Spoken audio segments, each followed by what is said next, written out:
Pollyanna Grows Up. By Eleanor H. Porter. Pollyanna Grows Up. Chapter 1. Della Speaks Her Mind. Della Weatherby tripped up the somewhat imposing steps of her sister's Commonwealth Avenue home and pressed an energetic finger against the electric bell button.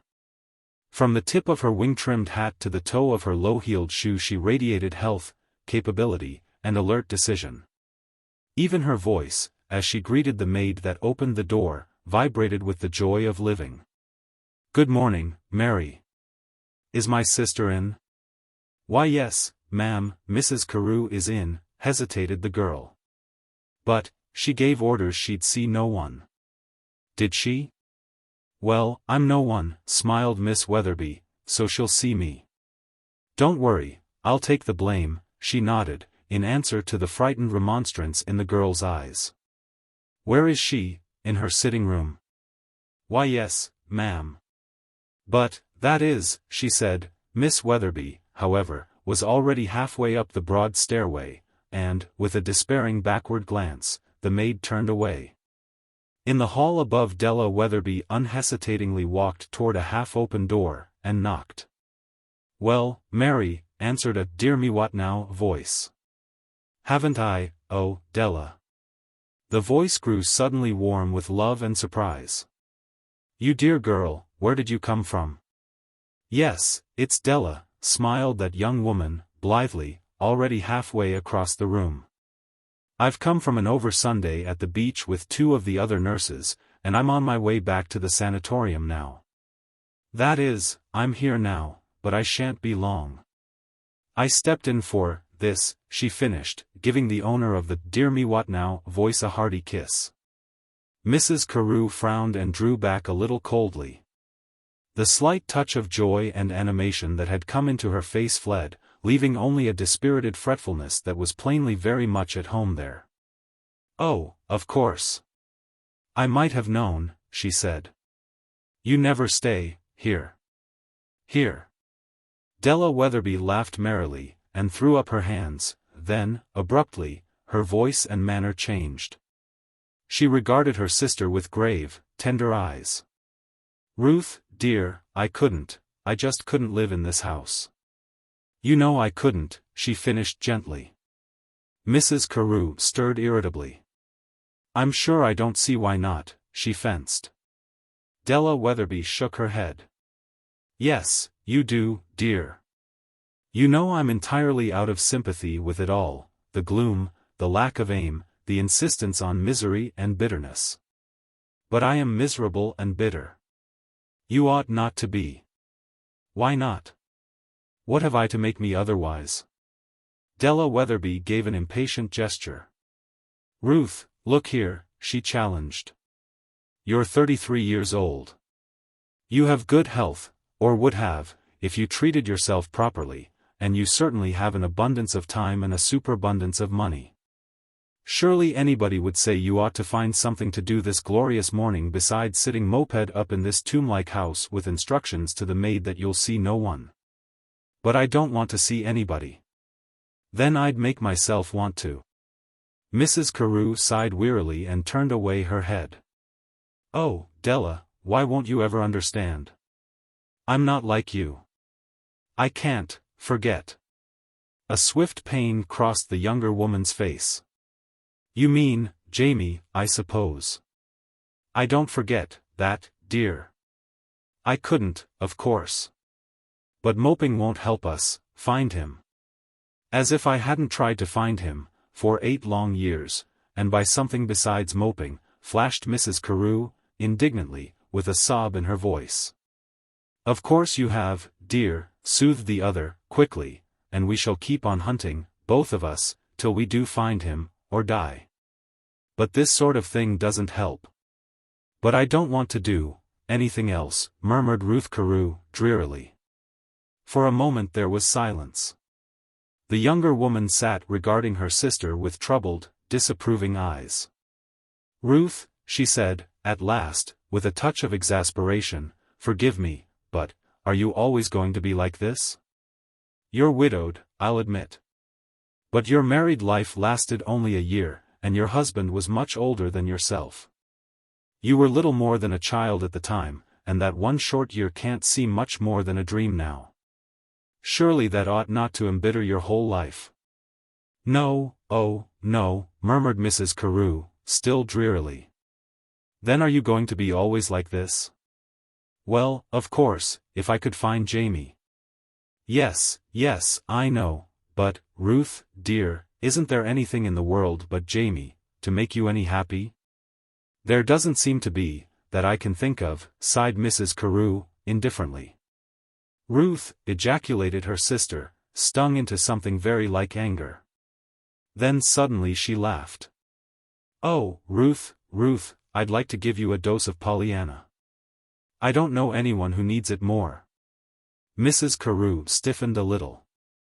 Well, what Pollyanna may be I don't know, but whatever it is, I don't want it, she retorted sharply, nettled in her turn. This isn't your beloved sanatorium, and I'm not your patient to be dosed and bossed, please remember. Della Weatherby's eyes danced, but her lips remained unsmiling. Pollyanna isn't a medicine, my dear, she said demurely, though I have heard some people call her a tonic. Pollyanna is a little girl. A child? Well, how should I know, retorted the other, still aggrievedly. You have your belladonna, so I'm sure I don't see why not Pollyanna. Besides, you're always recommending something for me to take, and you distinctly said dose, and dose usually means medicine, of a sort. Well, Pollyanna is a medicine, of a sort, smiled Della. Anyway, the sanatorium doctors all declare that she's better than any medicine they can give. She's a little girl, Ruth, 12 or 13 years old, who was at the sanatorium all last summer and most of the winter. I didn't see her but a month or two, for she left soon after I arrived. But that was long enough for me to come fully under her spell. Besides, the whole sanatorium is still talking Pollyanna, and playing her game. Game? Yes, nodded Della, with a curious smile. Her glad game. I'll never forget my first introduction to it. One feature of her treatment was particularly disagreeable and even painful. It came every Tuesday morning, and very soon after my arrival it fell to my lot to give it to her. I was dreading it, for I knew from past experience with other children what to expect, fretfulness and tears, if nothing worse. To my unbounded amazement she greeted me with a smile and said she was glad to see me. And, if you'll believe it, there was never so much as a whimper from her lips through the whole ordeal, though I knew I was hurting her cruelly. I fancy I must have said something that showed my surprise, for she explained earnestly, oh, yes, I used to feel that way, too, and I did dread it so.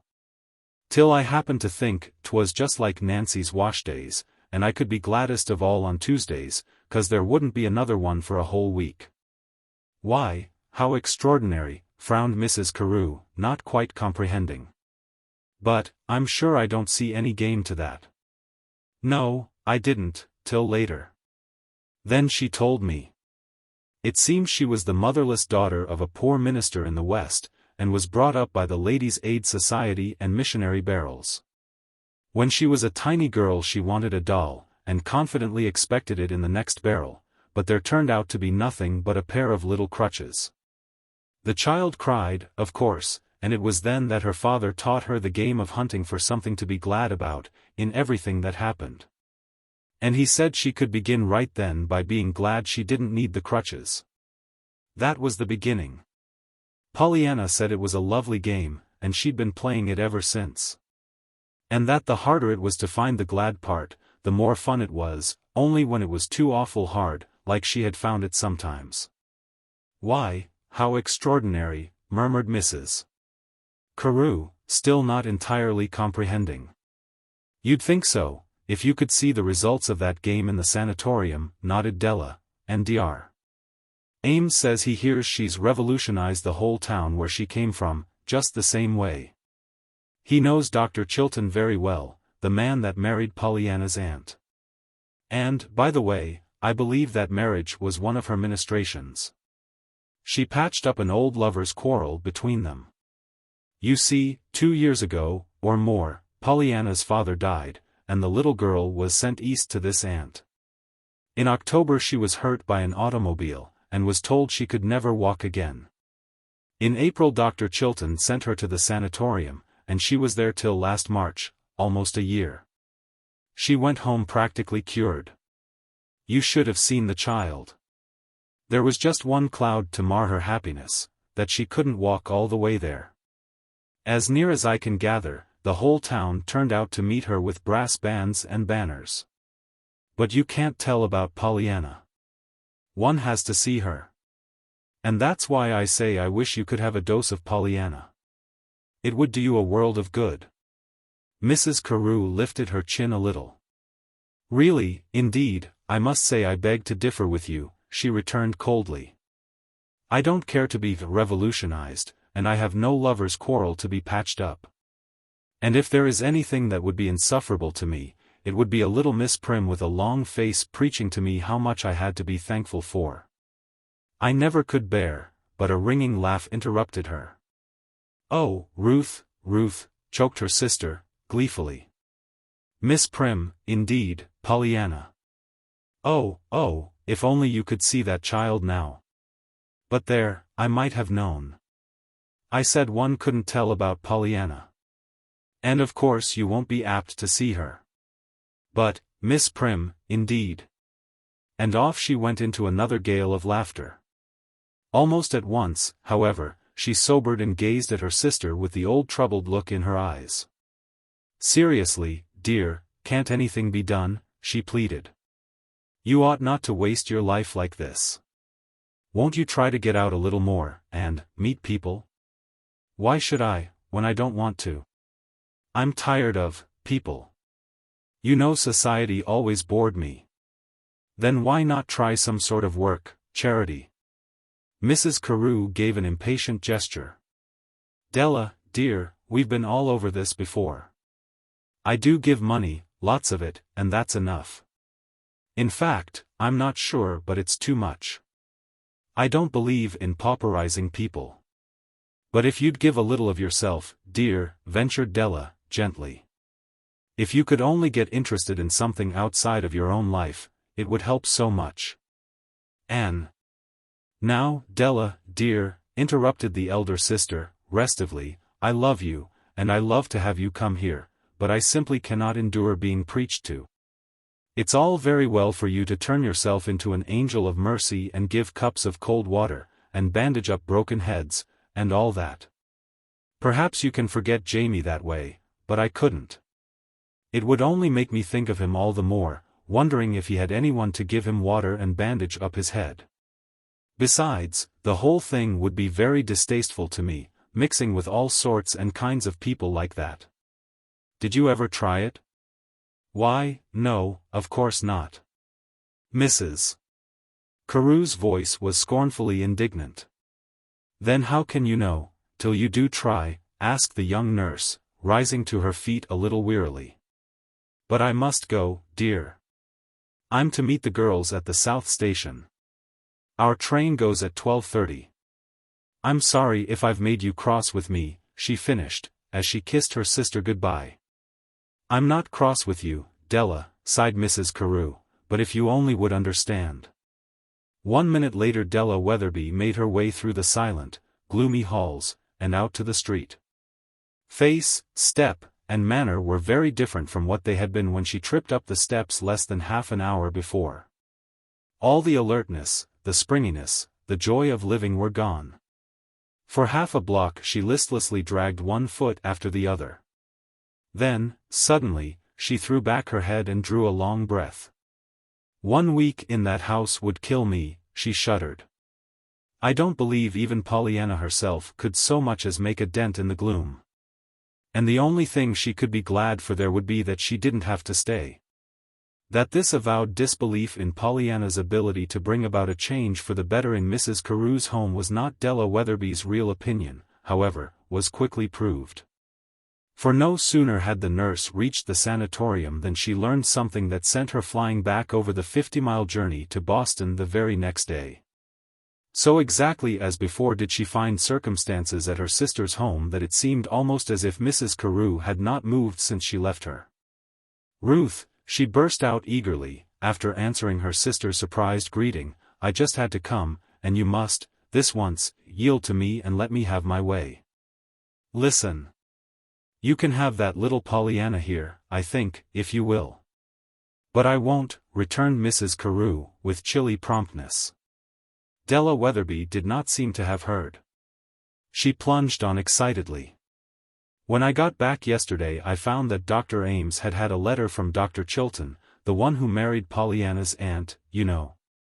Well, it seems in it he said he was going to Germany for the winter for a special course, and was going to take his wife with him. If he could persuade her that Pollyanna would be all right in some boarding school here meantime. But Mrs. Chilton didn't want to leave Pollyanna in just a school, and so he was afraid she wouldn't go. And now, Ruth, there's our chance. I want you to take Pollyanna this winter, and let her go to some school around here. What an absurd idea, Della. As if I wanted a child here to bother with. She won't bother a bit. She must be nearly or quite 13 by this time, and she's the most capable little thing you ever saw. I don't like capable children, retorted Mrs. Carew perversely, but she laughed. And because she did laugh, her sister took sudden courage and redoubled her efforts. Perhaps it was the suddenness of the appeal, or the novelty of it. Perhaps it was because the story of Pollyanna had somehow touched Ruth Carew's heart. Perhaps it was only her unwillingness to refuse her sister's impassioned plea. Whatever it was that finally turned the scale, when Della Weatherby took her hurried leave half an hour later, she carried with her Ruth Carew's promise to receive Pollyanna into her home. But just remember, Mrs. Carew warned her at parting, just remember that the minute that child begins to preach to me and to tell me to count my mercies, back she goes to you, and you may do what you please with her. I shan't keep her. I'll remember, but I'm not worrying any, nodded the younger woman, in farewell. To herself she whispered, as she hurried away from the house, half my job is done. Now for the other half, to get Pollyanna to come. But she's just got to come.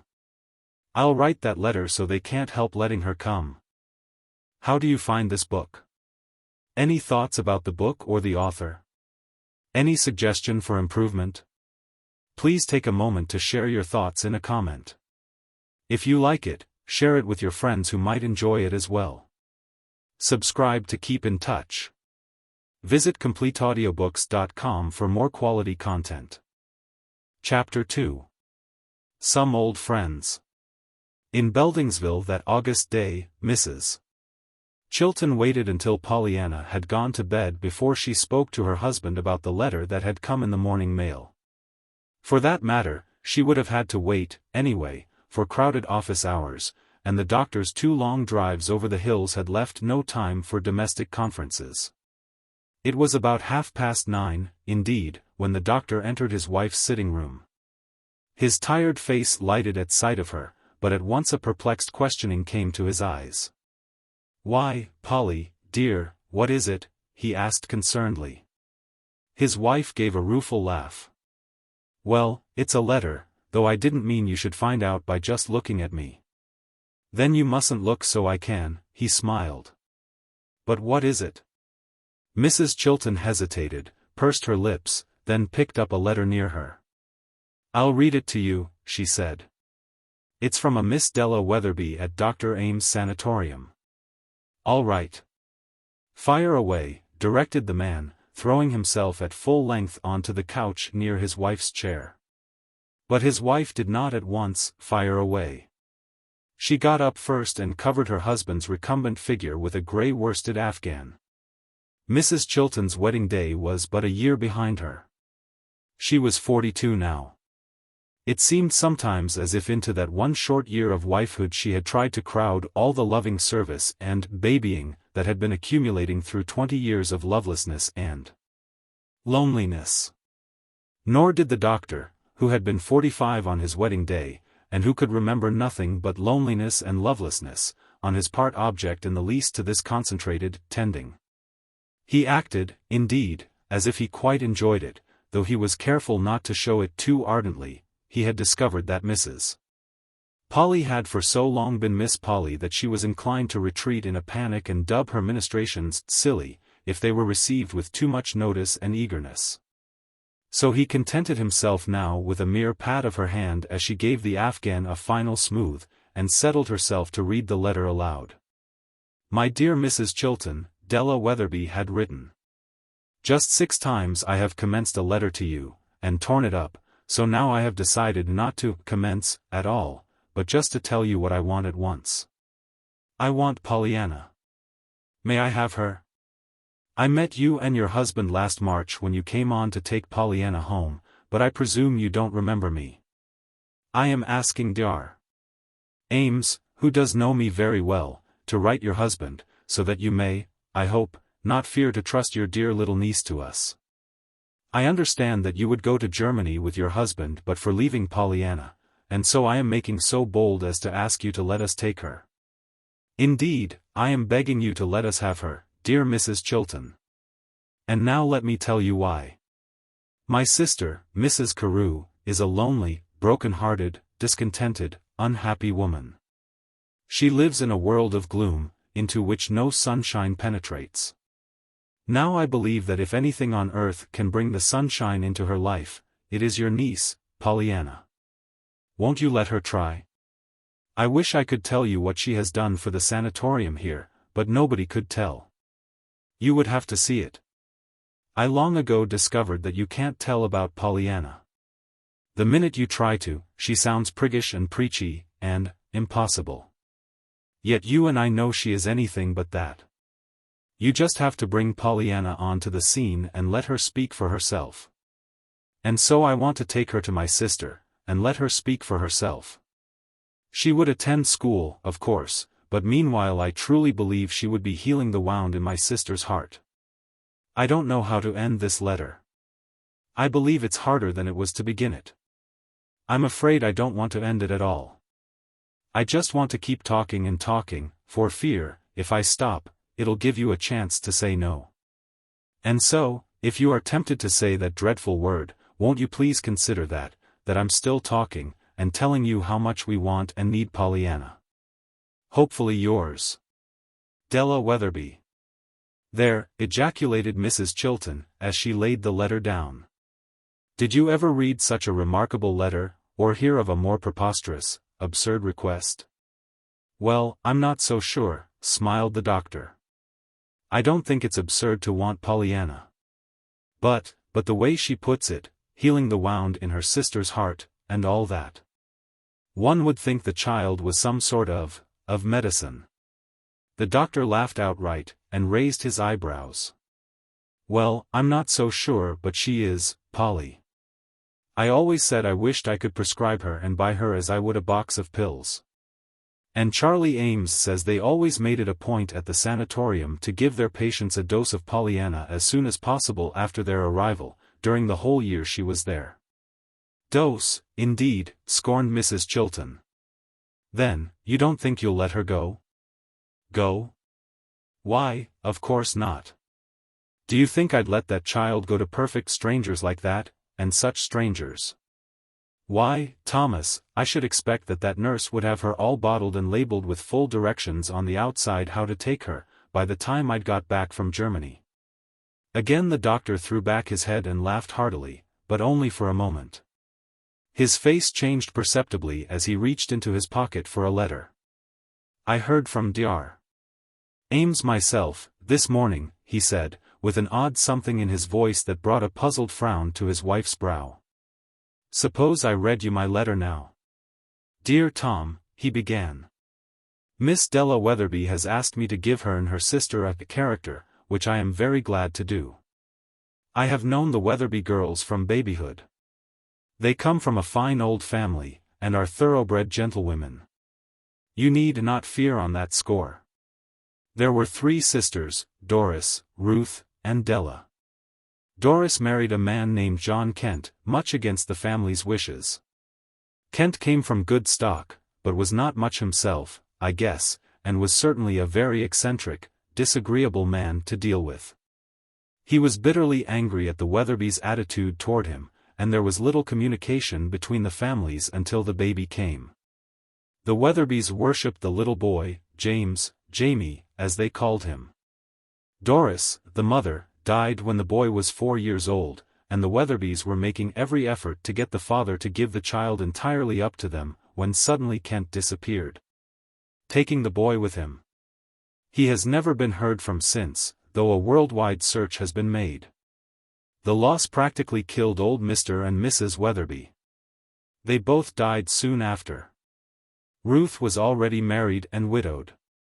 Her husband was a man named Carew, very wealthy, and much older than herself. He lived but a year or so after marriage, and left her with a young son who also died within a year. From the time little Jamie disappeared, Ruth and Della seemed to have but one object in life, and that was to find him.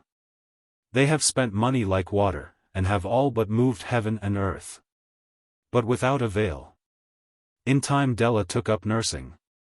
She is doing splendid work, and has become the cheerful, efficient, sane woman that she was meant to be, though still never forgetting her lost nephew, and never leaving unfollowed any possible clue that might lead to his discovery. But with Mrs. Carew it is quite different. After losing her own boy, she seemed to concentrate all her thwarted mother love on her sister's son. As you can imagine, she was frantic when he disappeared. That was 8 years ago, for her, 8 long years of misery, gloom, and bitterness. Everything that money can buy, of course, is at her command, but nothing pleases her, nothing interests her. Della feels that the time has come when she must be gotten out of herself, at all hazards. And Della believes that your wife's sunny little niece, Pollyanna, possesses the magic key that will unlock the door to a new existence for her. Such being the case, I hope you will see your way clear to granting her request. And may I add that I, too, personally, would appreciate the favor. For Ruth Carew and her sister are very old, dear friends of my wife and myself, and what touches them touches us. As ever yours, Charlie. The letter finished, there was a long silence, so long a silence that the doctor uttered a quiet, "Well, Polly?" Still there was silence. The doctor, watching his wife's face closely, saw that the usually firm lips and chin were trembling. He waited then quietly until his wife spoke. "How soon, do you think, they'll expect her?" she asked at last. In spite of himself Dr. Chilton gave a slight start. "You mean, that you will let her go?" he cried. His wife turned indignantly. "Why, Thomas Chilton, what a question! Do you suppose, after a letter like that, I could do anything but let her go? Besides, didn't Dr. Ames himself ask us to? Do you think, after what that man has done for Pollyanna, that I'd refuse him anything, no matter what it was? Dear, dear. I hope, now, that the doctor won't take it into his head to ask for you, my love," murmured the husband of a year, with a whimsical smile. But his wife only gave him a deservedly scornful glance, and said, "You may write Dr. Ames that we'll send Pollyanna, and ask him to tell Miss Weatherby to give us full instructions. It must be sometime before the 10th of next month, of course, for you sail then, and I want to see the child properly established myself before I leave, naturally. When will you tell Pollyanna?" "Tomorrow, probably." "What will you tell her?" "I don't know, exactly, but not any more than I can't help, certainly. Whatever happens, Thomas, we don't want to spoil Pollyanna. And no child could help being spoiled if she once got it into her head that she was a sort of medicine bottle with a label of full instructions for taking?" interpolated the doctor, with a smile. "Yes," sighed Mrs. Chilton. "It's her unconsciousness that saves the whole thing. You know that, dear." "Yes, I know," nodded the man.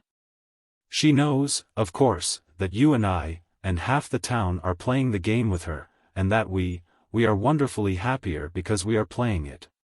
Mrs. Chilton's voice shook a little, then went on more steadily. "But if, consciously, she should begin to be anything but her own natural, sunny, happy little self, playing the game that her father taught her, she would be, just what that nurse said she sounded like, impossible. So, whatever I tell her, I shan't tell her that she's going down to Mrs. Carew's to cheer her up," concluded Mrs. Chilton, rising to her feet with decision, and putting away her work. "Which is where I think you're wise," approved the doctor. Pollyanna was told the next day, and this was the manner of it.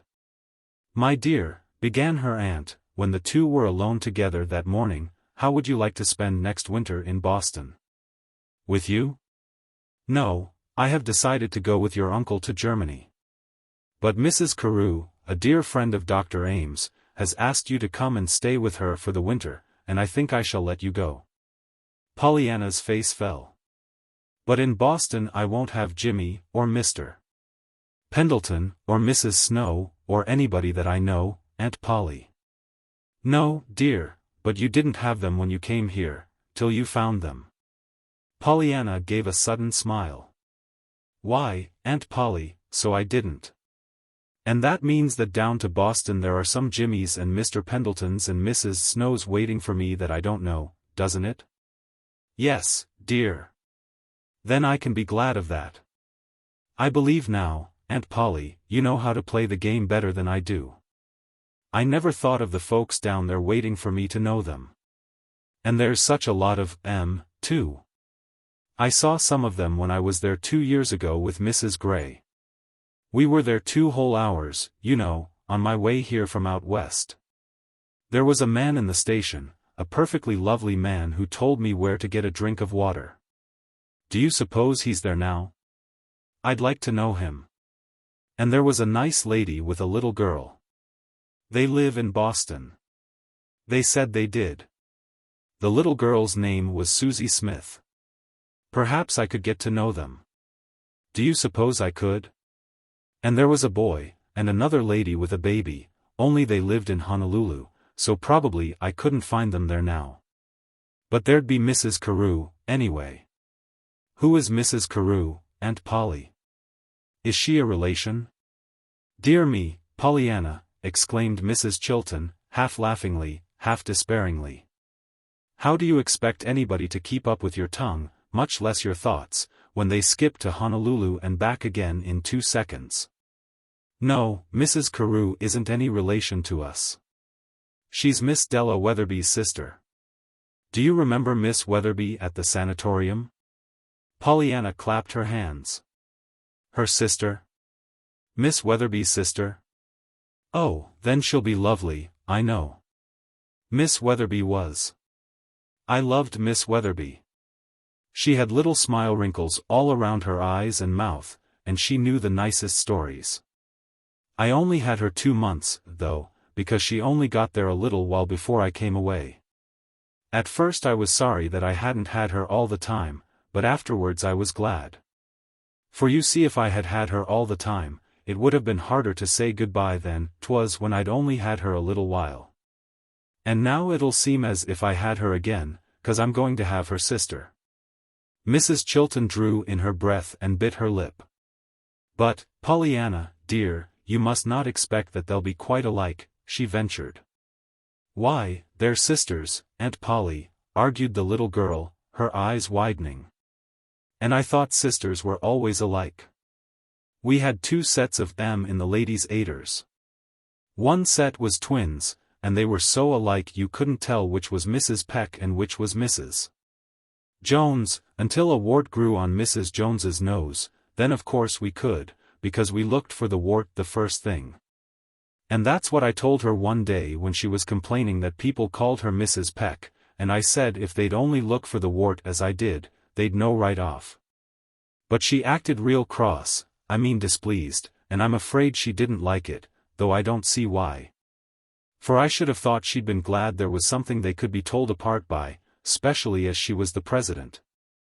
And didn't like it when folks didn't act as if she was the president, best seats and introductions and special attentions at church suppers, you know. But she didn't, and afterwards I heard Mrs. White tell Mrs. Rawson that Mrs. Jones had done everything she could think of to get rid of that wart, even to trying to put salt on a bird's tail. But I don't see how that could do any good. Aunt Polly, does putting salt on a bird's tail help the warts on people's noses? Of course not, child. How you do run on, Pollyanna, especially if you get started on those ladies' aiders. Do I, Aunt Polly? Asked the little girl, ruefully. And does it plague you? I don't mean to plague you, honestly, Aunt Polly. And, anyway, if I do plague you about those ladies' aiders, you can be glad, for if I'm thinking of the aiders, I'm sure to be thinking how glad I am that I don't belong to them any longer. But have got an aunt all my own. You can be glad of that, can't you, Aunt Polly?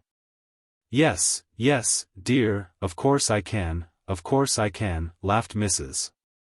Chilton, rising to leave the room, and feeling suddenly very guilty that she was conscious sometimes of a little of her old irritation against Pollyanna's perpetual gladness. During the next few days, while letters concerning Pollyanna's winter stay in Boston were flying back and forth, Pollyanna herself was preparing for that stay by a series of farewell visits to her Beldingsville friends. Everybody in the little Vermont village knew Pollyanna now, and almost everybody was playing the game with her. The few who were not refraining because of ignorance of what the glad game was. So to one house after another Pollyanna carried the news now that she was going down to Boston to spend the winter. And loudly rose the clamor of regret and remonstrance, all the way from Nancy in Aunt Polly's own kitchen to the great house on the hill where lived John Pendleton. Nancy did not hesitate to say, to everyone except her mistress, that she considered this Boston trip all foolishness. And that for her part she would have been glad to take Miss Pollyanna home with her to the Corners, she would. And then Mrs. Polly could have gone to Germany all she wanted to. On the hill John Pendleton said practically the same thing, only he did not hesitate to say it to Mrs. Chilton herself. As for Jimmy, the 12-year-old boy whom John Pendleton had taken into his home because Pollyanna wanted him to, and whom he had now adopted, because he wanted to himself, as for Jimmy was indignant, and he was not slow to show it. But you've just come, he reproached Pollyanna, in the tone of voice a small boy is apt to use when he wants to hide the fact that he has a heart. Why, I've been here ever since the last of March. Besides, it isn't as if I was going to stay. It's only for this winter. I don't care. You've just been away for a whole year, most, and if I'd supposed you was going away again right off, the first thing, I wouldn't have helped one mite to meet you with flags and bands and things. That day you come from the sanatorium. Why, Jimmy Bean, ejaculated Pollyanna, in amazed disapproval. Then, with a touch of superiority born of hurt pride, she observed, I'm sure I didn't ask you to meet me with bands and things, and you made 2 mistakes in that sentence. You shouldn't say, you was, and I think, you come, is wrong. It doesn't sound right, anyway. Well, who cares if I did? Pollyanna's eyes grew still more disapproving. You said you did, when you asked me this summer to tell you when you said things wrong, because Mr. Pendleton was trying to make you talk right. Well, if you'd been brought up in an asylum without any folks that cared, instead of by a whole lot of old women who didn't have anything to do but tell you how to talk right, maybe you'd say, you was, and a whole lot more worse things, Pollyanna Whittier. Why, Jimmy Bean, flared Pollyanna. My ladies' aiders weren't old women, that is, not many of them, so very old, she corrected hastily, her usual proclivity for truth and literalness superseding her anger. Anne. Well, I'm not Jimmy Bean either, interrupted the boy, up-tilting his chin. You're not, why, Jimmy B., what do you mean, demanded the little girl. I've been adopted, legally. He's been intending to do it, all along, he says, only he didn't get to it. Now he's done it. I'm to be called Jimmy Pendleton and I'm to call him Uncle John, only I am not used to it yet, so I haven't begun to call him that, much. The boy still spoke crossly, aggrievedly, but every trace of displeasure had fled from the little girl's face at his words. She clapped her hands joyfully. Oh, how splendid. Now you've really got folks that care, you know. And you won't ever have to explain that he wasn't born your folks, 'cause your name's the same now. I'm so glad. The boy got up suddenly from the stone wall where they had been sitting, and walked off. His cheeks felt hot, and his eyes smarted with tears. It was to Pollyanna that he owed it all, this great good that had come to him, and he knew it. And it was to Pollyanna that he had just now been saying.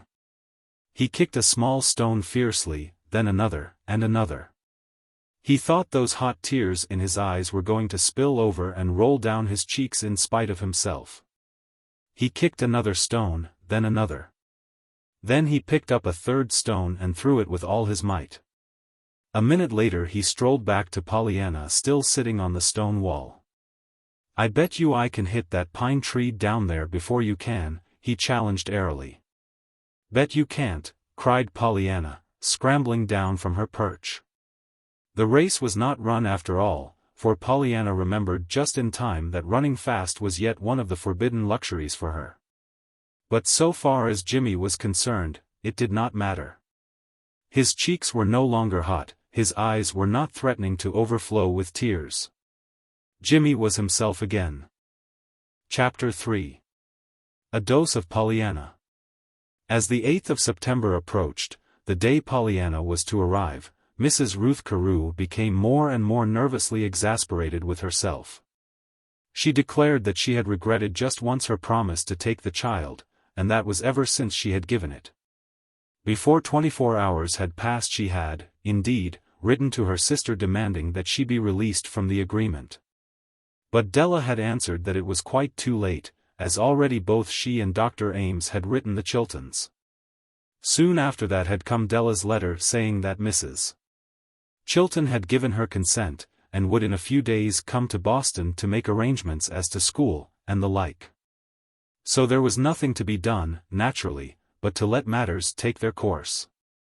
Mrs. Carew realized that, and submitted to the inevitable, but with poor grace. True, she tried to be decently civil when Della and Mrs. Chilton made their expected appearance, but she was very glad that limited time made Mrs. Chilton's stay of very short duration, and full to the brim of business. It was well, indeed, perhaps, that Pollyanna's arrival was to be at a date no later than the 8th. For time, instead of reconciling Mrs.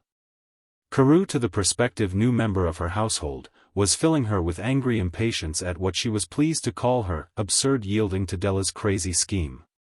Nor was Della herself in the least unaware of her sister's state of mind. If outwardly she maintained a bold front, inwardly she was very fearful as to results. But on Pollyanna she was pinning her faith, and because she did pin her faith on Pollyanna, she determined on the bold stroke of leaving the little girl to begin her fight entirely unaided and alone. She contrived, therefore, that Mrs. Carew should meet them at the station upon their arrival.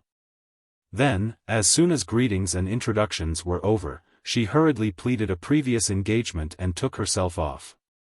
Mrs. Carew, therefore, had scarcely time to look at her new charge before she found herself alone with the child. "Oh, but Della, you mustn't, I can't," she called agitatedly, after the retreating figure of the nurse. But Della, if she heard, did not heed, and, plainly annoyed and vexed, Mrs. Carew turned back to the child at her side. "What a shame! She didn't hear, did she?" Pollyanna was saying, her eyes, also, wistfully following the nurse. "And I didn't want her to go now a bit. But then, I've got you, haven't I? I can be glad for that." "Oh, yes, you've got me, and I've got you," returned the lady, not very graciously. "Come, we go this way," she directed, with a motion toward the right. Obediently Pollyanna turned and trotted at Mrs. Carew's side, through the huge station. But she looked up once or twice rather anxiously into the lady's unsmiling face. At last she spoke hesitatingly. "I expect maybe you thought I'd be pretty," she hazarded, in a troubled voice.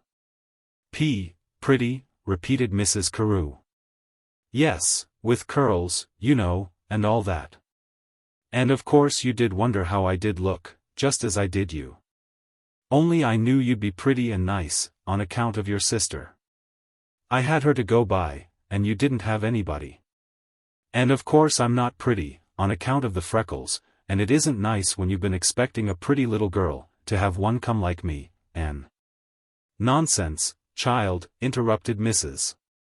Carew, a trifle sharply. Come, we'll see to your trunk now, then we'll go home. I had hoped that my sister would come with us, but it seems she didn't see fit, even for this one night. Pollyanna smiled and nodded.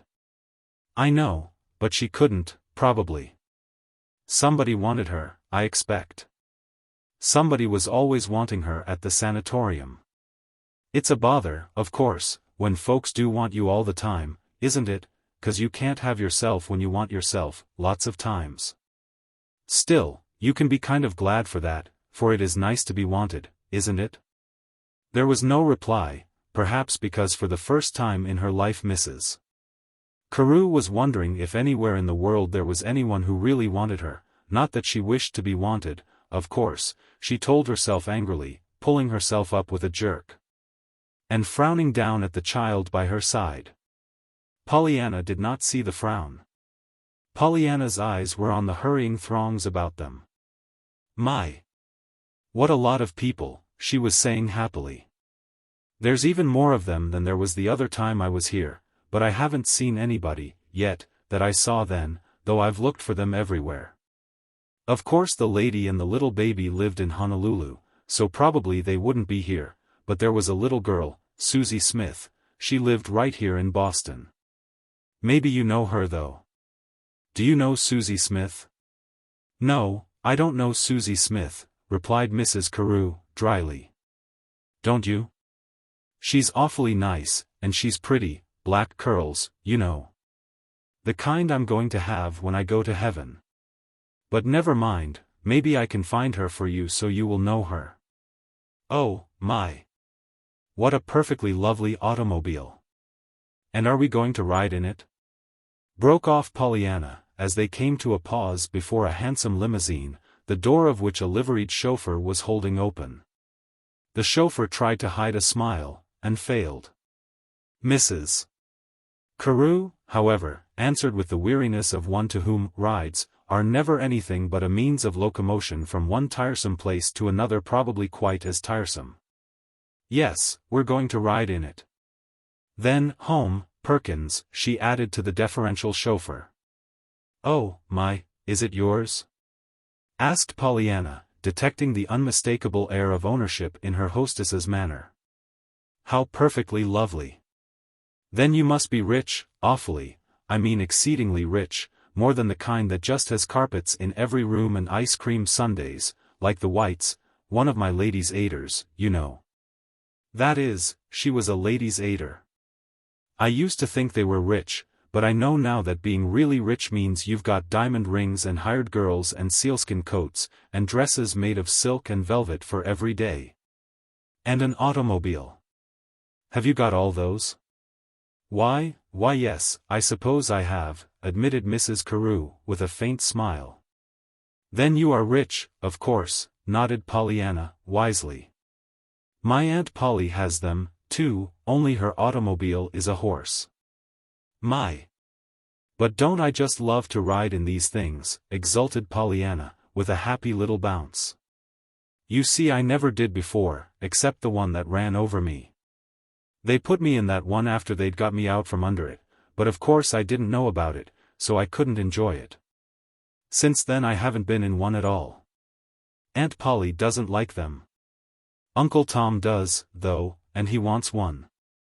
He says he's got to have one, in his business. He's a doctor, you know, and all the other doctors in town have got them now. I don't know how it will come out. Aunt Polly is all stirred up over it. You see, she wants Uncle Tom to have what he wants, only she wants him to want what she wants him to want. See? Mrs. Carew laughed suddenly. Yes, my dear, I think I see, she answered demurely, though her eyes still carried, for them, a most unusual twinkle. All right, sighed Pollyanna contentedly. I thought you would. Still, it did sound sort of mixed when I said it. Oh, Aunt Polly says she wouldn't mind having an automobile, so much, if she could have the only one there was in the world, so there wouldn't be anyone else to run into her, but, my. What a lot of houses, broke off Pollyanna, looking about her with round eyes of wonder. Don't they ever stop?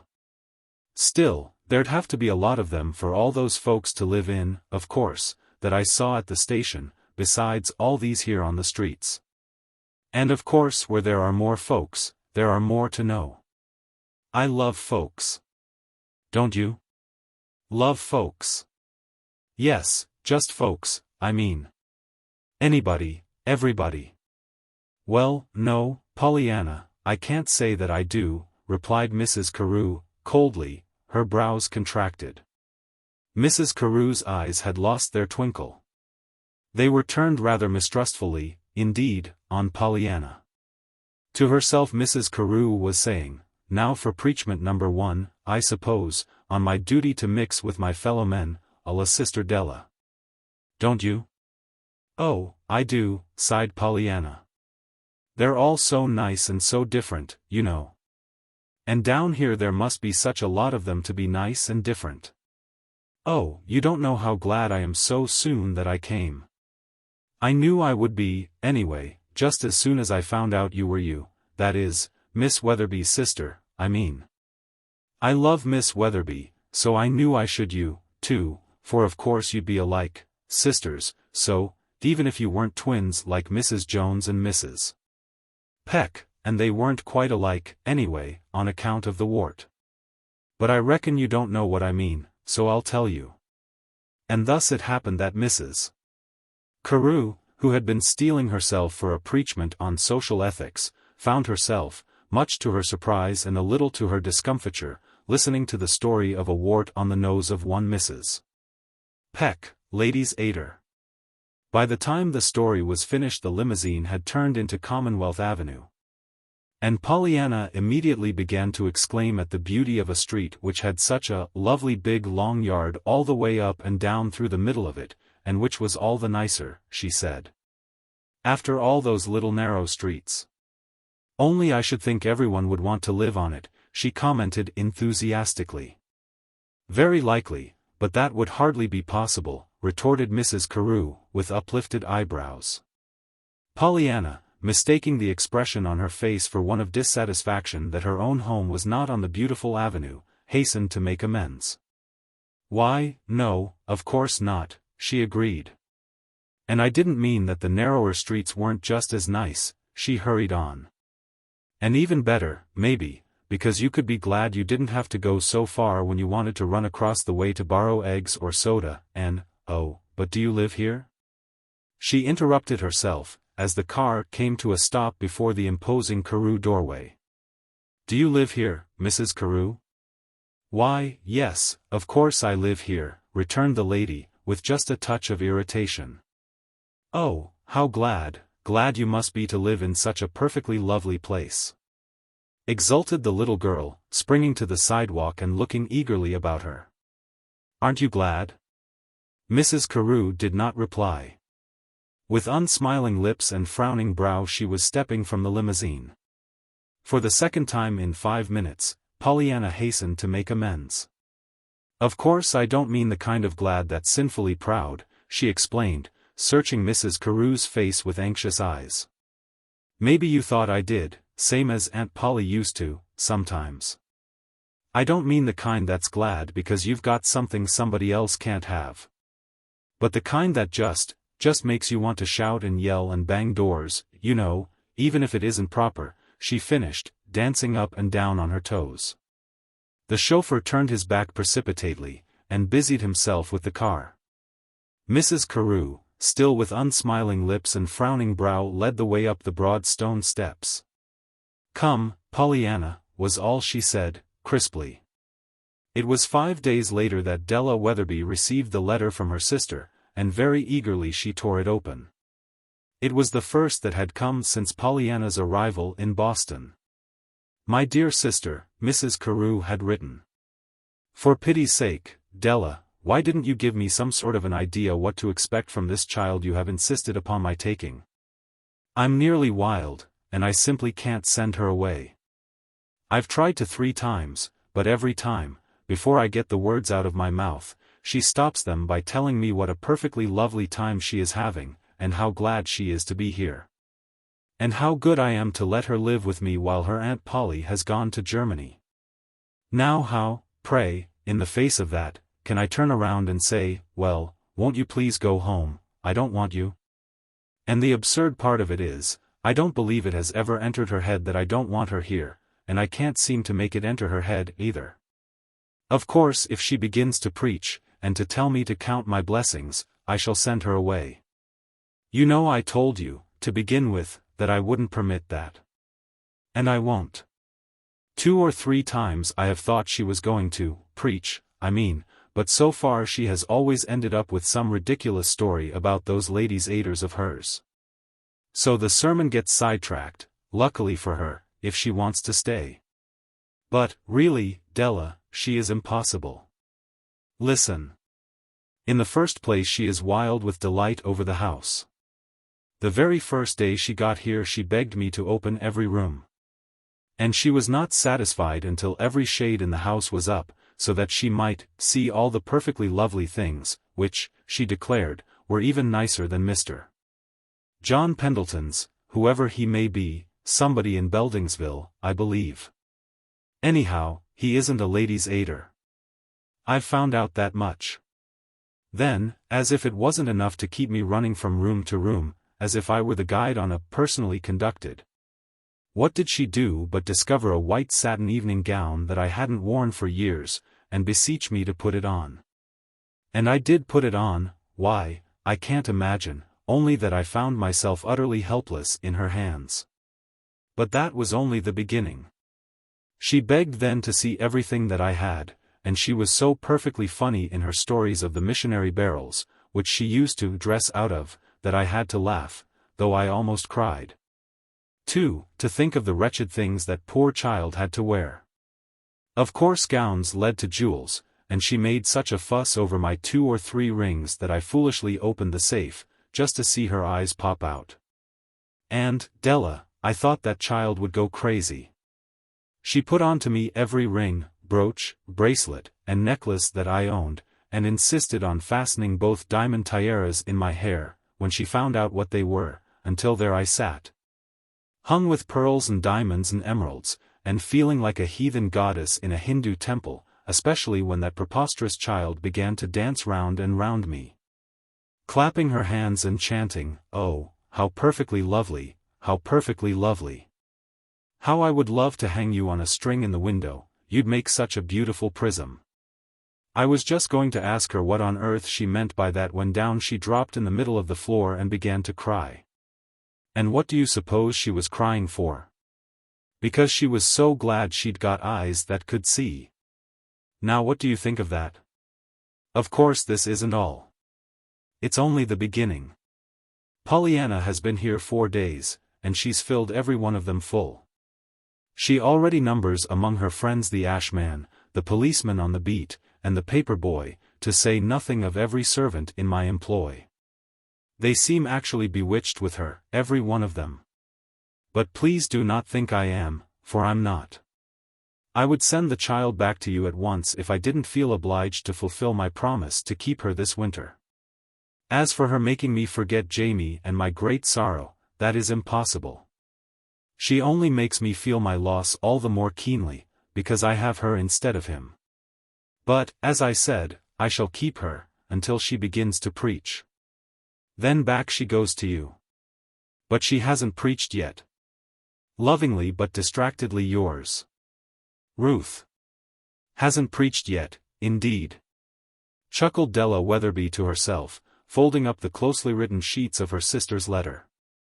Oh, Ruth, Ruth. And yet you admit that you've opened every room, raised every shade, decked yourself in satin and jewels, and Pollyanna hasn't been there a week yet. But she hasn't preached, oh, no, she hasn't preached. Chapter 4. The Game and Mrs. Carew. Boston, to Pollyanna, was a new experience, and certainly Pollyanna, to Boston, such part of it as was privileged to know her, was very much of a new experience. Pollyanna said she liked Boston, but that she did wish it was not quite so big. You see, she explained earnestly to Mrs. Carew, the day following her arrival, I want to see and know it all, and I can't. It's just like Aunt Polly's company dinners.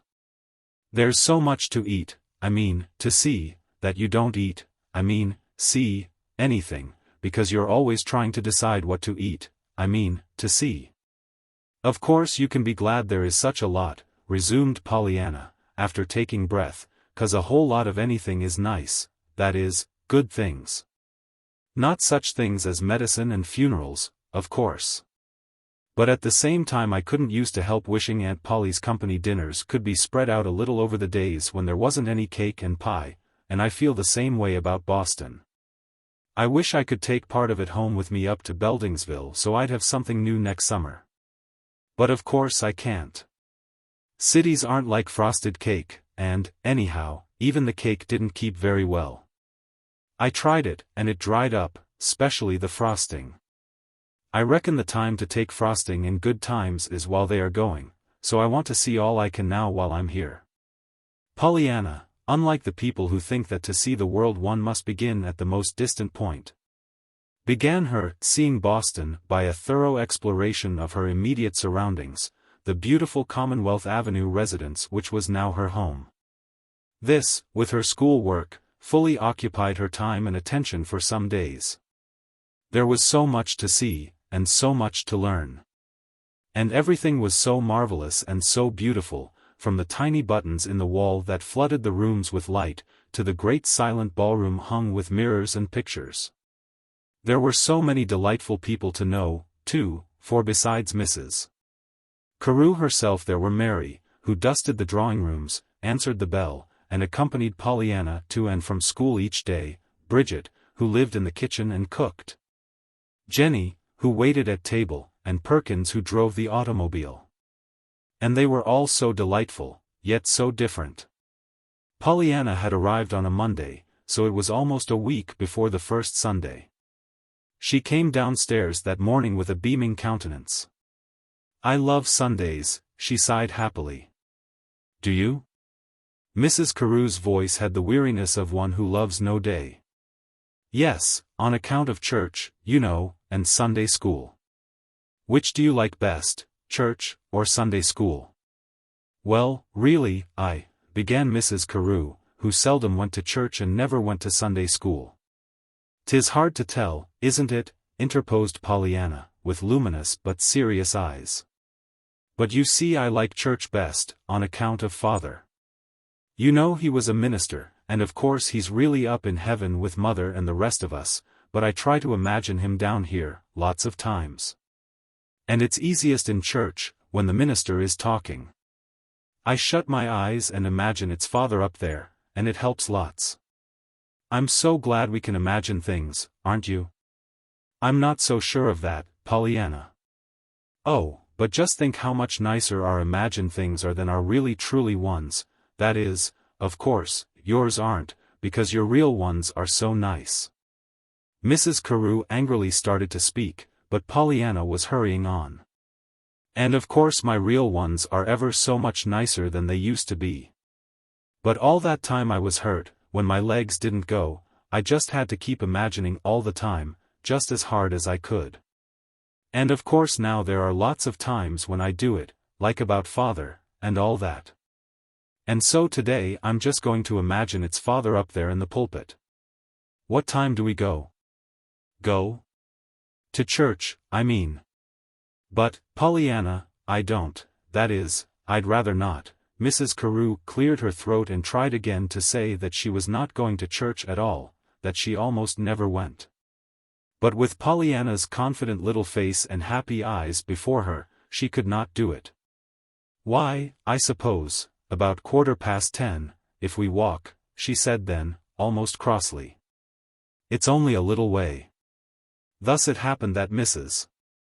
Carew on that bright September morning occupied for the first time in months the Carew pew in the very fashionable and elegant church to which she had gone as a girl.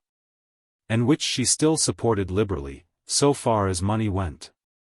To Pollyanna that Sunday morning service was a great wonder and joy. The marvelous music of the vested choir, the opalescent rays from the jeweled windows, the impassioned voice of the preacher, and the reverent hush of the worshipping throng filled her with an ecstasy that left her for a time almost speechless. Not until they were nearly home did she fervently breathe, "Oh, Mrs. Carew, I've just been thinking how glad I am we don't have to live but just one day at a time." Mrs. Carew frowned and looked down sharply. Mrs. Carew was in no mood for preaching. She had just been obliged to endure it from the pulpit, she told herself angrily, and she would not listen to it from this chit of a child. Moreover, this living one day at a time theory was a particularly pet doctrine of Della's. Was not Della always saying, "But you only have to live 1 minute at a time, Ruth, and anyone can endure anything for 1 minute at a time"? "Well," said Mrs. Carew now, tersely. "Yes. Only think what I'd do if I had to live yesterday and today and tomorrow all at once," sighed Pollyanna. "Such a lot of perfectly lovely things, you know. But I've had yesterday, and now I'm living today, and I've got tomorrow still coming, and next Sunday, too. Honestly, Mrs. Carew, if it wasn't Sunday now, and on this nice quiet street, should just dance and shout and yell. I couldn't help it. But it's being Sunday, so I shall have to wait till I get home and then take a hymn, the most rejoicingest hymn I can think of." "What is the most rejoicingest hymn? Do you know, Mrs. Carew?" "No, I can't say that I do," answered Mrs. Carew, faintly, looking very much as if she were searching for something she had lost. For a woman who expects, because things are so bad, to be told that she need stand only 1 day at a time, it is disarming, to say the least, to be told that, because things are so good. It is lucky she does not have to stand but 1 day at a time. On Monday, the next morning, Pollyanna went to school for the first time alone. She knew the way perfectly now, and it was only a short walk. Pollyanna enjoyed her school very much. It was a small private school for girls, and was quite a new experience, in its way, but Pollyanna liked new experiences. Mrs. Carew, however, did not like new experiences, and she was having a good many of them these days. For one who is tired of everything to be in so intimate a companionship with one to whom everything is a fresh and fascinating joy must needs result in annoyance, to say the least. And Mrs. Carew was more than annoyed. She was exasperated. Yet to herself she was forced to admit that if anyone asked her why she was exasperated, the only reason she could give would be, because Pollyanna is so glad, and even Mrs. Carew would hardly like to give an answer like that. To Della, however, Mrs. Carew did write that the word glad had got on her nerves, and that sometimes she wished she might never hear it again. She still admitted that Pollyanna had not preached, that she had not even once tried to make her play the game. What the child did do, however, was invariably to take Mrs.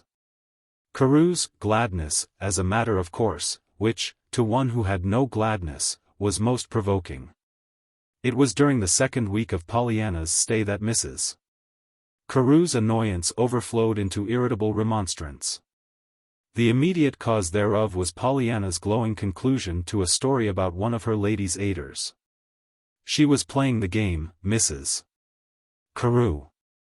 But maybe you don't know what the game is. I'll tell you. It's a lovely game. But Mrs. Carew held up her hand.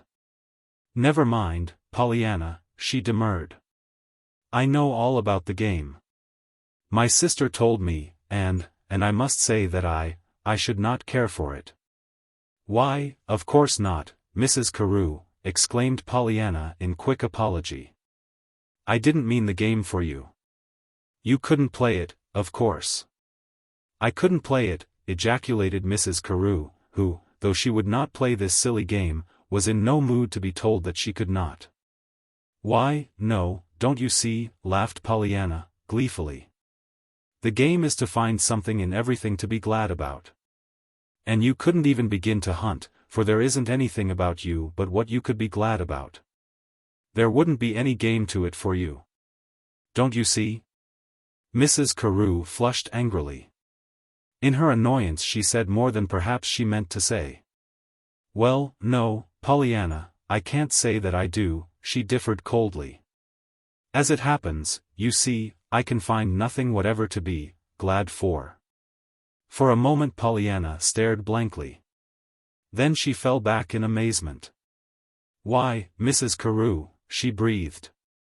"Well, what is there, for me?" challenged the woman, forgetting all about, for the moment, that she was never going to allow Pollyanna to preach. "Why, there's everything," murmured Pollyanna, still with that dazed unbelief. There's this beautiful house. It's just a place to eat and sleep, and I don't want to eat and sleep. But there are all these perfectly lovely things," faltered Pollyanna. "I'm tired of them. And your automobile that will take you anywhere." "I don't want to go anywhere." Pollyanna quite gasped aloud.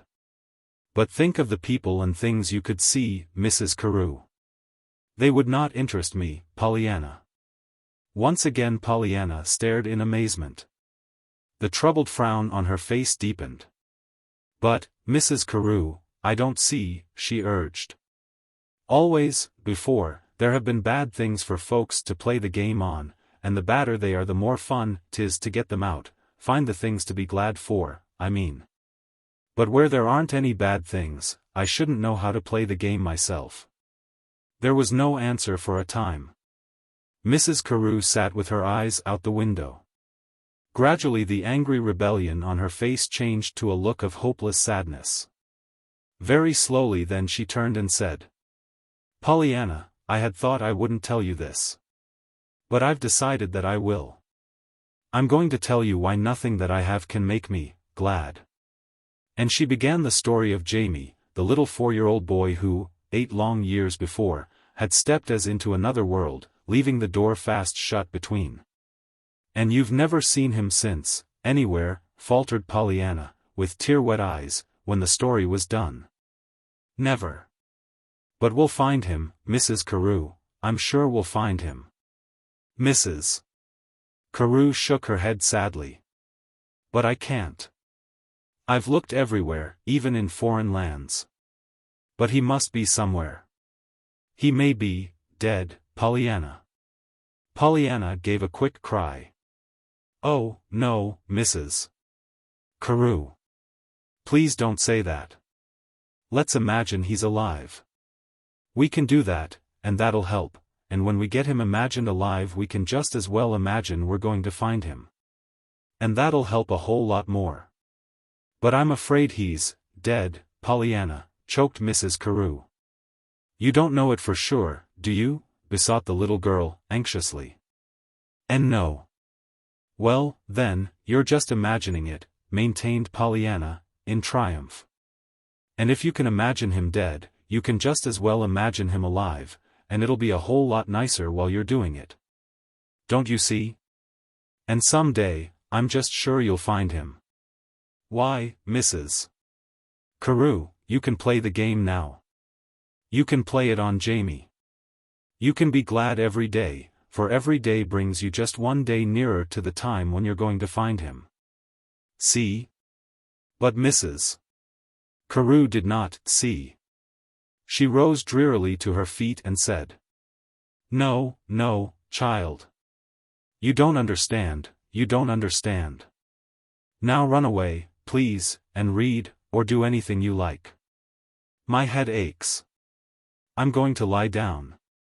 And Pollyanna, with a troubled, sober face, slowly left the room. Chapter 5. Pollyanna takes a walk. It was on the second Saturday afternoon that Pollyanna took her memorable walk. Heretofore Pollyanna had not walked out alone, except to go to and from school. That she would ever attempt to explore Boston streets by herself, never occurred to Mrs. Carew, hence she naturally had never forbidden it. In Beldingsville, however, Pollyanna had found, especially at the first, her chief diversion in strolling about the rambling old village streets in search of new friends and new adventures. On this particular Saturday afternoon Mrs. Carew had said, as she often did say, there, child, run away, please do. Go where you like and do what you like, only don't, please, ask me any more questions today. Until now, left to herself, Pollyanna had always found plenty to interest her within the four walls of the house, for, if inanimate things failed, there were yet Mary, Jenny, Bridget, and Perkins. Today, however, Mary had a headache, Jenny was trimming a new hat, Bridget was making apple pies, and Perkins was nowhere to be found. Moreover, it was a particularly beautiful September day, and nothing within the house was so alluring as the bright sunlight and balmy air outside. So outside Pollyanna went and dropped herself down on the steps. For some time she watched in silence the well-dressed men, women, and children, who walked briskly by the house. Or else sauntered more leisurely through the parkway that extended up and down the middle of the avenue. Then she got to her feet, skipped down the steps, and stood looking, first to the right, then to the left. Pollyanna had decided that she, too, would take a walk. It was a beautiful day for a walk, and not once, yet, had she taken one at all, not a real walk. Just going to and from school did not count. So she would take one today. Mrs. Carew would not mind. Had she not told her to do just what she pleased so long as she asked no more questions? And there was the whole long afternoon before her. Only think what a lot one might see in a whole long afternoon. And it really was such a beautiful day. She would go, this way. And with a little whirl and skip of pure joy, Pollyanna turned and walked blithely down the avenue. Into the eyes of those she met Pollyanna smiled joyously. She was disappointed, but not surprised, that she received no answering smile in return. She was used to that now, in Boston. She still smiled, however, hopefully, there might be someone, sometime, who would smile back. Mrs. Carew's home was very near the beginning of Commonwealth Avenue, so it was not long before Pollyanna found herself at the edge of a street crossing her way at right angles. Across the street, in all its autumn glory, lay what to Pollyanna was the most beautiful yard she had ever seen, the Boston Public Garden. For a moment Pollyanna hesitated, her eyes longingly fixed on the wealth of beauty before her. That it was the private grounds of some rich man or woman, she did not for a moment doubt. Once, with Dr. Ames at the sanatorium, she had been taken to call on a lady who lived in a beautiful house surrounded by just such walks and trees and flower beds as these. Pollyanna wanted now very much to cross the street and walk in those grounds, but she doubted if she had the right. To be sure, others were there, moving about, she could see. But they might be invited guests, of course.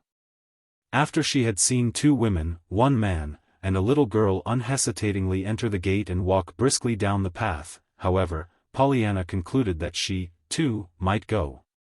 Watching her chance she skipped nimbly across the street and entered the garden. It was even more beautiful close at hand than it had been at a distance. Birds twittered over her head, and a squirrel leaped across the path ahead of her. On benches here and there sat men, women, and children. Through the trees flashed the sparkle of the sun on water. And from somewhere came the shouts of children and the sound of music. Once again Pollyanna hesitated, then, a little timidly, she accosted a handsomely dressed young woman coming toward her. "Please, is this a party?" she asked. The young woman stared. "A party," she repeated dazedly. "Yes'm. I mean, is it all right for me to be here? For you to be here?"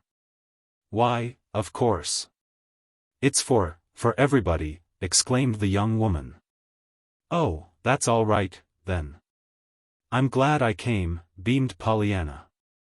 The young woman said nothing. But she turned back and looked at Pollyanna still dazedly as she hurried away. Pollyanna, not at all surprised that the owner of this beautiful place should be so generous as to give a party to everybody, continued on her way. At the turn of the path she came upon a small girl and a doll carriage. She stopped with a glad little cry, but she had not said a dozen words before from somewhere came a young woman with hurrying steps and a disapproving voice. A young woman who held out her hand to the small girl, and said sharply, "Here, Gladys, Gladys, come away with me. Hasn't Mama told you not to talk to strange children? But I'm not strange children, explained Pollyanna in eager defense. I live right here in Boston, now, but the young woman and the little girl dragging the doll carriage were already far down the path, and with a half-stifled sigh Pollyanna fell back. For a moment she stood silent, plainly disappointed, then resolutely she lifted her chin and went forward. Well, anyhow, I can be glad for that, she nodded to herself, for now maybe I'll find somebody even nicer, Susie Smith, perhaps, or even Mrs. Carew's Jamie. Anyhow, I can imagine I'm going to find them, and if I don't find them, I can find somebody, she finished, her wistful eyes on the self-absorbed people all about her. Undeniably Pollyanna was lonesome. Brought up by her father and the Ladies' Aid Society in a small western town, she had counted every house in the village her home, and every man, woman, and child her friend. Coming to her aunt in Vermont at 11 years of age, she had promptly assumed that conditions would differ only in that the homes and the friends would be new, and therefore even more delightful. Possibly, for they would be different, and Pollyanna did so love different things and people. Her first and always her supreme delight in Beldingsville, therefore, had been her long rambles about the town and the charming visits with the new friends she had made. Quite naturally, in consequence, Boston, as she first saw it, seemed to Pollyanna even more delightfully promising in its possibilities. Thus far, however, Pollyanna had to admit that in one respect, at least, it had been disappointing. She had been here nearly 2 weeks and she did not yet know the people who lived across the street, or even next door. More inexplicable still, Mrs. Carew herself did not know many of them, and not any of them well. She seemed, indeed, utterly indifferent to her neighbors, which was most amazing from Pollyanna's point of view, but nothing she could say appeared to change Mrs. Carew's attitude in the matter at all. They do not interest me, Pollyanna, was all she would say, and with this, Pollyanna, whom they did interest very much, was forced to be content. Today, on her walk, however, Pollyanna had started out with high hopes, yet thus far she seemed destined to be disappointed. Here all about her were people who were doubtless most delightful, if she only knew them. But she did not know them. Worse yet, there seemed to be no prospect that she would know them, for they did not, apparently, wish to know her. Pollyanna was still smarting under the nurse's sharp warning concerning strange children. Well, I reckon I'll just have to show them that I'm not strange children, she said at last to herself, moving confidently forward again. Pursuant of this idea Pollyanna smiled sweetly into the eyes of the next person she met, and said blithely, "It's a nice day, isn't it?" What?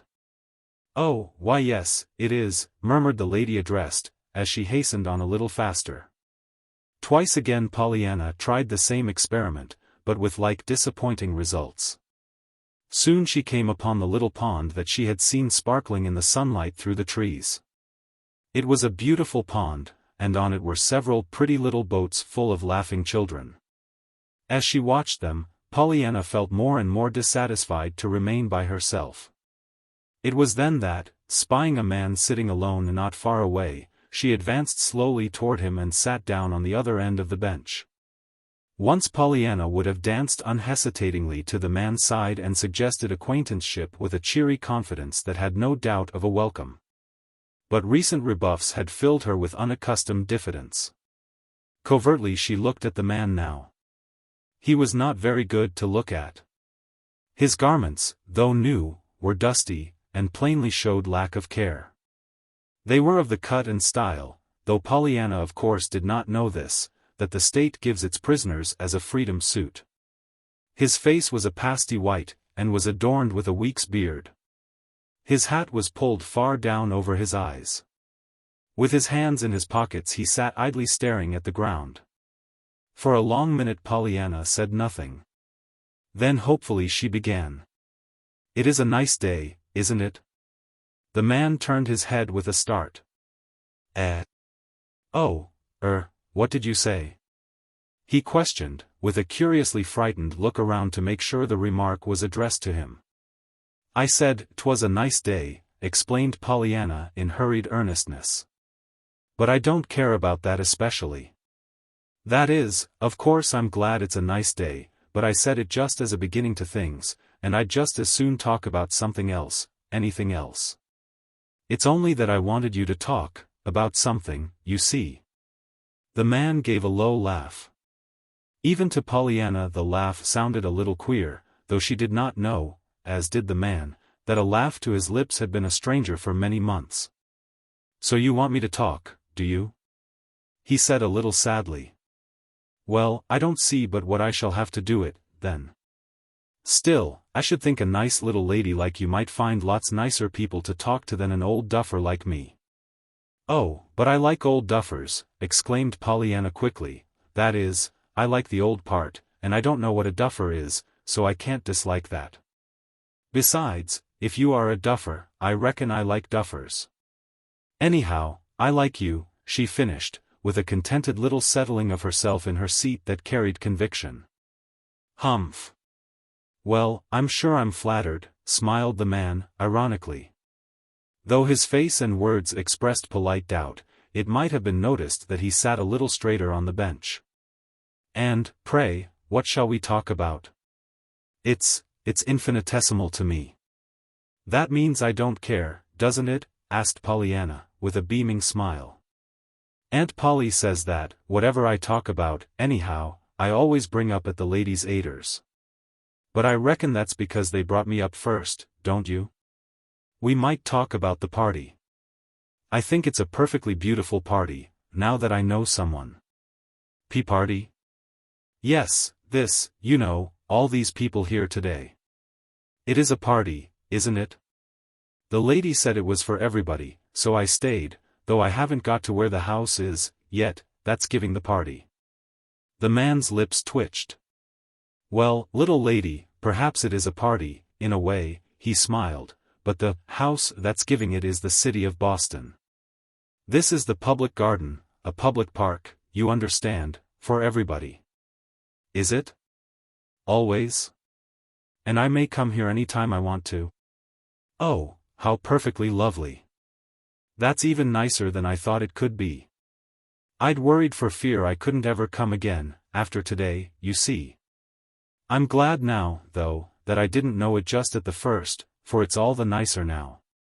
Nice things are nicer when you've been worrying for fear they won't be nice, aren't they? Perhaps they are, if they ever turn out to be nice at all, conceded the man, a little gloomily. Yes, I think so, nodded Pollyanna, not noticing the gloom. But isn't it beautiful, here? She gloried. I wonder if Mrs. Carew knows about it, that it's for anybody, so. Why, I should think everybody would want to come here all the time, and just stay and look around. The man's face hardened. Well, there are a few people in the world who have got a job, who've got something to do besides just to come here and stay and look around. But I don't happen to be one of them. Don't you?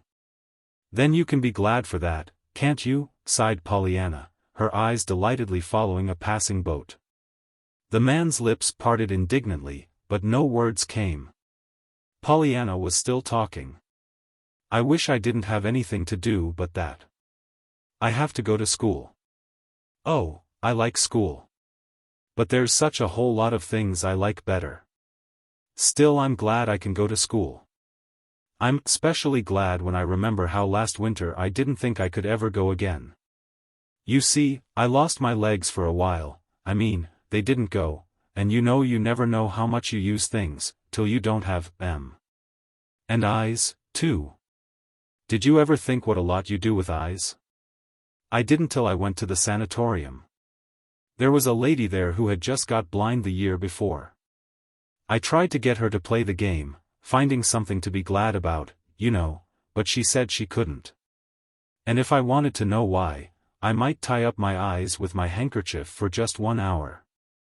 And I did. It was awful. Did you ever try it? Why, and no, I didn't. A half-vexed, half-baffled expression was coming to the man's face. Well, don't. It's awful. You can't do anything, not anything that you want to do. But I kept it on the whole hour. Since then I've been so glad, sometimes, when I see something perfectly lovely like this, you know, I've been so glad I wanted to cry, 'cause I could see it, you know. She's playing the game now, though, that blind lady is. Miss Weatherby told me. The game? Yes, the glad game. Didn't I tell you? Finding something in everything to be glad about. Well, she's found it now, about her eyes, you know. Her husband is the kind of a man that goes to help make the laws, and she had him ask for one that would help blind people, specially little babies. And she went herself and talked and told those men how it felt to be blind. And they made it, that law. And they said that she did more than anybody else, even her husband, to help make it, and that they didn't believe there would have been any law at all if it hadn't been for her. So now she says she's glad she lost her eyes, 'cause she's kept so many little babies from growing up to be blind like her. So you see she's playing it, the game. But I reckon you don't know about the game yet, after all, so I'll tell you. It started this way. And Pollyanna, with her eyes on the shimmering beauty all about her, told of the little pair of crutches of long ago, which should have been a doll. When the story was finished there was a long silence, then, a little abruptly the man got to his feet. "Oh, are you going away now?" she asked in open disappointment. "Yes, I'm going now." He smiled down at her a little queerly. "But you're coming back sometime?" He shook his head, but again he smiled. "I hope not, and I believe not, little girl. You see, I've made a great discovery today. I thought I was down and out. I thought there was no place for me anywhere, now. But I've just discovered that I've got 2 eyes, 2 arms, and 2 legs. Now I'm going to use them, and I'm going to make somebody understand that I know how to use them." The next moment he was gone. "Why, what a funny man," mused Pollyanna. "Still, he was nice, and he was different, too," she finished, rising to her feet and resuming her walk. Pollyanna was now once more her usual cheerful self, and she stepped with the confident assurance of one who has no doubt. Had not the man said that this was a public park, and that she had as good a right as anybody to be there? She walked nearer to the pond and crossed the bridge to the starting place of the little boats. For some time she watched the children happily, keeping a particularly sharp lookout for the possible black curls of Susie Smith. She would have liked to take a ride in the pretty boats, herself, but the sign said 5 cents a trip, and she did not have any money with her. She smiled hopefully into the faces of several women, and twice she spoke tentatively. But no one spoke first to her, and those whom she addressed eyed her coldly, and made scant response. After a time she turned her steps into still another path. Here she found a white-faced boy in a wheelchair. She would have spoken to him, but he was so absorbed in his book that she turned away after a moment's wistful gazing. Soon then she came upon a pretty, but sad-looking young girl sitting alone, staring at nothing, very much as the man had sat. With a contented little cry Pollyanna hurried forward. "Oh, how do you do?" she beamed. "I'm so glad I found you. I've been hunting ever so long for you," she asserted, dropping herself down on the unoccupied end of the bench. The pretty girl turned with a start, an eager look of expectancy in her eyes. "Oh," she exclaimed, falling back in plain disappointment. "I thought, why, what do you mean?" she demanded aggrievedly. "I never set eyes on you before in my life." "No, I didn't you either," smiled Pollyanna, "but I've been hunting for you, just the same. That is, of course I didn't know you were going to be you exactly. It's just that I wanted to find someone that looked lonesome, and that didn't have anybody. Like me, you know. So many here today have got folks. See?" "Yes, I see," nodded the girl, falling back into her old listlessness. "But, poor little kid, it's too bad you should find it out, so soon." "Find what out?" "That the lonesomest place in all the world is in a crowd in a big city." Pollyanna frowned and pondered. "Is it?" I don't see how it can be. I don't see how you can be lonesome when you've got folks all around you. Still, she hesitated, and the frown deepened. I was lonesome this afternoon, and there were folks all around me. Only they didn't seem to think, or notice. The pretty girl smiled bitterly. That's just it. They don't ever think, or notice, crowds don't. But some folks do. We can be glad some do, urged Pollyanna. Now when Oh, yes, some do, interrupted the other. As she spoke she shivered and looked fearfully down the path beyond Pollyanna. Some notice, too much. Pollyanna shrank back in dismay. Repeated rebuffs that afternoon had given her a new sensitiveness. Do you mean, me? She stammered. That you wished I hadn't noticed, you? No, Kitty. I meant, someone quite different from you. Someone that hadn't ought to notice. I was glad to have you speak, only, I thought at first it was someone from home. Oh, then you don't live here, either, any more than I do, I mean, for keeps. Oh, yes, I live here now, sighed the girl, that is, if you can call it living, what I do. What do you do? Asked Pollyanna interestedly. Do? I'll tell you what I do, cried the other, with sudden bitterness. From morning till night I sell fluffy laces and perky bows to girls that laugh and talk and know each other. Then I go home to a little back room up 3 flights just big enough to hold a lumpy cot bed, a washstand with a nicked pitcher, 1 rickety chair, and me. It's like a furnace in the summer and an icebox in the winter. But it's all the place I've got, and I'm supposed to stay in it, when I ain't workin'. But I've come out today. I ain't goin' to stay in that room, and I ain't goin' to go to any old library to read, neither. It's our last half-holiday this year, and an extra one, at that. And I'm going to have a good time, for once. I'm just as young, and I like to laugh and joke just as well as them girls I sell bows to all day. Well, today I'm going to laugh and joke. Pollyanna smiled and nodded her approval. I'm glad you feel that way. I do, too. It's a lot more fun, to be happy, isn't it? Besides, the Bible tells us to rejoice and be glad, I mean. It tells us to 800 times. Probably you know about though, the rejoicing texts. The pretty girl shook her head. A queer look came to her face. Well, no, she said dryly. I can't say I was thinkin' of the Bible. Weren't you? Well, maybe not, but, you see, my father was a minister, and he. A minister? Yes. Why, was yours, too? Cried Pollyanna, answering something she saw in the other's face. Why yes. A faint color crept up to the girl's forehead. Oh, and has he gone like mine to be with God and the angels? The girl turned away her head. No. He's still living, back home, she answered, half under her breath. Oh, how glad you must be, sighed Pollyanna, enviously. Sometimes I get to thinking, if only I could just see Father once, but you do see your father, don't you? Not often. You see, I'm down here. But you can see him, and I can't, mine. He's gone to be with Mother and the rest of us up in heaven, and, have you got a mother, too, an earth mother? Why yes.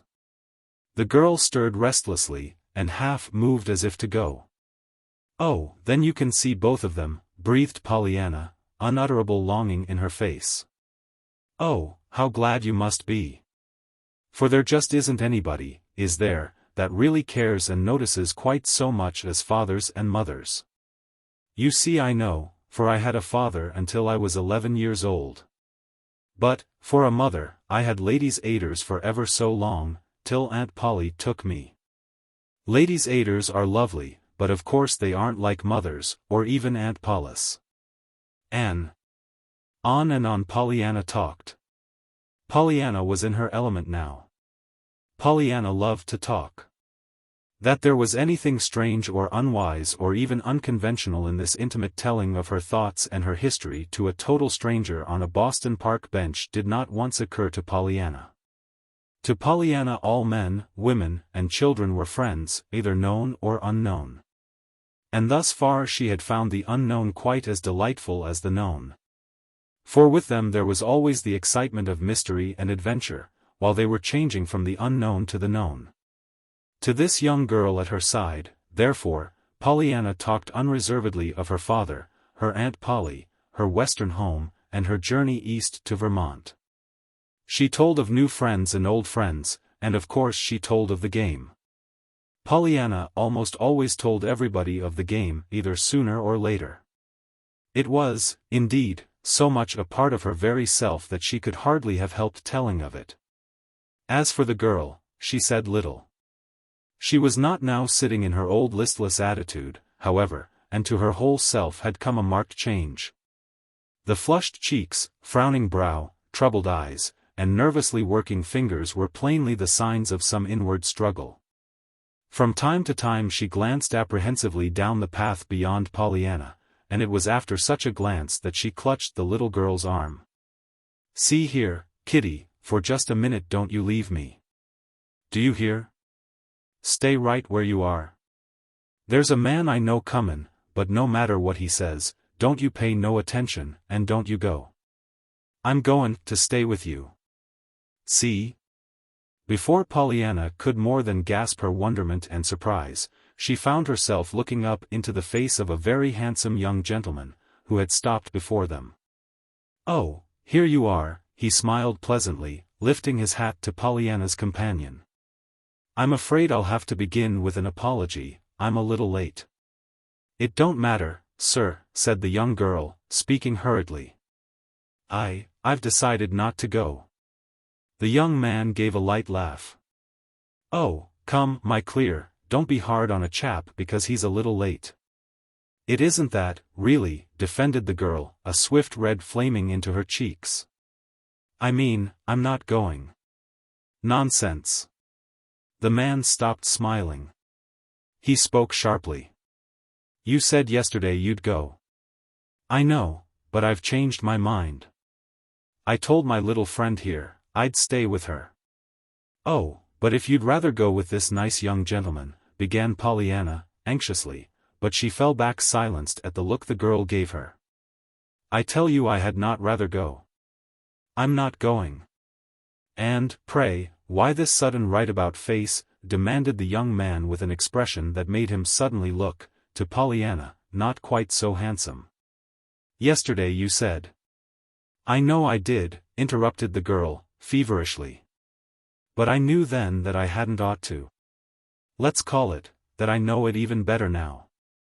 That's all." And she turned away resolutely. It was not all. The man spoke again, twice.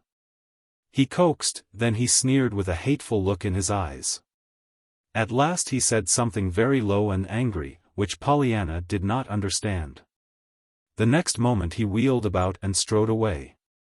The girl watched him tensely till he passed quite out of sight, then, relaxing, she laid a shaking hand on Pollyanna's arm. "Thanks, Kitty. I reckon I owe you more than you know. Goodbye." "But you aren't going away now," bemoaned Pollyanna. The girl sighed wearily. "I got to. He might come back, and next time I might not be able to." She clipped the words short and rose to her feet. For a moment she hesitated, then she choked bitterly. "You see, he's the kind that notices too much, and that hadn't ought to notice me at all." With that she was gone. "Why, what a funny lady," murmured Pollyanna, looking wistfully after the vanishing figure. "She was nice, but she was sort of different, too," she commented, rising to her feet and moving idly down the path. Chapter 6. Jerry to the rescue. It was not long before Pollyanna reached the edge of the garden at a corner where two streets crossed. It was a wonderfully interesting corner, with its hurrying cars, automobiles, carriages and pedestrians. A huge red bottle in a drugstore window caught her eye, and from down the street came the sound of a hurdy-gurdy. Hesitating only a moment, Pollyanna darted across the corner and skipped lightly down the street toward the entrancing music. Pollyanna found much to interest her now. In the store windows were marvelous objects, and around the hurdy-gurdy, when she had reached it, she found a dozen dancing children, most fascinating to watch. So altogether delightful, indeed, did this pastime prove to be that Pollyanna followed the hurdy-gurdy for some distance, just to see those children dance. Presently she found herself at a corner so busy that a very big man in a belted blue coat helped the people across the street. For an absorbed minute she watched him in silence. Then, a little timidly, she herself started to cross. It was a wonderful experience. The big, blue-coated man saw her at once and promptly beckoned to her. He even walked to meet her. Then, through a wide lane with puffing motors and impatient horses on either hand, she walked unscathed to the further curb. It gave her a delightful sensation, so delightful that, after a minute, she walked back. Twice again, after short intervals, she trod the fascinating way so magically opened at the lifting of the big man's hand. But the last time her conductor left her at the curb, he gave a puzzled frown. "See here, little girl, ain't you the same one what crossed a minute ago?" he demanded. "And again before that?" "Yes, sir," beamed Pollyanna. "I've been across 4 times. Well, the officer began to bluster, but Pollyanna was still talking. "And it's been nicer every time." "Oh, it has it?" mumbled the big man, lamely. Then, with a little more spirit he sputtered, "What do you think I'm here for, just to tote you back and forth?" "Oh, no, sir," dimpled Pollyanna. "Of course you aren't just for me. There are all these others. I know what you are. You're a policeman. We've got one of you out where I live at Mrs. Carew's, only he's the kind that just walks on the sidewalk, you know. I used to think you were soldiers, on account of your gold buttons and blue hats, but I know better now. Only I think you are a kind of a soldier, 'cause you're so brave, standing here like this, right in the middle of all these teams and automobiles, helping folks across." "Ho, ho. Grrr," spluttered the big man, coloring like a schoolboy and throwing back his head with a hearty laugh. "Ho, ho." Just as if, he broke off with a quick lifting of his hand. The next moment he was escorting a plainly very much frightened little old lady from curb to curb. If his step were a bit more pompous, and his chest a bit more full, it must have been only an unconscious tribute to the watching eyes of the little girl back at the starting point. A moment later, with a haughtily permissive wave of his hand toward the chafing drivers and chauffeurs, he strolled back to Pollyanna. "Oh, that was splendid," she greeted him, with shining eyes. "I love to see you do it, and it's just like the children of Israel crossing the Red Sea, isn't it, with you holding back the waves for the people to cross? And how glad you must be all the time, that you can do it. I used to think being a doctor was the very gladdest business there was, but I reckon, after all, being a policeman is gladder yet, to help frighten people like this, you know." But with another brrrr and an embarrassed laugh, the big blue-coated man was back in the middle of the street, and Pollyanna was all alone on the curbstone. For only a minute longer did Pollyanna watch her fascinating Red Sea, then, with a regretful backward glance, she turned away. "I reckon maybe I'd better be going home now," she meditated. "It must be most dinner time." And briskly she started to walk back by the way she had come.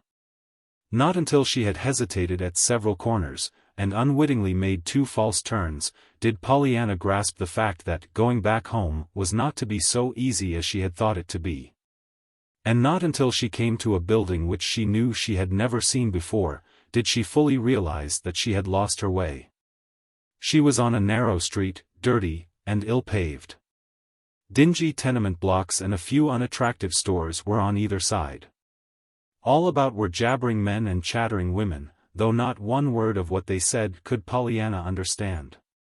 Moreover, she could not help seeing that the people looked at her very curiously, as if they knew she did not belong there. Several times, already, she had asked her way, but in vain. No one seemed to know where Mrs. Carew lived. And, the last 2 times, those addressed had answered with a gesture and a jumble of words which Pollyanna, after some thought, decided must be Dutch. The kind the Hagermans, the only foreign family in Beldingsville, used. On and on, down one street and up another, Pollyanna trudged. She was thoroughly frightened now. She was hungry, too, and very tired. Her feet ached, and her eyes smarted with the tears she was trying so hard to hold back. Worse yet, it was unmistakably beginning to grow dark. Well, anyhow, she choked to herself, I'm going to be glad I'm lost, 'cause it'll be so nice when I get found. I can be glad for that. It was at a noisy corner where 2 broader streets crossed that Pollyanna finally came to a dismayed stop. This time the tears quite overflowed, so that, lacking a handkerchief, she had to use the backs of both hands to wipe them away. "Hello, kid, why the weeps?" queried a cheery voice. "What's up?" With a relieved little cry Pollyanna turned to confront a small boy carrying a bundle of newspapers under his arm. "Oh, I'm so glad to see you," she exclaimed.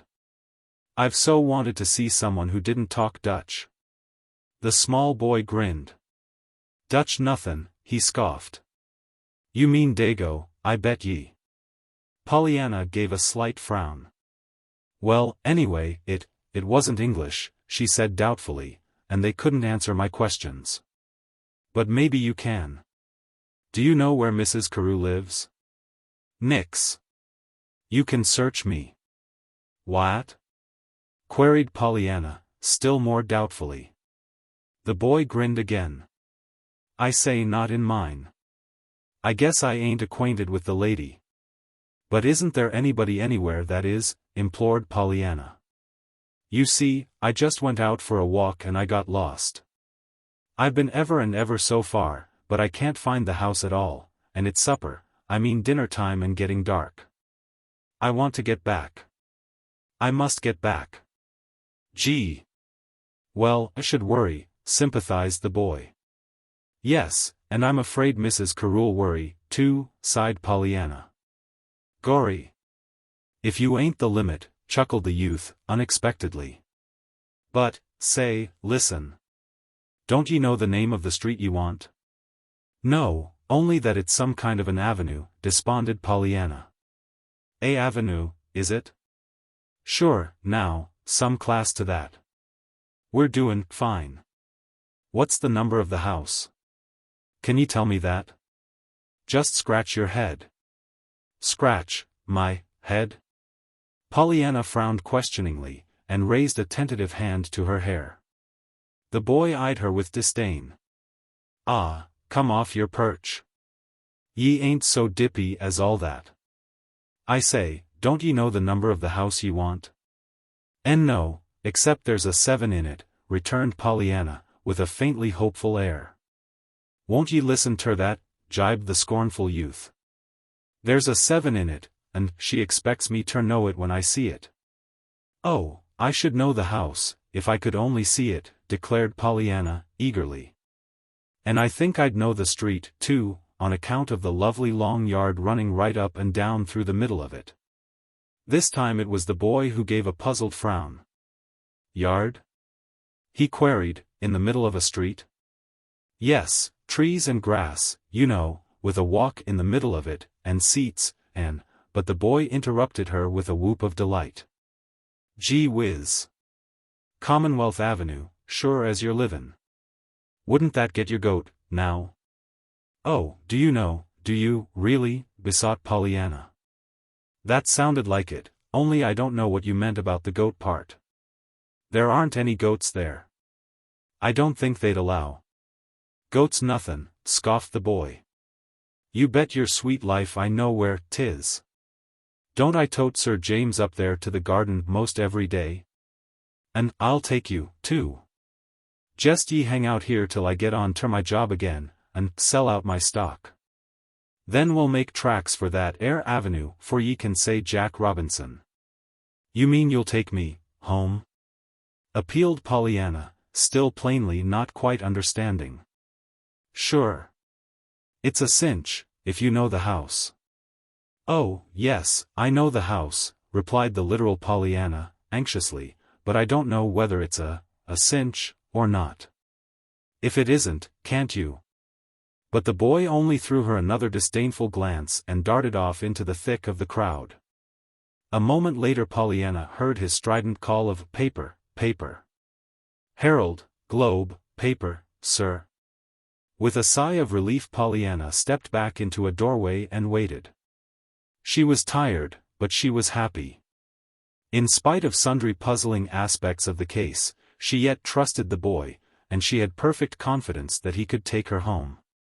"He's nice, and I like him," she said to herself, following with her eyes the boy's alert, darting figure.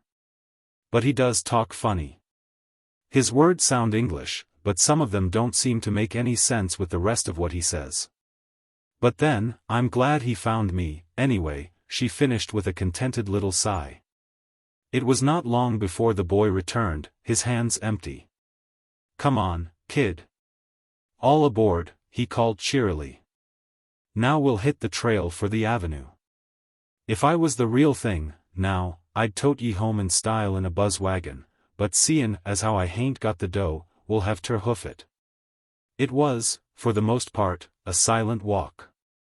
Pollyanna, for once in her life, was too tired to talk, even of the ladies' aiders, and the boy was intent on picking out the shortest way to his goal.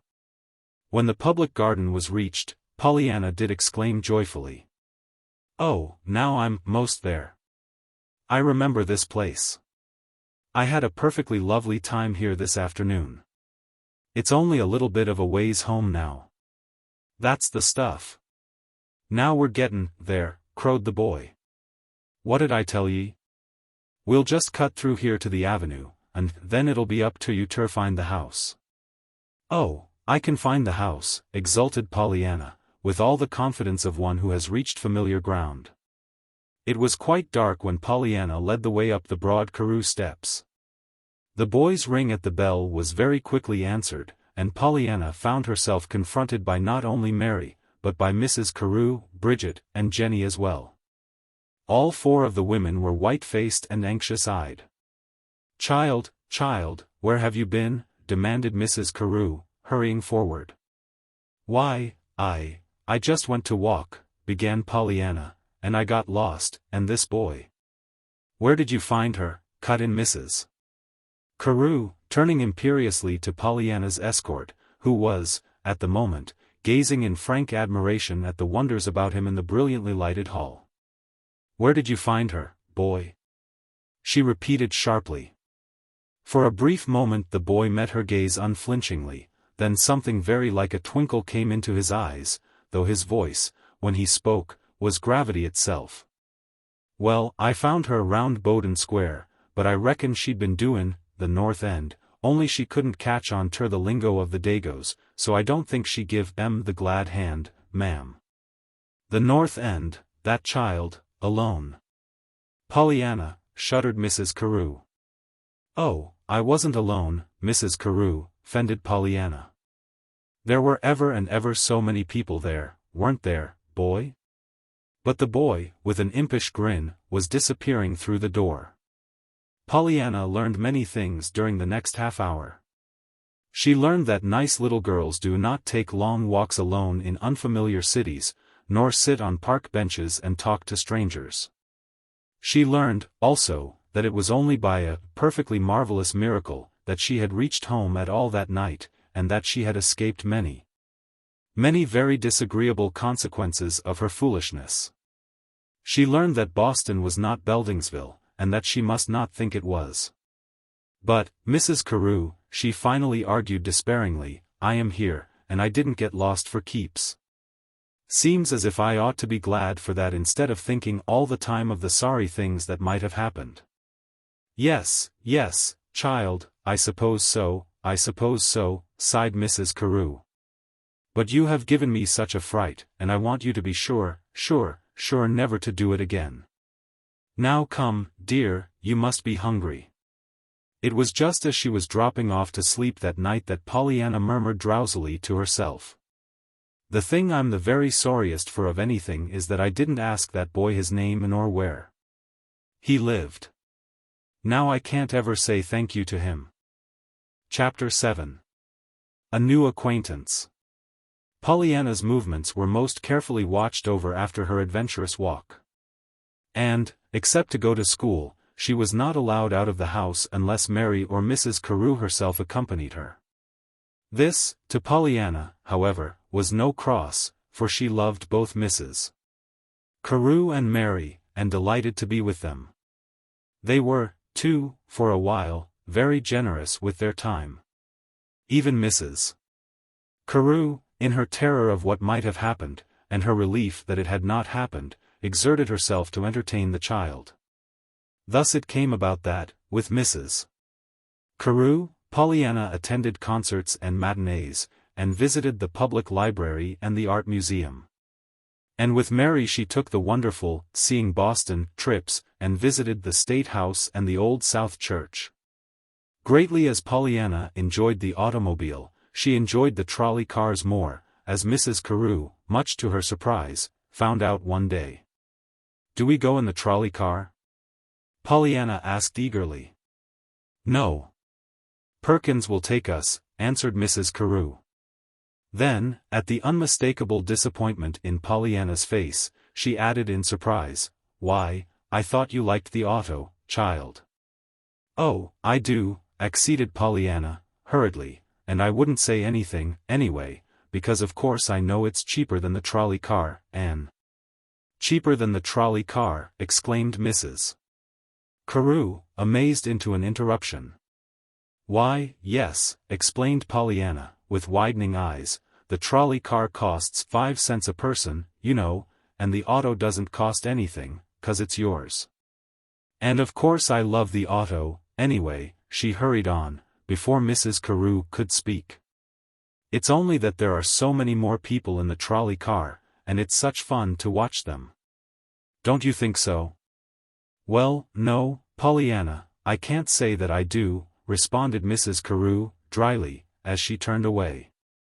As it chanced, not 2 days later, Mrs.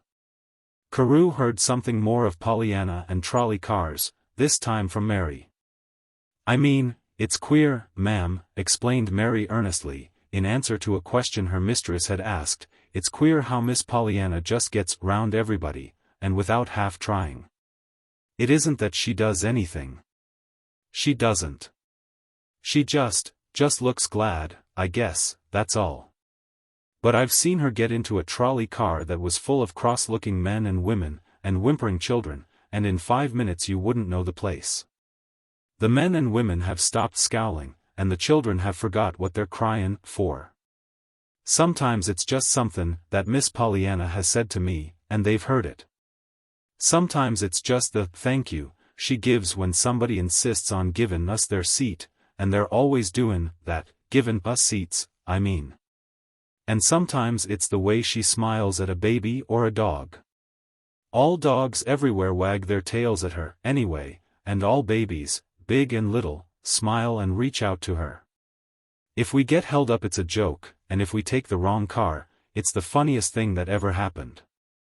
And that's the way 'tis about everything. One just can't stay grumpy, with Miss Pollyanna, even if you're only one of a trolley car full of folks that don't know her." Very likely," murmured Mrs. Carew, turning away.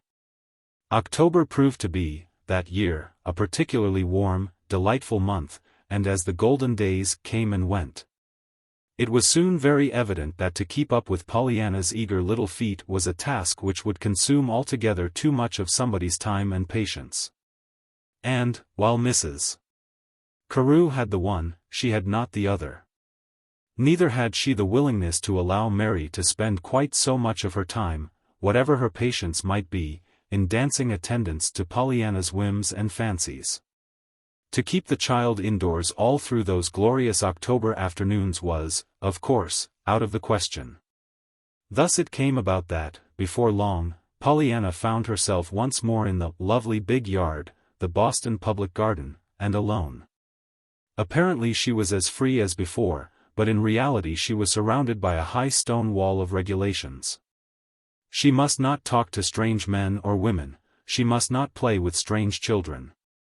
And under no circumstances must she step foot outside the garden except to come home. Furthermore, Mary, who had taken her to the garden and left her, made very sure that she knew the way home, that she knew just where Commonwealth Avenue came down to Arlington Street across from the garden. And always she must go home when the clock in the church tower said it was 4:30. Pollyanna went often to the garden after this. Occasionally she went with some of the girls from school. More often she went alone. In spite of the somewhat irksome restrictions, she enjoyed herself very much. She could watch the people even if she could not talk to them. And she could talk to the squirrels and pigeons and sparrows that so eagerly came for the nuts and grain which she soon learned to carry to them every time she went. Pollyanna often looked for her old friends of that first day, the man who was so glad he had his eyes and legs and arms, and the pretty young lady who would not go with the handsome man. But she never saw them. She did frequently see the boy in the wheelchair, and she wished she could talk to him. The boy fed the birds and squirrels, too, and they were so tame that the doves would perch on his head and shoulders, and the squirrels would burrow in his pockets for nuts. But Pollyanna, watching from a distance, always noticed one strange circumstance, in spite of the boy's very evident delight in serving his banquet. His supply of food always ran short almost at once. And though he invariably looked fully as disappointed as did the squirrel after a nutless burrowing, yet he never remedied the matter by bringing more food the next day, which seemed most short-sighted to Pollyanna. When the boy was not playing with the birds and squirrels he was reading, always reading.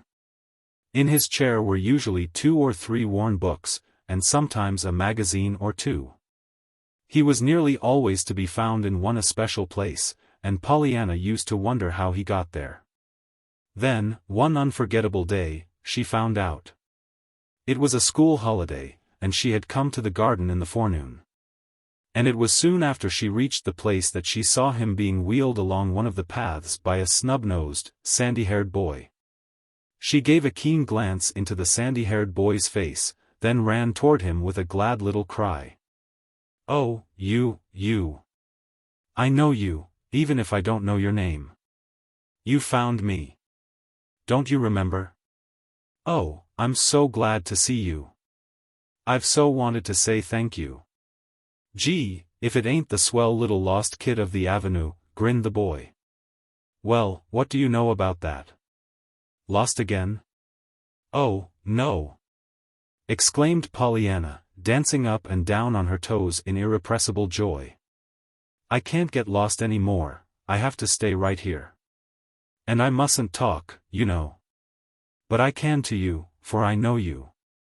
And I can to him, after you introduce me," she finished, with a beaming glance at the lame boy, and a hopeful pause. The sandy-haired youth chuckled softly, and tapped the shoulder of the boy in the chair. "Listen ter that, will ye? Ain't that the real thing, now? Just you wait while I introduce ye." And he struck a pompous attitude. "Madam, this is me friend, Sir James, Lord of Murphy's Alley," but the boy in the chair interrupted him. "Jerry, quit your nonsense," he cried vexedly. Then to Pollyanna he turned a glowing face. "I've seen you here lots of times before.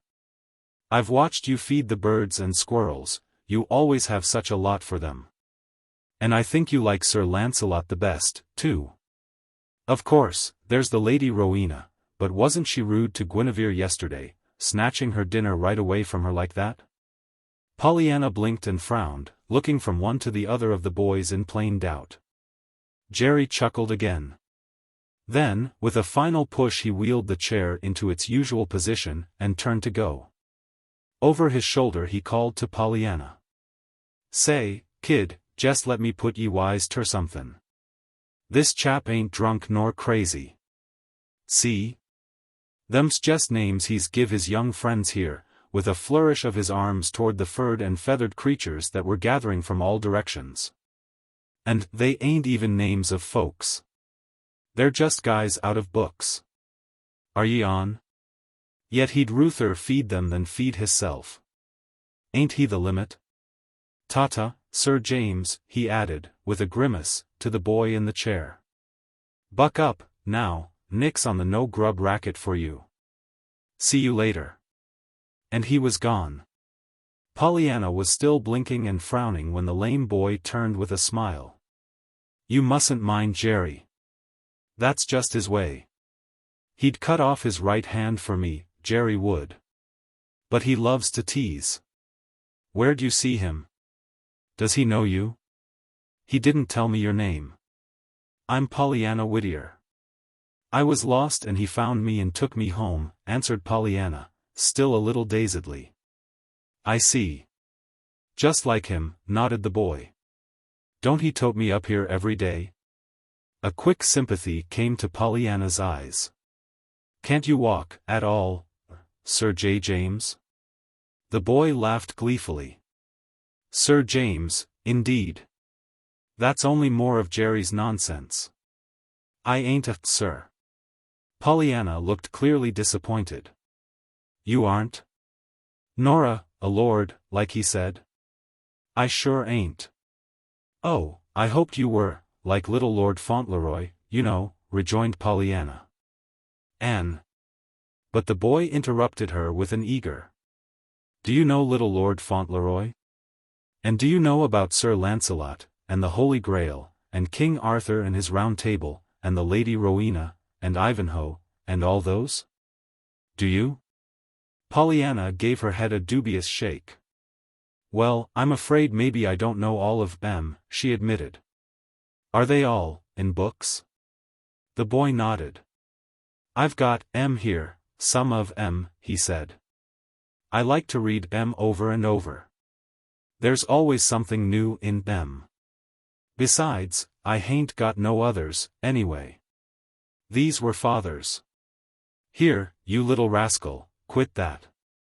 He broke off in laughing reproof as a bushy-tailed squirrel leaped to his lap and began to nose in his pockets. Gory, guess we'd better give them their dinner or they'll be tryin' to eat us, chuckled the boy. That's Sir Lancelot. He's always first, you know. From somewhere the boy produced a small pasteboard box which he opened guardedly, mindful of the numberless bright little eyes that were watching every move. All about him now sounded the whir and flutter of wings, the cooing of doves, the saucy twitter of the sparrows. Sir Lancelot, alert and eager, occupied one arm of the wheelchair. Another bushy-tailed little fellow, less venturesome, sat back on his haunches 5 feet away. A third squirrel chattered noisily on a neighboring tree branch. From the box the boy took a few nuts, a small roll, and a doughnut.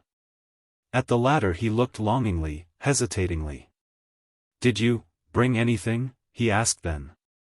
Lots, in here, nodded Pollyanna, tapping the paper bag she carried. Oh, then perhaps I will eat it today, sighed the boy, dropping the doughnut back into the box with an air of relief. Pollyanna, on whom the significance of this action was quite lost, thrust her fingers into her own bag, and the banquet was on. It was a wonderful hour. To Pollyanna it was, in a way, the most wonderful hour she had ever spent, for she had found someone who could talk faster and longer than she could. This strange youth seemed to have an inexhaustible fund of marvelous stories of brave knights and fair ladies, of tournaments and battles. Moreover, so vividly did he draw his pictures that Pollyanna saw with her own eyes the deeds of valor, the knights in armor, and the fair ladies with their jeweled gowns and tresses. Even though she was really looking at a flock of fluttering doves and sparrows and a group of frisking squirrels on a wide sweep of sunlit grass. The ladies' aiders were forgotten. Even the glad game was not thought of. Pollyanna, with flushed cheeks and sparkling eyes, was trailing down the golden ages led by a romance-fed boy who, though she did not know it, was trying to crowd into this one short hour of congenial companionship countless dreary days of loneliness and longing. Not until the noon bells sent Pollyanna hurrying homeward did she remember that she did not even yet know the boy's name. I only know it isn't Sir James, she sighed to herself, frowning with vexation. But never mind. I can ask him tomorrow. Chapter 8. Jamie. Pollyanna did not see the boy tomorrow. It rained, and she could not go to the garden at all. It rained the next day, too. Even on the third day she did not see him, for, though the sun came out bright and warm, and though she went very early in the afternoon to the garden and waited long, he did not come at all. But on the fourth day he was there in his old place, and Pollyanna hastened forward with a joyous greeting. "Oh, I'm so glad to see you. But where've you been? You weren't here yesterday at all." "I couldn't. The pain wouldn't let me come yesterday," explained the lad, who was looking very white. "The pain? Oh, does it ache?" stammered Pollyanna, all sympathy at once. "Oh, yes, always," nodded the boy, with a cheerfully matter-of-fact air. "Most generally I can stand it and come here just the same, except when it gets too bad, same as 'twas yesterday. Then I can't." "But how can you stand it, to have it ache, always?" gasped Pollyanna. "Why, I have to," answered the boy, opening his eyes a little wider. "Things that are so, and they can't be any other way. So what's the use thinking how they might be? Besides, the harder it aches one day, the nicer 'tis to have it let up the next." "I know. That's like the GA," began Pollyanna, but the boy interrupted her. "Did you bring a lot this time?" he asked anxiously. "Oh, I hope you did. You see I couldn't bring them any today. Jerry couldn't spare even a penny for peanuts this morning and there wasn't really enough stuff in the box for me this noon." Pollyanna looked shocked. "You mean, that you didn't have enough to eat, yourself, for your luncheon?" "Sure," smiled the boy. "But don't worry. 'Tisn't the first time, and 'twon't be the last. I'm used to it. Hi, there. Here comes Sir Lancelot." Pollyanna, however, was not thinking of squirrels. "And wasn't there any more at home?" "Oh, no, there's never any left at home," laughed the boy. "You see, Mumsy works out, stairs and washings, so she gets some of her feed in them places, and Jerry picks his up where he can, except nights and mornings. He gets it with us then, if we've got any."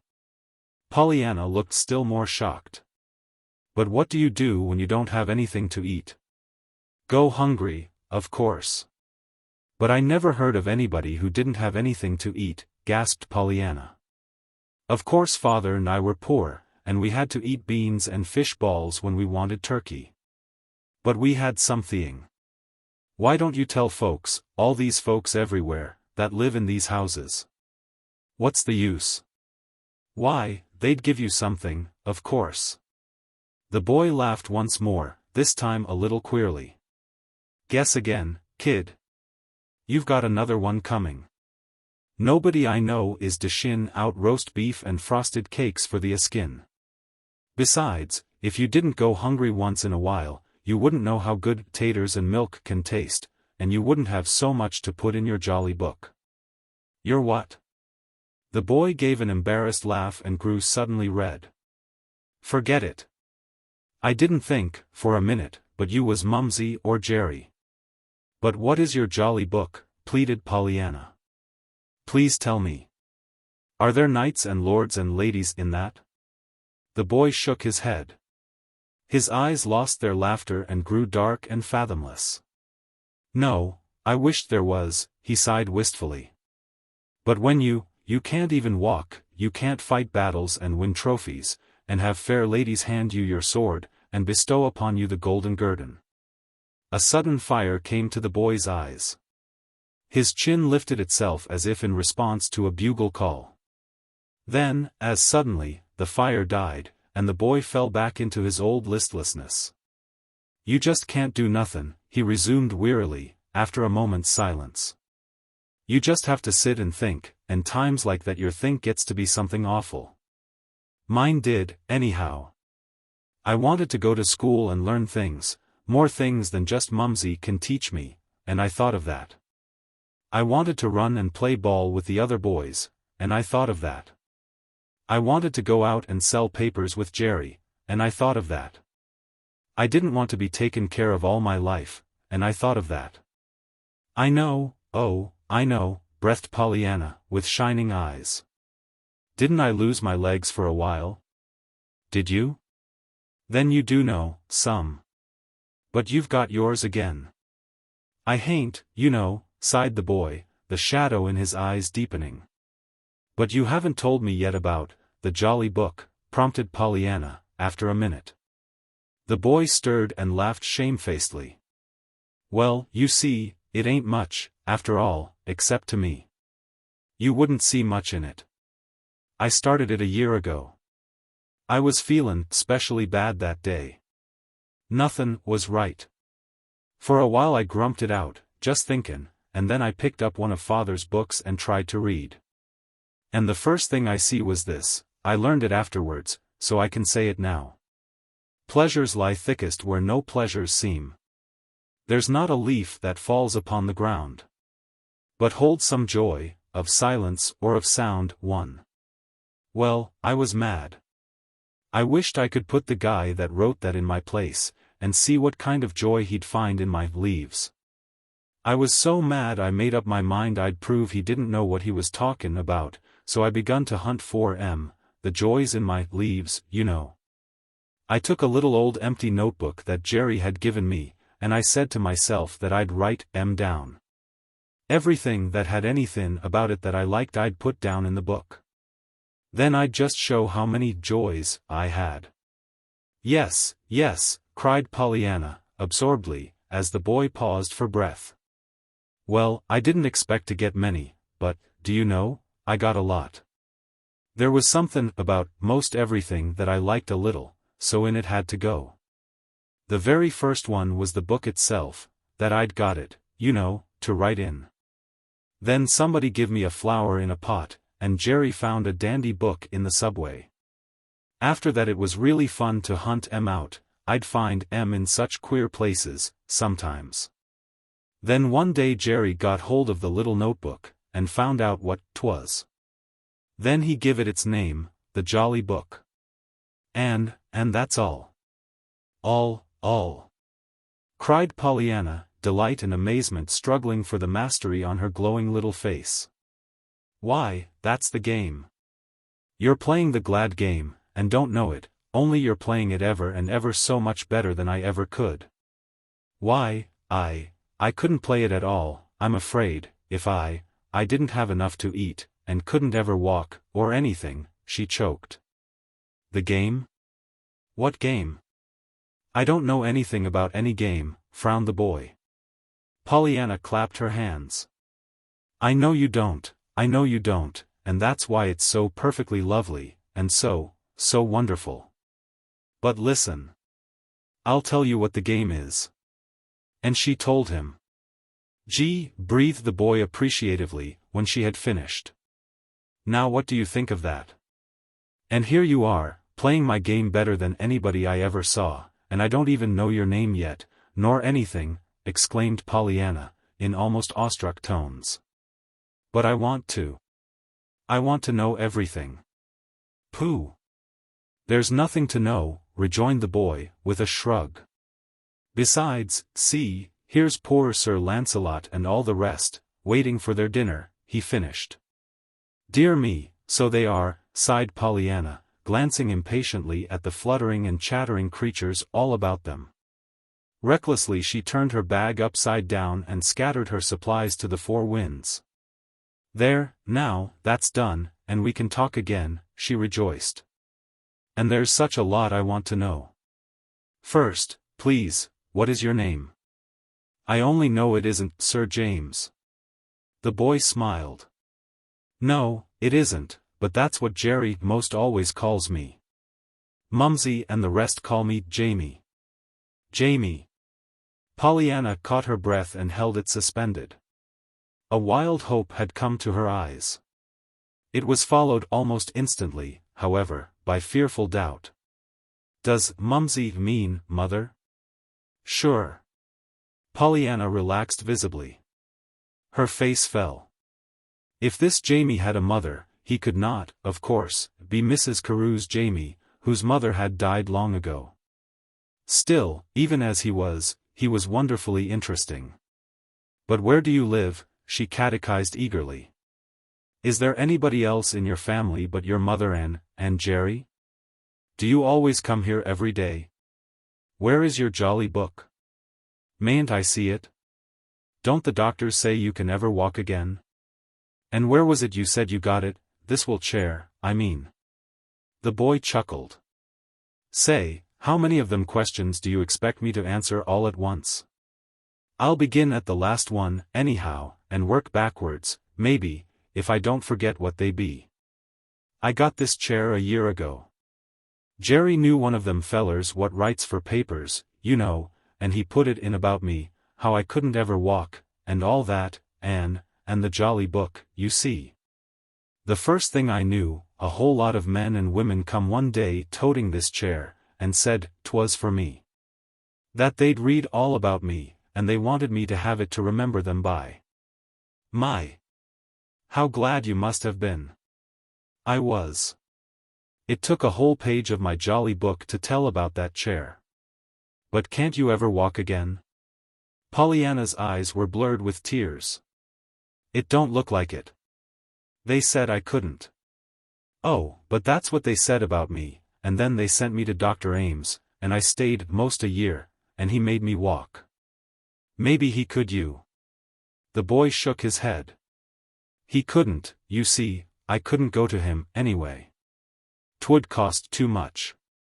We'll just have to call it that I can't ever walk again. But never mind." The boy threw back his head impatiently. "I'm trying not to think of that. You know what it is when your think gets to going." Yes, of course, and here I am talking about it," cried Pollyanna, penitently. "I said you knew how to play the game better than I did, now. But go on. You haven't told me half, yet. Where do you live? And is Jerry all the brothers and sisters you've got?" A swift change came to the boy's face. His eyes glowed. "Yes, and he ain't mine, really. He ain't any relation, nor Mumsy ain't, neither. And only think how good they've been to me." "What's that?" questioned Pollyanna, instantly on the alert. "Isn't that Mumsy your mother at all?" "No. And that's what makes—" "And haven't you got any mother?" interrupted Pollyanna, in growing excitement. "No, I never remember any mother, and father died 6 years ago." "How old were you?" "I don't know. I was little. Mumsy says she guesses maybe I was about 6. That's when they took me, you see." "And your name is Jamie?" Pollyanna was holding her breath. "Why, yes, I told you that." "And what's the other name?" Longingly, but fearfully, Pollyanna asked this question. "I don't know." "You don't know?" "I don't remember. I was too little, I suppose. Even the Murphys don't know. They never knew me as anything but Jamie." A great disappointment came to Pollyanna's face, but almost immediately a flash of thought drove the shadow away. "Well, anyhow, if you don't know what your name is, you can't know it isn't Kent," she exclaimed. "Kent?" puzzled the boy. "Yes," began Pollyanna, all excitement. "You see, there was a little boy named Jamie Kent that—" She stopped abruptly and bit her lip. It had occurred to Pollyanna that it would be kinder not to let this boy know yet of her hope that he might be the lost Jamie. It would be better that she make sure of it before raising any expectations, otherwise she might be bringing him sorrow rather than joy. She had not forgotten how disappointed Jimmy Bean had been when she had been obliged to tell him that the Ladies' Aid did not want him, and again when at first Mr. Pendleton had not wanted him either. She was determined that she would not make the same mistake a third time. So very promptly now she assumed an air of elaborate indifference on this most dangerous subject, as she said. "But never mind about Jamie Kent. Tell me about yourself. I'm so interested." "There isn't anything to tell. I don't know anything nice," hesitated the boy. They said father was queer, and never talked. They didn't even know his name. Everybody called him the professor. Mumsy says he and I lived in a little back room on the top floor of the house in Lowell where they used to live. They were poor then, but they wasn't near so poor as they are now. Jerry's father was alive them days, and had a job. Yes, go on, prompted Pollyanna.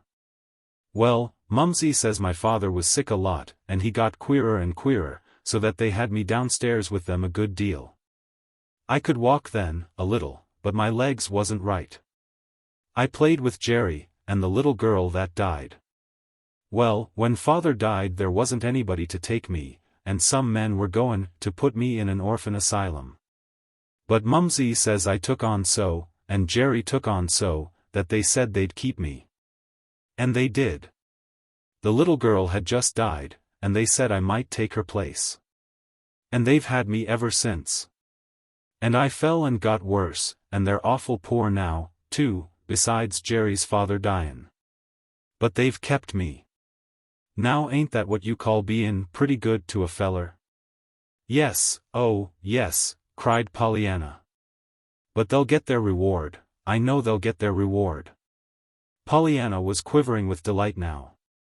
The last doubt had fled. She had found the lost Jamie. She was sure of it. But not yet must she speak. First Mrs. Carew must see him. Then. Even Pollyanna's imagination failed when it came to picturing the bliss in store for Mrs. Carew and Jamie at that glad reunion. She sprang lightly to her feet in utter disregard of Sir Lancelot, who had come back and was nosing in her lap for more nuts. I've got to go now, but I'll come again tomorrow. Maybe I'll have a lady with me that you'll like to know. You'll be here tomorrow, won't you? She finished anxiously. Sure, if it's pleasant. Jerry totes me up here most every mornin'. They fixed it so he could, you know, and I bring my dinner and stay till 4 o'clock. Jerry's good to me, he is.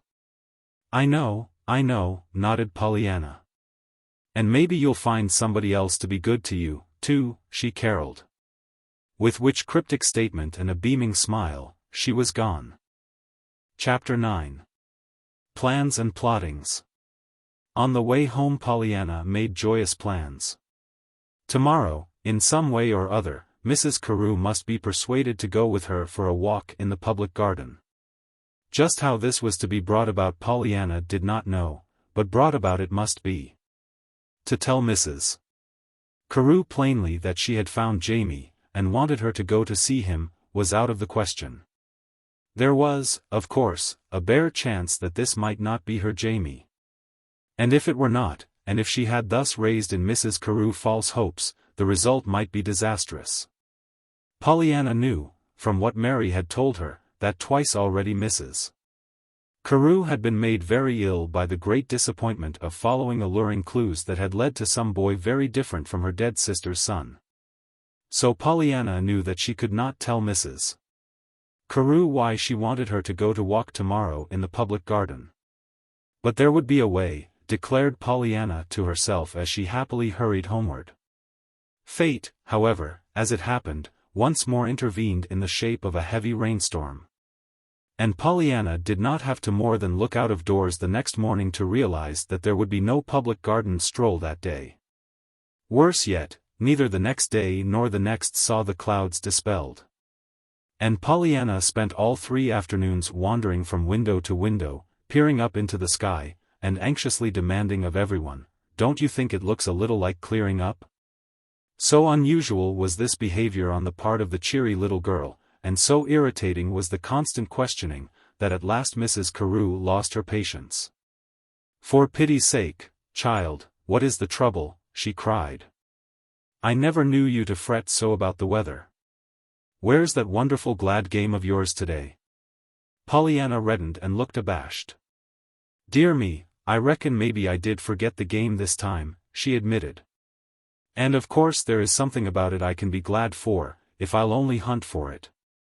I can be glad that it will have to stop raining sometime, 'cause God said He wouldn't send another flood. But you see, I did so want it to be pleasant today. Why, especially? Oh, I just wanted to go to walk in the public garden. Pollyanna was trying hard to speak unconcernedly. I thought maybe you'd like to go with me, too.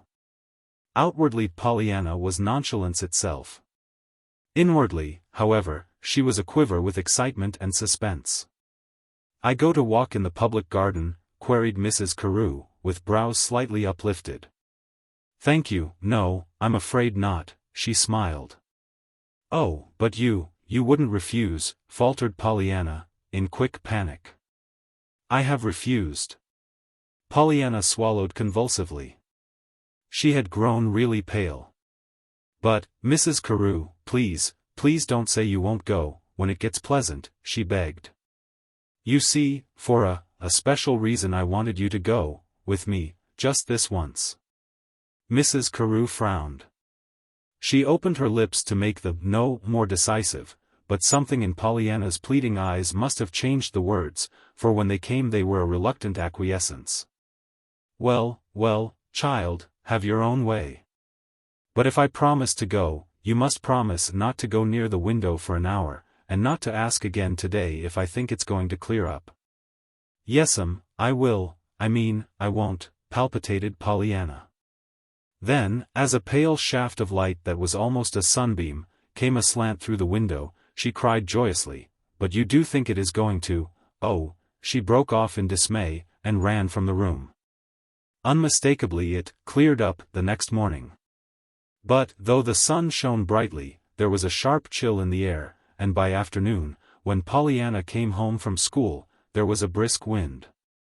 In spite of protests, however, she insisted that it was a beautiful day out, and that she should be perfectly miserable if Mrs. Carew would not come for a walk in the public garden. And Mrs. Carew went, though still protesting. As might have been expected, it was a fruitless journey. Together the impatient woman and the anxious-eyed little girl hurried shiveringly up one path and down another. Pollyanna, not finding the boy in his accustomed place, was making frantic search in every nook and corner of the garden. To Pollyanna it seemed that she could not have it so. Here she was in the garden, and here with her was Mrs. Carew, but not anywhere to be found was Jamie, and yet not one word could she say to Mrs. Carew. At last, thoroughly chilled and exasperated, Mrs. Carew insisted on going home, and despairingly Pollyanna went. Sorry days came to Pollyanna then. What to her was perilously near a second deluge, but according to Mrs. Carew was merely the usual fall rains, brought a series of damp, foggy, cold, cheerless days, filled with either a dreary drizzle of rain, or, worse yet, a steady downpour. If perchance occasionally there came a day of sunshine, Pollyanna always flew to the garden, but in vain. Jamie was never there. It was the middle of November now, and even the garden itself was full of dreariness. The trees were bare, the benches almost empty, and not one boat was on the little pond. True, the squirrels and pigeons were there, and the sparrows were as pert as ever, but to feed them was almost more of a sorrow than a joy.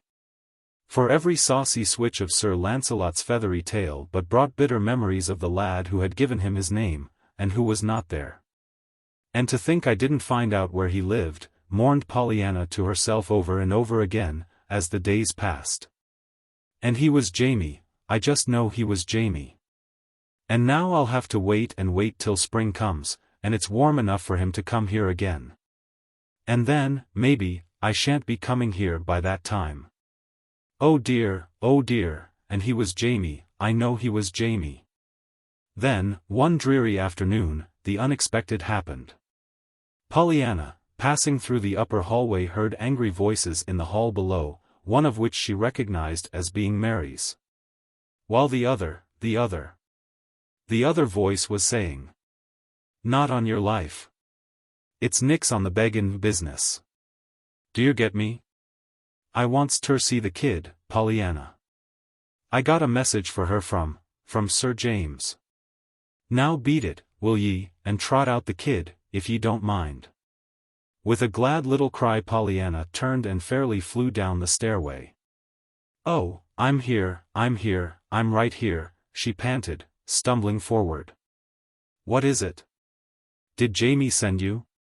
In her excitement she had almost flung herself with outstretched arms upon the boy when Mary intercepted a shocked, restraining hand.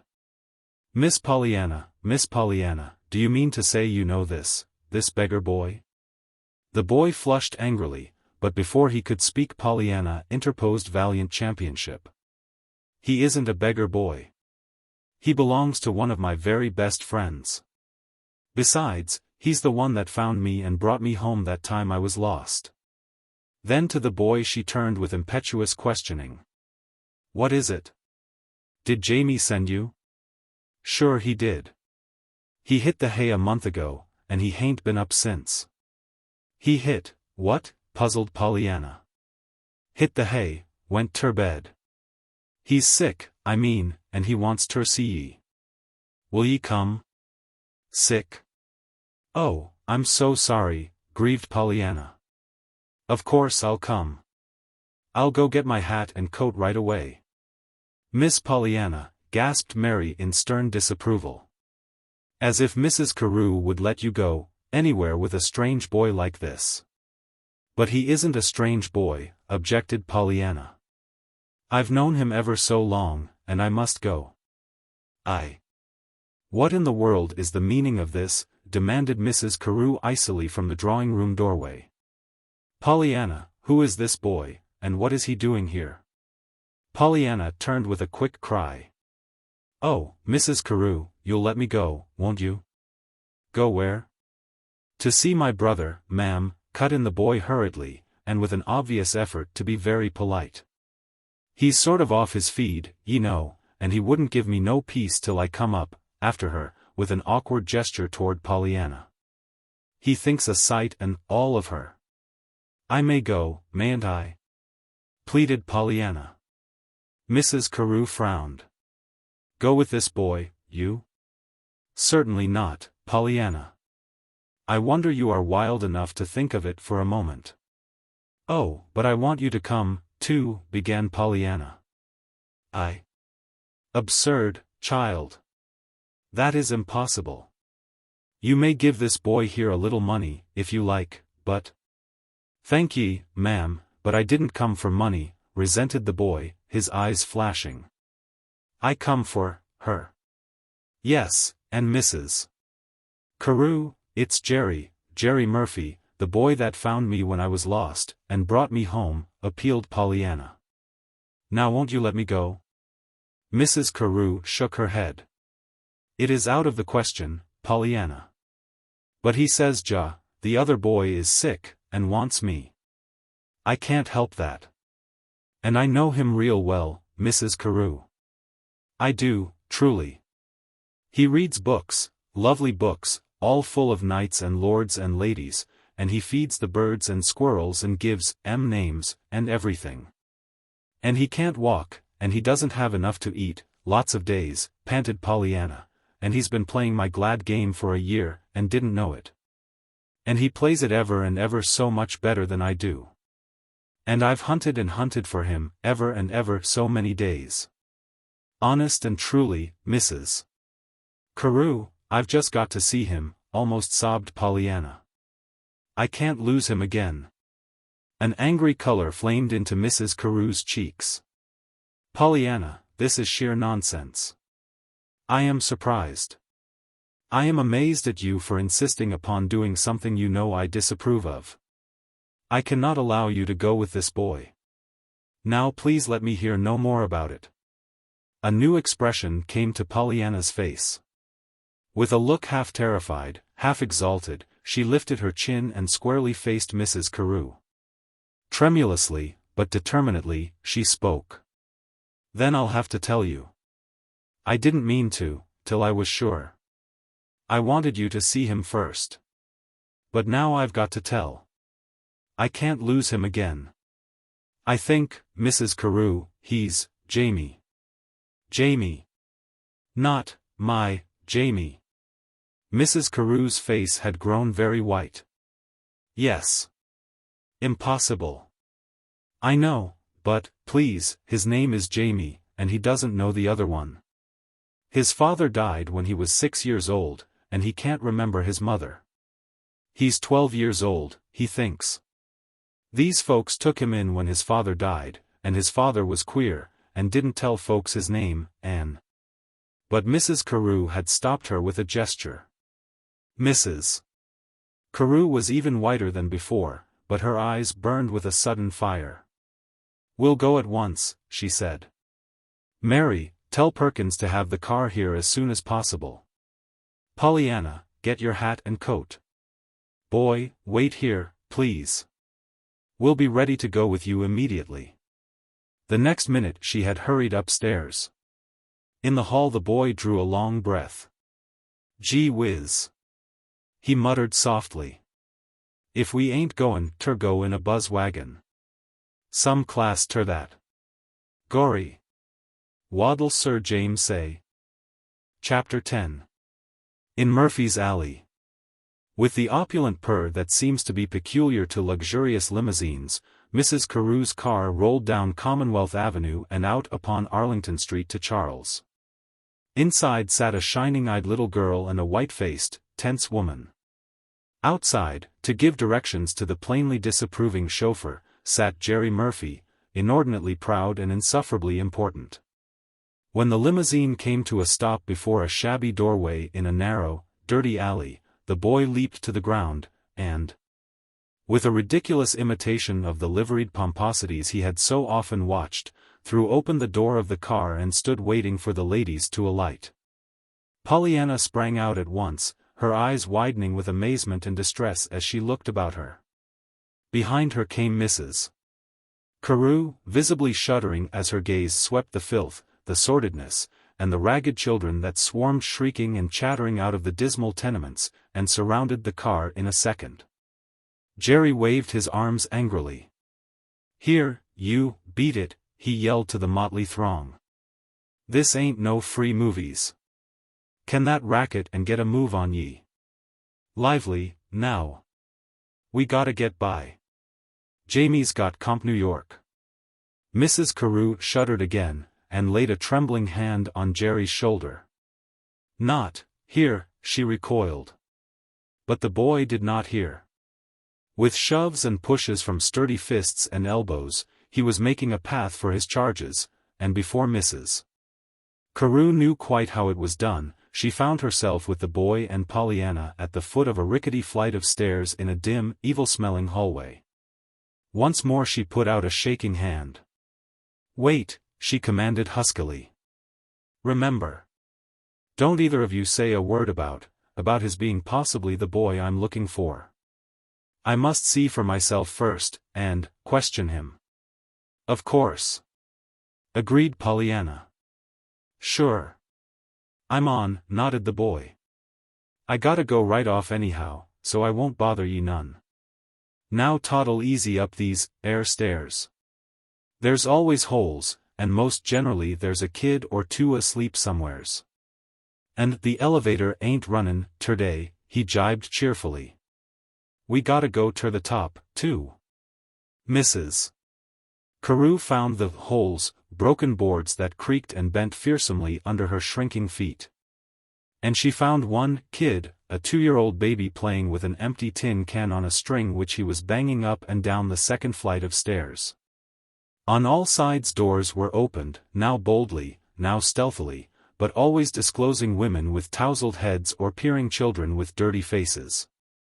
Somewhere a baby was wailing piteously. Somewhere else a man was cursing. Everywhere was the smell of bad whiskey, stale cabbage, and unwashed humanity. At the top of the third and last stairway the boy came to a pause before a closed door. "I'm just thinkin' what Sir James'll say when he's wise ter the prize package I'm bringin' him," he whispered in a throaty voice. "I know what Mumsy'll do, she'll turn on the weeps in no time ter see Jamie so tickled." The next moment he threw wide the door with a gay, "Here we be, an' we come in a buzz wagon. Ain't that goin' some, Sir James?" It was a tiny room, cold and cheerless and pitifully bare, but scrupulously neat. There were here no tousled heads, no peering children, no odors of whiskey, cabbage, and unclean humanity. There were 2 beds, 3 broken chairs, a dry goods box table, and a stove with a faint glow of light that told of a fire not nearly brisk enough to heat even that tiny room. On one of the beds lay a lad with flushed cheeks and fever-bright eyes. Near him sat a thin, white-faced woman, bent and twisted with rheumatism. Mrs. Carew stepped into the room and, as if to steady herself, paused a minute with her back to the wall. Pollyanna hurried forward with a low cry just as Jerry, with an apologetic "I gotta go now. Goodbye," dashed through the door. "Oh, Jamie, I'm so glad I found you," cried Pollyanna. "You don't know how I've looked and looked for you every day. But I'm so sorry you're sick." Jamie smiled radiantly and held out a thin white hand.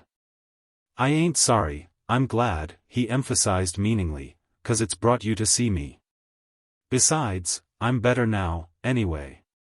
Mumsy, this is the little girl, you know, that told me the glad game, and Mumsy's playing it, too," he triumphed, turning back to Pollyanna.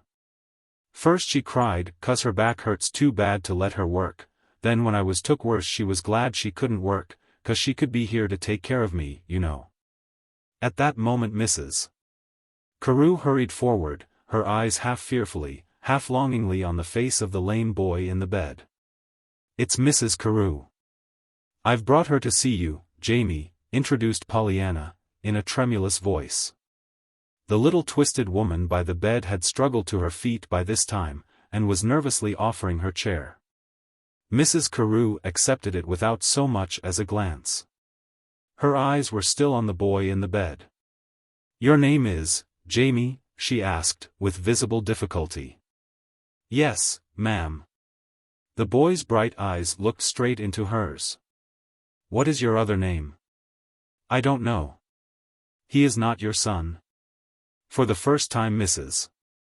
Carew turned to the twisted little woman who was still standing by the bed. "No, madam."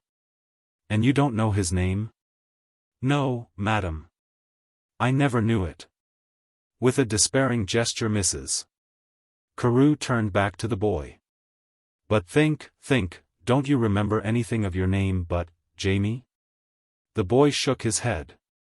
Into his eyes was coming a puzzled wonder. "No, nothing." "Haven't you anything that belonged to your father, with possibly his name in it?" "There wasn't anything worth savon but them books," interposed Mrs. Murphy. "Them's his. Maybe you'd like to look at them," she suggested, pointing to a row of worn volumes on a shelf across the room. Then, in plainly uncontrollable curiosity, she asked, "Was you thinkin' you knew him, ma'am?" "I don't know," murmured Mrs. Carew, in a half-stifled voice, as she rose to her feet and crossed the room to the shelf of books. There were not many, perhaps 10 or a dozen. There was a volume of Shakespeare's plays, an Ivanhoe, a much-thumbed Lady of the Lake, a book of miscellaneous poems, a coverless Tennyson, a dilapidated Little Lord Fauntleroy, and 2 or 3 books of ancient and medieval history. But, though Mrs. Carew looked carefully through every one, she found nowhere any written word. With a despairing sigh she turned back to the boy and to the woman, both of whom now were watching her with startled, questioning eyes. "I wish you'd tell me, both of you, all you know about yourselves," she said brokenly, dropping herself once more into the chair by the bed. And they told her. It was much the same story that Jamie had told Pollyanna in the public garden. There was little that was new, nothing that was significant, in spite of the probing questions that Mrs. Carew asked. At its conclusion Jamie turned eager eyes on Mrs. Carew's face. "Do you think you knew, my father?" he begged. Mrs. Carew closed her eyes and pressed her hand to her head. "I don't know," she answered. "But I think not." Pollyanna gave a quick cry of keen disappointment, but as quickly she suppressed it in obedience to Mrs. Carew's warning glance. With new horror, however, she surveyed the tiny room. Jamie, turning his wondering eyes from Mrs. Carew's face, suddenly awoke to his duties as host. "Wasn't you good to come?" he said to Pollyanna, gratefully. "How's Sir Lancelot? Do you ever go to feed him now?" Then, as Pollyanna did not answer at once, he hurried on, his eyes going from her face to the somewhat battered pink in a broken-necked bottle in the window. "Did you see my posy? Jerry found it. Somebody dropped it and he picked it up. Ain't it pretty?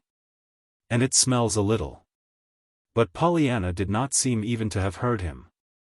She was still gazing, wide-eyed about the room, clasping and unclasping her hands nervously. "But I don't see how you can ever play the game here at all, Jamie," she faltered. "I didn't suppose there could be anywhere such a perfectly awful place to live," she shuddered. "Ho," scoffed Jamie, valiantly. "You'd oughter see the Pikes downstairs.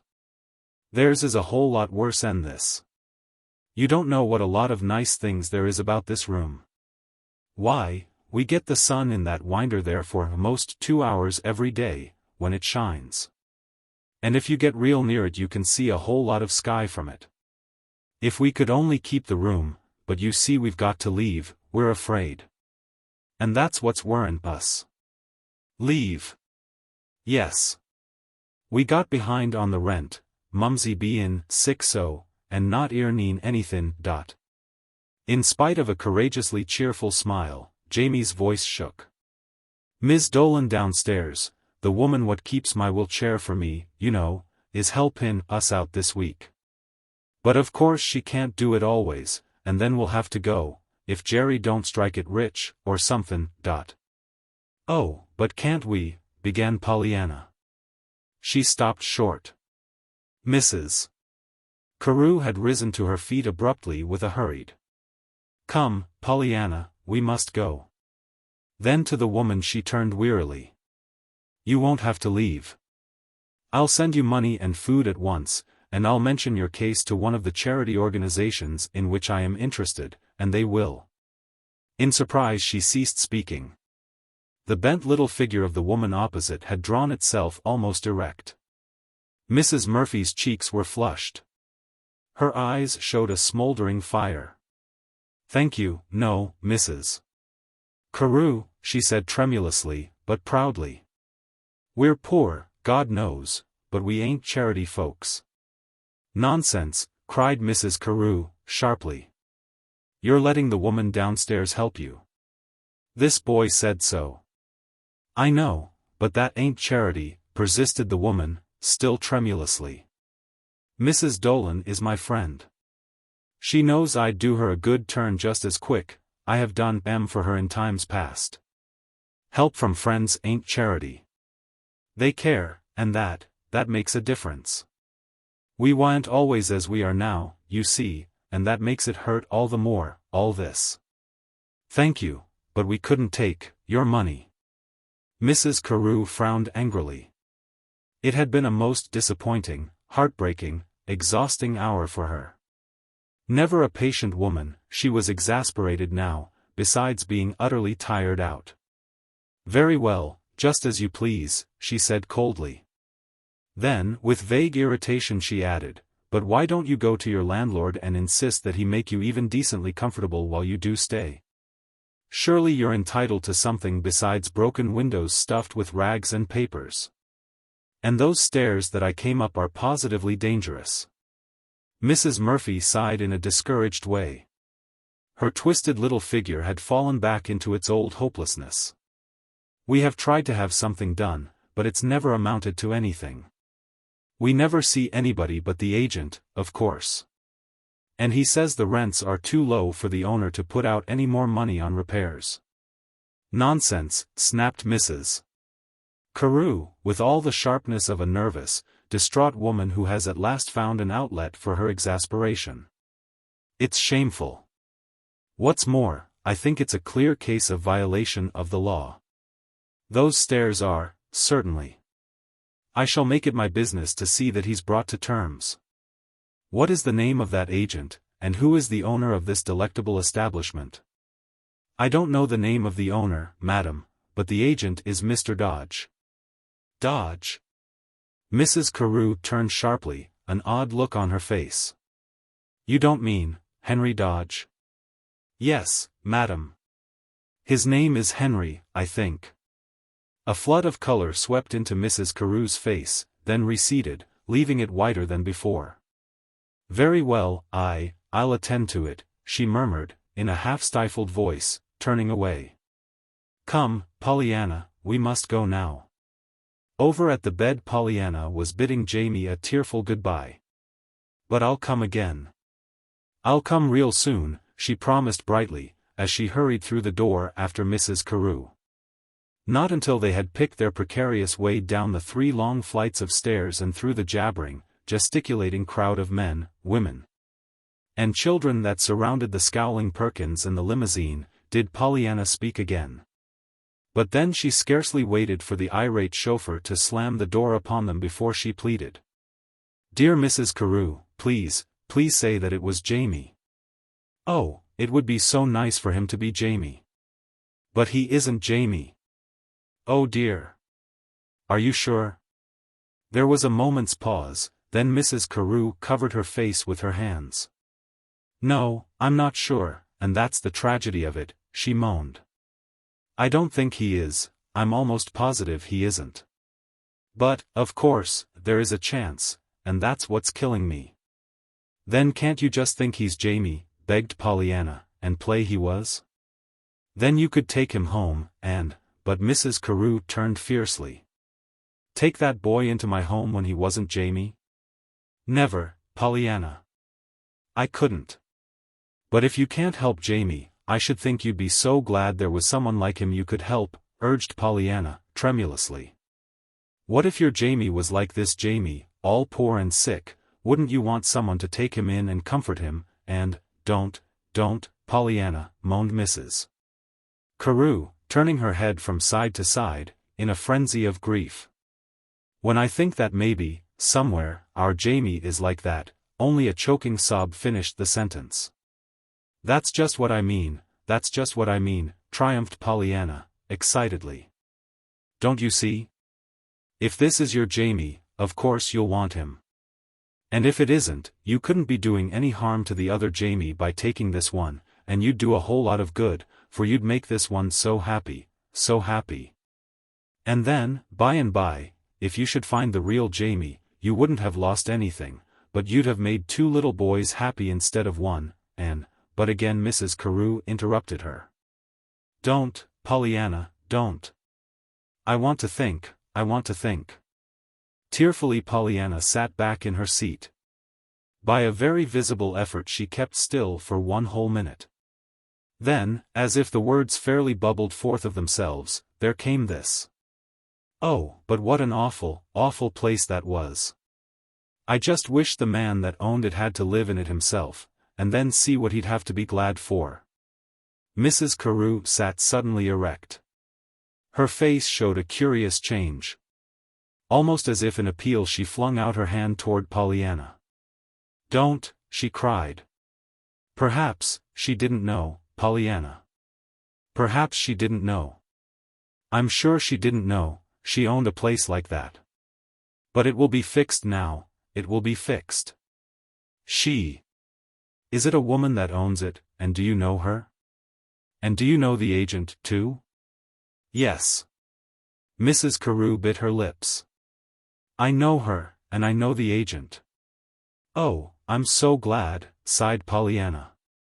Then it'll be all right now. Well, it certainly will be, better, avowed Mrs. Carew with emphasis, as the car stopped before her own door. Mrs. Carew spoke as if she knew what she was talking about. And perhaps, indeed, she did, better than she cared to tell Pollyanna. Certainly, before she slept that night, a letter left her hands addressed to one Henry Dodge, summoning him to an immediate conference as to certain changes and repairs to be made at once in tenements she owned. There were, moreover, several scathing sentences concerning rag-stuffed windows and rickety stairways, that caused this same Henry Dodge to scowl angrily, and to say a sharp word behind his teeth, though at the same time he paled with something very like fear. Chapter 11. A surprise for Mrs. Carew. The matter of repairs and improvements having been properly and efficiently attended to, Mrs. Carew told herself that she had done her duty, and that the matter was closed. She would forget it. The boy was not Jamie, he could not be Jamie. That ignorant, sickly, crippled boy, her dead sister's son? Impossible. She would cast the whole thing from her thoughts. It was just here, however, that Mrs. Carew found herself against an immovable, impassable barrier. The whole thing refused to be cast from her thoughts. Always before her eyes was the picture of that bare little room and the wistful-faced boy. Always in her ears was that heartbreaking, what if it were Jamie? And always, too, there was Pollyanna. For even though Mrs. Carew might, as she did, silence the pleadings and questionings of the little girl's tongue, there was no getting away from the prayers and reproaches of the little girl's eyes. Twice again in desperation Mrs. Carew went to see the boy, telling herself each time that only another visit was needed to convince her that the boy was not the one she sought. But, even though while there in the boy's presence, she told herself that she was convinced, once away from it, the old questioning returned. At last, in still greater desperation, she wrote to her sister, and told her the whole story. "I had not meant to tell you," she wrote, after she had stated the bare facts of the case. "I thought it a pity to harrow you up, or to raise false hopes. I am so sure it is not he, and yet, even as I write these words, I know I am not sure. That is why I want you to come, why you must come. I must have you see him. I wonder, oh, I wonder what you'll say. Of course we haven't seen our Jamie since he was 4 years old. He would be 12 now. This boy is 12, I should judge. He doesn't know his age. He has hair and eyes not unlike our Jamie's. He is crippled, but that condition came upon him through a fall, 6 years ago, and was made worse through another one 4 years later. Anything like a complete description of his father's appearance seems impossible to obtain, but what I have learned contains nothing conclusive either for or against his being poor Doris's husband. He was called the professor, was very queer, and seemed to own nothing save a few books. This might, or might not signify. John Kent was certainly always queer, and a good deal of a bohemian in his tastes. Whether he cared for books or not I don't remember. Do you? And of course the title, professor, might easily have been assumed, if he wished, or it might have been merely given him by others. As for this boy, I don't know, but I do hope you will. Your distracted sister, Ruth. Della came at once, and she went immediately to see the boy, but she did not know. Like her sister, she said she did not think it was their Jamie, but at the same time there was that chance, it might be he, after all. Like Pollyanna, however, she had what she thought was a very satisfactory way out of the dilemma. "But why don't you take him, dear?" she proposed to her sister. "Why don't you take him and adopt him? It would be lovely for him, poor little fellow," but Mrs. Carew shuddered and would not even let her finish. No, I can't," she moaned. "I want my Jamie, my own Jamie, or no one." And with a sigh Della gave it up and went back to her nursing. If Mrs. Carew thought that this closed the matter, however, she was again mistaken. For her days were still restless, and her nights were still either sleepless or filled with dreams of a maybe or a might be masquerading as an it is so. She was, moreover, having a difficult time with Pollyanna. Pollyanna was puzzled. She was filled with questionings and unrest. For the first time in her life Pollyanna had come face to face with real poverty. She knew people who did not have enough to eat, who wore ragged clothing, and who lived in dark, dirty, and very tiny rooms. Her first impulse, of course, had been to help. With Mrs. Carew she made 2 visits to Jamie, and greatly did she rejoice at the changed conditions she found there after that man Dodge had tended to things. But this, to Pollyanna, was a mere drop in the bucket. There were yet all those other sick-looking men, unhappy-looking women, and ragged children out in the street, Jamie's neighbors. Confidently she looked to Mrs. Carew for help for them, also. Indeed, exclaimed Mrs. Carew, when she learned what was expected of her, so you want the whole street to be supplied with fresh paper, paint, and new stairways, do you? Pray, is there anything else you'd like? Oh, yes, lots of things, sighed Pollyanna, happily. You see, there are so many things they need, all of them. And what fun it will be to get them. How I wish I was rich so I could help, too. But I'm most as glad to be with you when you get them. Mrs. Carew quite gasped aloud in her amazement. She lost no time, though she did lose not a little patience, in explaining that she had no intention of doing anything further in Murphy's Alley, and that there was no reason why she should. No one would expect her to. She had cancelled all possible obligations, and had even been really very generous, anyone would say, in what she had done for the tenement where lived Jamie and the Murphys. That she owned the tenement building she did not think it necessary to state. At some length she explained to Pollyanna that there were charitable institutions, both numerous and efficient, whose business it was to aid all the worthy poor. And that to these institutions she gave frequently and liberally. Even then, however, Pollyanna was not convinced. But I don't see, she argued, why it's any better, or even so nice, for a whole lot of folks to club together and do what everybody would like to do for themselves. I'm sure I'd much rather give Jamie a nice book, now, than to have some old society do it, and I know he'd like better to have me do it, too. Very likely, returned Mrs. Carew, with some weariness and a little exasperation. But it is just possible that it would not be so well for Jamie as if that book were given by a body of people who knew what sort of one to select.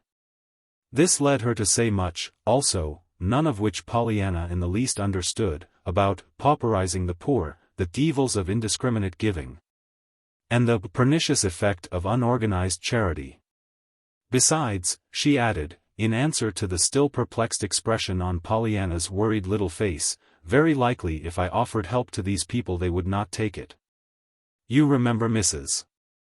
Murphy declined, at the first, to let me send food and clothing, though they accepted it readily enough from their neighbors on the first floor, it seems. Yes, I know, sighed Pollyanna, turning away. There's something there somehow that I don't understand. But it doesn't seem right that we should have such a lot of nice things, and that they shouldn't have anything, hardly. As the days passed, this feeling on the part of Pollyanna increased rather than diminished. And the questions she asked and the comments she made were anything but a relief to the state of mind in which Mrs. Carew herself was. Even the test of the glad game, in this case, Pollyanna was finding to be very near a failure. For, as she expressed it, I don't see how you can find anything about this poor people business to be glad for. Of course we can be glad for ourselves that we aren't poor like them. But whenever I'm thinking how glad I am for that, I get so sorry for them that I can't be glad any longer. Of course we could be glad there were poor folks, because we could help them. But if we don't help them, where's the glad part of that coming in? And to this Pollyanna could find no one who could give her a satisfactory answer. Especially she asked this question of Mrs. Carew, and Mrs. Carew, still haunted by the visions of the Jamie that was, and the Jamie that might be, grew only more restless, more wretched, and more utterly despairing. Nor was she helped any by the approach of Christmas. Nowhere was there glow of holly or flash of tinsel that did not carry its pang to her, for always to Mrs. Carew it but symbolized a child's empty stocking, a stocking that might be Jamie's. Finally, a week before Christmas, she fought what she thought was the last battle with herself. Resolutely, but with no real joy in her face, she gave terse orders to Mary, and summoned Pollyanna. Pollyanna, she began, almost harshly, I have decided to take Jamie. The car will be here at once. I'm going after him now, and bring him home. You may come with me if you like. A great light transfigured Pollyanna's face. Oh, how glad I am, she breathed. Why, I'm so glad I want to cry. Mrs. Carew, why is it, when you're the very gladdest of anything, you always want to cry? "I don't know, I'm sure, Pollyanna," rejoined Mrs. Carew, abstractedly. On Mrs. Carew's face there was still no look of joy. Once in the Murphys' little one-room tenement, it did not take Mrs. Carew long to tell her errand.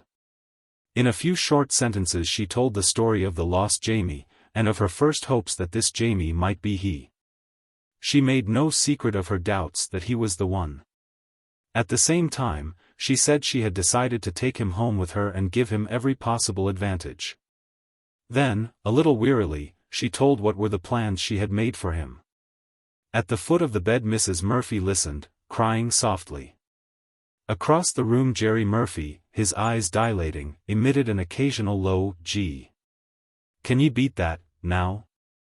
As to Jamie, on the bed, had listened at first with the air of one to whom suddenly a door has opened into a longed-for paradise, but gradually, as Mrs. Carew talked, a new look came to his eyes. Very slowly he closed them, and turned away his face. When Mrs. Carew ceased speaking there was a long silence before Jamie turned his head and answered. They saw then that his face was very white, and that his eyes were full of tears. "Thank you, Mrs. Carew, but I can't go," he said simply. "You can't, what?" cried Mrs. Carew, as if she doubted the evidence of her own ears. "Jamie," gasped Pollyanna. "Oh, come, kid, what's eatin' ye?" scowled Jerry, hurriedly coming forward. "Don't ye know a good thing when ye see it?" "Yes, but I can't go," said the crippled boy, again. "But, Jamie, think what it would mean to you," quavered Mrs. Murphy, at the foot of the bed. "I am thinkin'," choked Jamie. "Don't you suppose I know what I'm doin', what I'm givin' up?" Then to Mrs. Carew he turned tear-wet eyes. "I can't," he faltered. "I can't let you do all that for me. If you cared it would be different. But you don't care, not really. You don't want me, not me. You want the real Jamie, and I ain't the real Jamie. You don't think I am. I can see it in your face. I know." But, began Mrs. Carew, helplessly. "And it isn't as if I was like other boys, and could walk, either," interrupted the cripple, feverishly. "You'd get tired of me in no time. And I'd see it comin'. I couldn't stand it, to be a burden like that. Of course, if you cared, like Mumsy here," he threw out his hand, choked back a sob, then turned his head away again. "I'm not the Jamie you want. I can't go," he said. With the words his thin, boyish hand fell clenched till the knuckles showed white against the tattered old shawl that covered the bed. There was a moment's breathless hush, then, very quietly, Mrs. Carew got to her feet. Her face was colorless, but there was that in it that silenced the sob that rose to Pollyanna's lips. "Come, Pollyanna," was all she said. "Well, if you ain't the fool limit," babbled Jerry Murphy to the boy on the bed, as the door closed a moment later. But the boy on the bed was crying very much as if the closing door had been the one that had led to paradise, and that had closed now forever. Chapter 12. From behind a counter. Mrs. Carew was very angry. To have brought herself to the point where she was willing to take this lame boy into her home, and then to have the lad calmly refuse to come, was unbearable. Mrs. Carew was not in the habit of having her invitations ignored, or her wishes scorned. Furthermore, now that she could not have the boy, she was conscious of an almost frantic terror lest he were, after all, the real Jamie. She knew then that her true reason for wanting him had been, not because she cared for him, not even because she wished to help him and make him happy, but because she hoped, by taking him, that she would ease her own mind, and forever silence that awful eternal questioning on her part, what if he were her own Jamie? It certainly had not helped matters any that the boy had divined her state of mind, and had given as the reason for his refusal that she did not care. To be sure, Mrs. Carew now very proudly told herself that she did not indeed care, that he was not her sister's boy, and that she would forget all about it. But she did not forget all about it. However insistently she might disclaim responsibility and relationship, just as insistently responsibility and relationship thrust themselves upon her in the shape of panicky doubts. And however resolutely she turned her thoughts to other matters, just so resolutely visions of a wistful-eyed boy in a poverty-stricken room loomed always before her. Then, too, there was Pollyanna. Clearly Pollyanna was not herself at all. In a most un-Pollyanna-like spirit she moped about the house, finding apparently no interest anywhere. "Oh, no, I'm not sick," she would answer, when remonstrated with, and questioned. "But what is the trouble?" "Why, nothing. It's only that I was thinking of Jamie, you know, how he hasn't got all these beautiful things, carpets, and pictures, and curtains." It was the same with her food. Pollyanna was actually losing her appetite, but here again she disclaimed sickness. "Oh, no," she would sigh mournfully. "It's just that I don't seem hungry. Some way, just as soon as I begin to eat, I think of Jamie, and how he doesn't have only old doughnuts and dry rolls, and then I don't want anything." Mrs. Carew, spurred by a feeling that she herself only dimly understood, and recklessly determined to bring about some change in Pollyanna at all costs, ordered a huge tree, 24 wreaths, and quantities of holly and Christmas baubles. For the first time in many years the house was aflame and aglitter with scarlet and tinsel. There was even to be a Christmas party, for Mrs. Carew had told Pollyanna to invite half a dozen of her schoolgirl friends for the tree on Christmas Eve. But even here Mrs. Carew met with disappointment. For, though Pollyanna was always grateful, and at times interested and even excited, she still carried frequently a sober little face. And in the end the Christmas party was more of a sorrow than a joy, for the first glimpse of the glittering tree sent her into a storm of sobs. "Why, Pollyanna," ejaculated Mrs. Carew. "What in the world is the matter now?" Nothing," wept Pollyanna. "It's only that it's so perfectly beautiful that I just had to cry. I was thinking how Jamie would love to see it." It was then that Mrs. Carew's patience snapped. "Jamie, Jamie, Jamie," she exclaimed. "Pollyanna, can't you stop talking about that boy? You know perfectly well that it is not my fault that he is not here. I asked him to come here to live. Besides, where is that glad game of yours? I think it would be an excellent idea if you would play it on this." "I am playing it," quavered Pollyanna. "And that's what I don't understand. I never knew it to act so funny. Why, before, when I've been glad about things, I've been happy.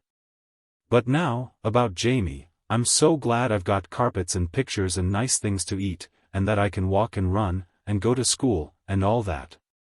But the harder I'm glad for myself, the sorrier I am for him. I never knew the game to act so funny, and I don't know what ails it. Do you?" But Mrs. Carew, with a despairing gesture, merely turned away without a word. It was the day after Christmas that something so wonderful happened that Pollyanna, for a time, almost forgot Jamie. Mrs. Carew had taken her shopping, and it was while Mrs. Carew was trying to decide between a duchesse lace and a point lace collar, that Pollyanna chanced to spy farther down the counter a face that looked vaguely familiar.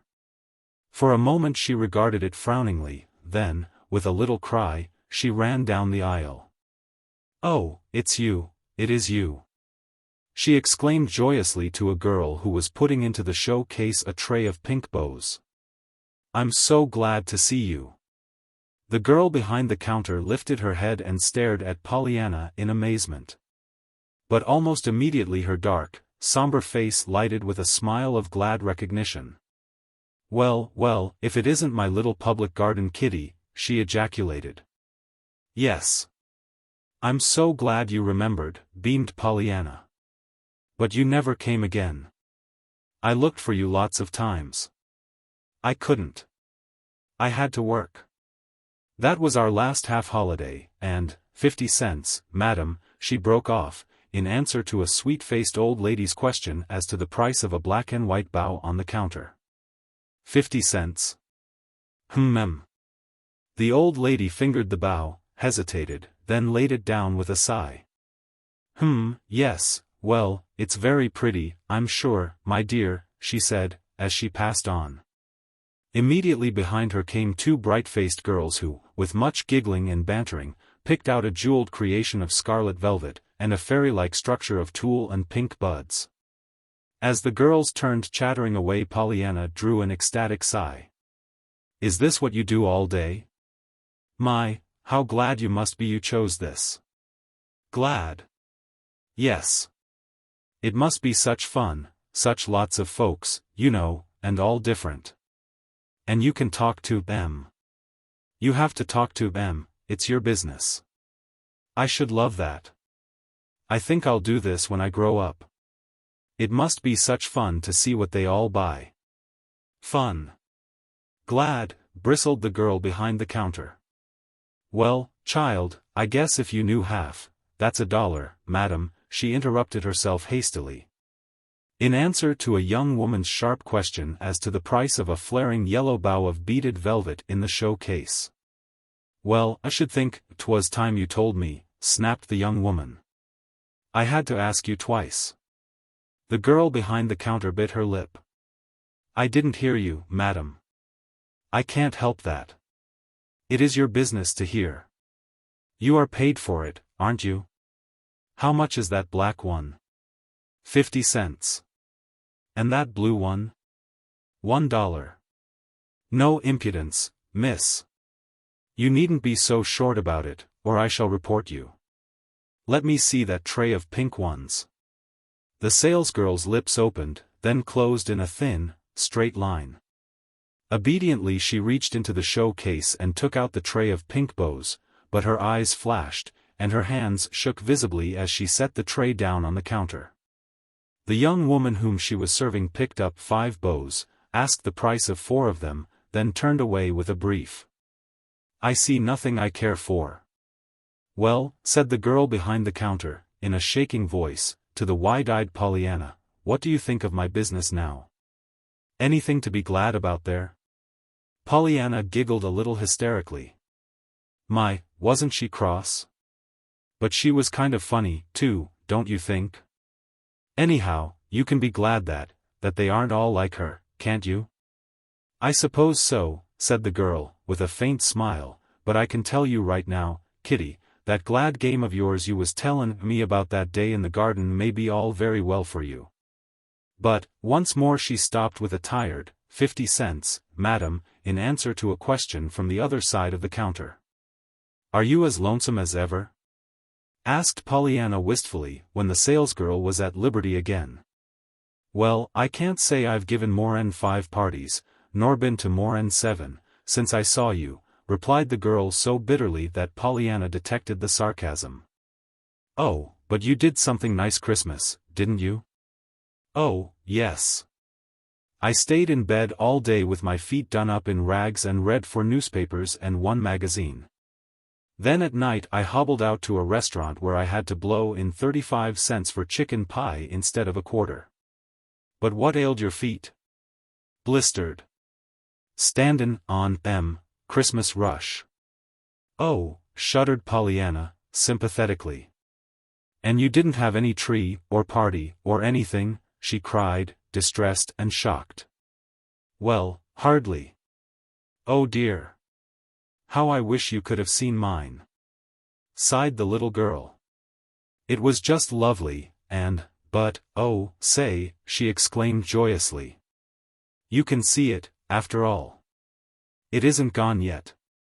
Now, can't you come out tonight, or tomorrow night, Anne? Pollyanna, interrupted Mrs. Carew in her chilliest accents.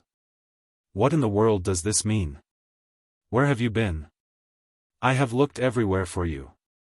I even went way back to the suit department. Pollyanna turned with a happy little cry.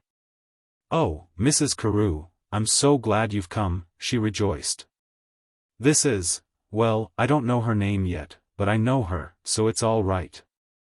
I met her in the public garden ever so long ago. And she's lonesome, and doesn't know anybody. And her father was a minister like mine, only he's alive. And she didn't have any Christmas tree, only blistered feet and chicken pie. And I want her to see mine, you know, the tree, I mean, plunged on Pollyanna, breathlessly. I've asked her to come out tonight, or tomorrow night. And you'll let me have it all lighted up again, won't you? Well, really, Pollyanna, began Mrs. Carew, in cold disapproval. But the girl behind the counter interrupted with a voice quite as cold, and even more disapproving. Don't worry, madam. I've no notion of goin'. Oh, but please, begged Pollyanna. You don't know how I want you, Anne. I notice the lady ain't doin' any skin, interrupted the salesgirl, a little maliciously. Mrs. Carew flushed an angry red, and turned as if to go. But Pollyanna caught her arm and held it, talking meanwhile almost frenziedly to the girl behind the counter, who happened, at the moment, to be free from customers. Oh, but she will, Pollyanna was saying. She wants you to come, I know she does. Why, you don't know how good she is, and how much money she gives to charitable associations and everything. Pollyanna, remonstrated Mrs. Carew, sharply. Once more she would have gone, but this time she was held spellbound by the ringing scorn in the low, tense voice of the salesgirl. Oh, yes, I know. There's lots of that'll give to rescue work. There's always plenty of helpin' hands stretched out to them that has gone wrong. And that's all right. I ain't finned in no fault with that. Only sometimes I wonder there don't some of think of helpin' the girls before they go wrong. Why don't they give good girls pretty homes with books and pictures and soft carpets and music, and somebody around to care? Maybe then there wouldn't be so many, good heavens, what am I sayin'? She broke off, under her breath. Then, with the old weariness, she turned to a young woman who had stopped before her and picked up a blue bow. That's 50 cents, madam, Mrs. Carew heard, as she hurried Pollyanna away. Chapter 13. A Waiting and a Winning. It was a delightful plan. Pollyanna had it entirely formulated in about 5 minutes, then she told Mrs. Carew. Mrs. Carew did not think it was a delightful plan, and she said so very distinctly. Oh, but I'm sure they'll think it is, argued Pollyanna, in reply to Mrs. Carew's objections. And just think how easy we can do it. The tree is just as it was, except for the presents, and we can get more of those. It won't be so very long till just New Year's Eve. And only think how glad she'll be to come. Wouldn't you be, if you hadn't had anything for Christmas, only blistered feet and chicken pie? Dear, dear, what an impossible child you are, frowned Mrs. Carew. Even yet it doesn't seem to occur to you that we don't know this young person's name. So we don't. And isn't it funny, when I feel that I know her so well, smiled Pollyanna. You see, we had such a good talk in the garden that day, and she told me all about how lonesome she was, and that she thought the lonesomest place in the world was in a crowd in a big city. Because folks didn't think nor notice. Oh, there was one that noticed, but he noticed too much, she said, and he hadn't ought to notice her any, which is kind of funny, isn't it, when you come to think of it? But anyhow, he came for her there in the garden to go somewhere with him, and she wouldn't go, and he was a real handsome gentleman, too, until he began to look so cross, just at the last. Folks aren't so pretty when they're cross, are they? Now there was a lady today looking at bows, and she said, well, lots of things that weren't nice, you know. And she didn't look pretty either, after she began to talk. But you will let me have the tree New Year's Eve, won't you, Mrs. Carew, and invite this girl who sells bows, and Jamie? He's better, you know, now, and he could come. Of course Jerry would have to wheel him, but then, we'd want Jerry, anyway. Oh, of course, Jerry, exclaimed Mrs. Carew in ironic scorn. But why stop with Jerry? I'm sure Jerry has hosts of friends who would love to come. Anne. Oh, Mrs. Carew, may I? Broke in Pollyanna, in uncontrollable delight. Oh, how good you are. I've so wanted," but Mrs. Carew fairly gasped aloud in surprise and dismay. "No, no, Pollyanna, she began, protestingly. But Pollyanna, entirely mistaking the meaning of her interruption, plunged in again in stout championship. "Indeed you are good, just the bestest ever, and I shan't let you say you aren't. Now I reckon I'll have a party all right. There's Tommy Dolan and his sister Jenny, and the 2 McDonald children, and 3 girls whose names I don't know that live under the Murphys, and a whole lot more, if we have room for them. And only think how glad they'll be when I tell them. Why, Mrs. Carew, seems to me as if I never knew anything so perfectly lovely in all my life, and it's all your doings. Now mayn't I begin right away to invite so they'll know what's coming to And Mrs.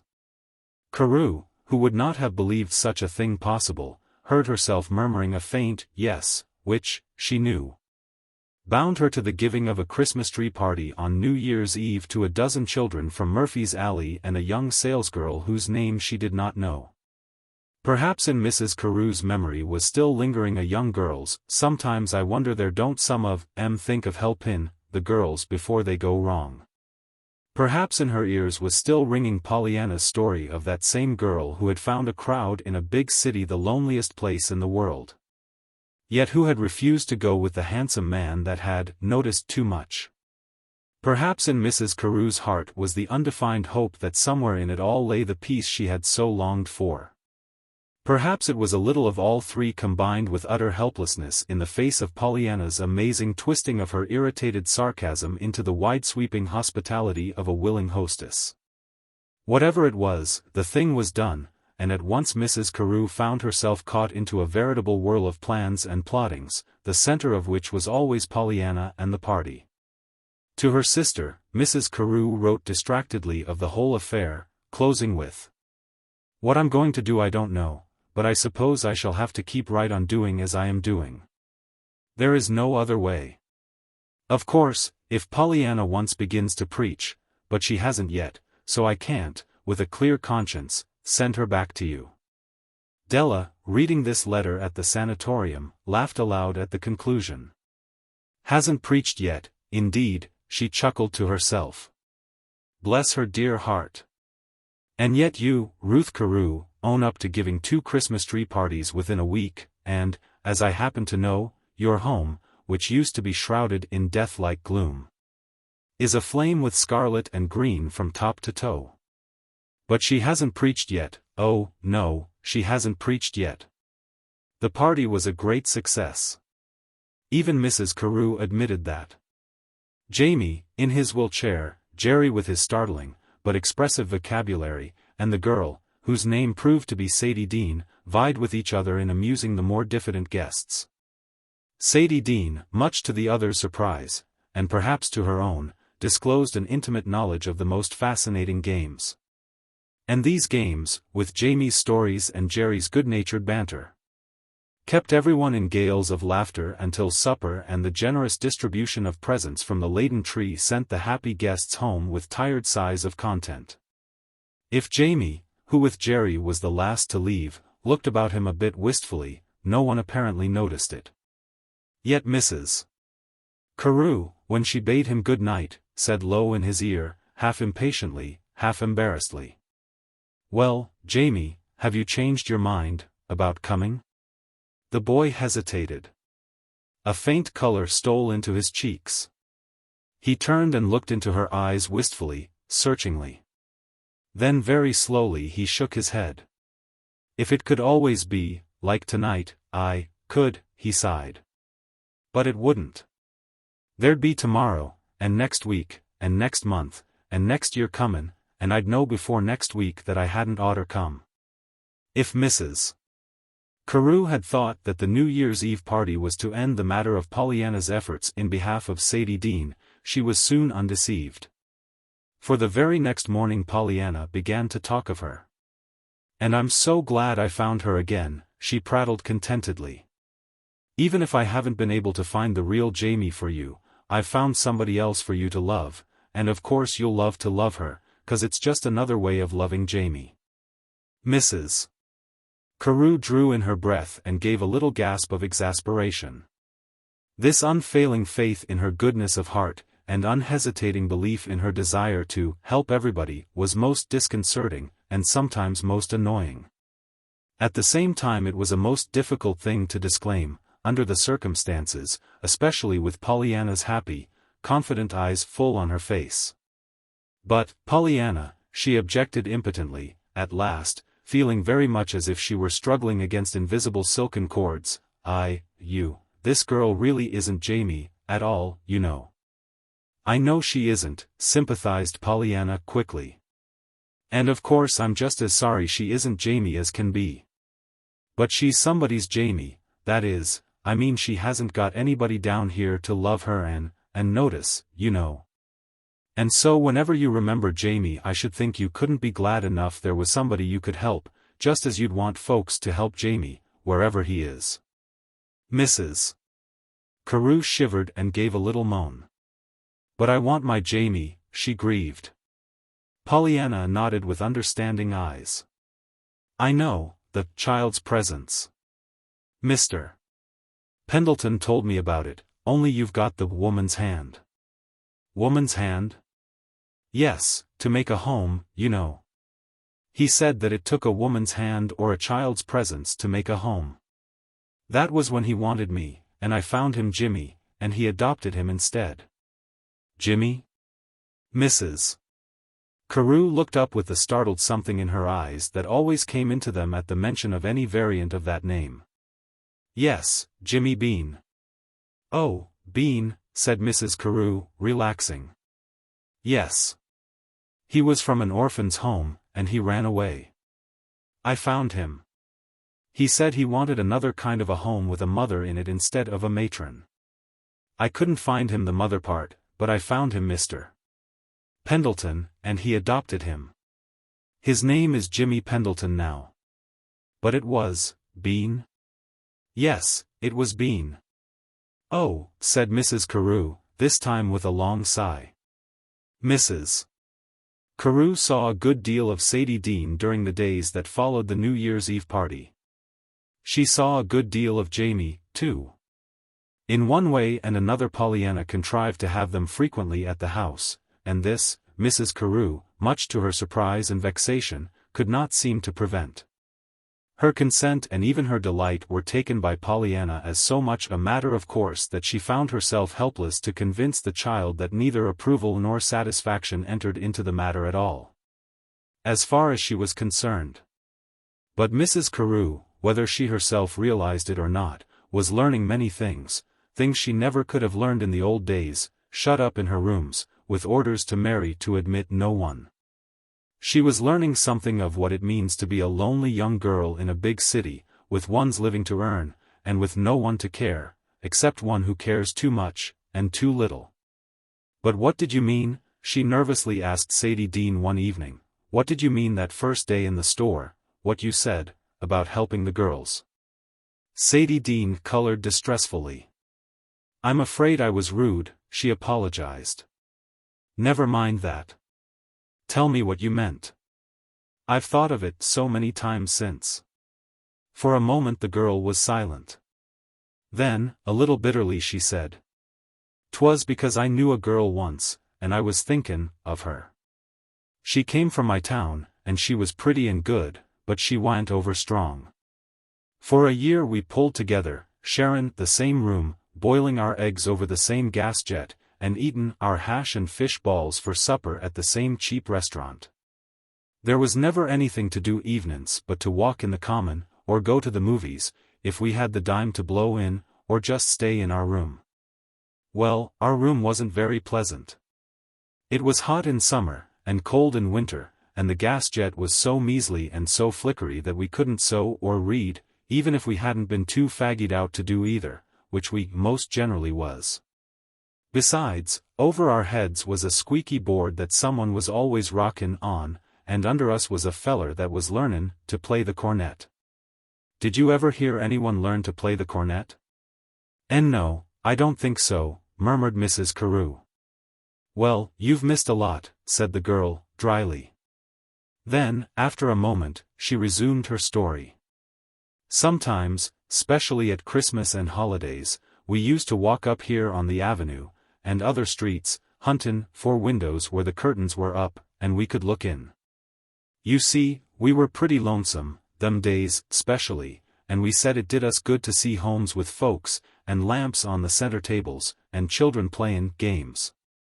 But we both of us knew that really it only made us feel worse than ever, because we were so hopelessly out of it all. 'Twas even harder to see the automobiles, and the gay young folks in them, laughing and chatting. You see, we were young, and I suspect we wanted to laugh and chatter. We wanted a good time, too. And, by, my chum began to have it, this good time. Well, to make a long story short, we broke partnership one day, and she went her way, and I mine. I didn't like the company she was keepin', and I said so. She wouldn't give them up, so we quit. I didn't see her again for almost 2 years, then I got a note from her, and I went. This was just last month. She was in one of them rescue homes. It was a lovely place. Soft rugs, fine pictures, plants, flowers, and books, a piano, a beautiful room, and everything possible done for her. Rich women came in their automobiles and carriages to take her driving, and she was taken to concerts and matinees. She was learnin' stenography, and they were going to help her to a position just as soon as she could take it. Everybody was wonderfully good to her, she said, and showed they wanted to help her in every way. But she said something else, too. She said, "Sadie, if they'd taken one half the pains to show me they cared and wanted to help long ago when I was an honest, self-respectin', hard-workin', homesick girl, I wouldn't have been here for them to help now. And, well, I never forgot it. That's all. It ain't that I'm objectin' to the rescue work, it's a fine thing, and they ought to do it. Only I'm thinkin' there wouldn't be quite so much of it for them to do, if they'd just show a little of their interest earlier in the game. But I thought, there were working girls' homes, and settlement houses that did that sort of thing," faltered Mrs. Carew in a voice that few of her friends would have recognized. "There are. Did you ever see the inside of one of them?" "Why, and no, though I have given money to them."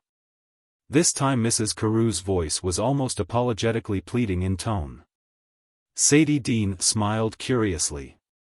"Yes, I know. There are lots of good women that have given money to them, and have never seen the inside of one of them.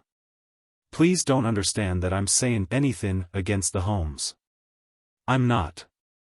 They're good things. They're almost the only thing that's doing anything to help. But they're only a drop in the bucket to what is really needed. I tried one once, but there was an air about it, somehow I felt, but there, what's the use? Probably they aren't all like that one, and maybe the fault was with me. If I should try to tell you, you wouldn't understand. You'd have to live in it, and you haven't even seen the inside of one.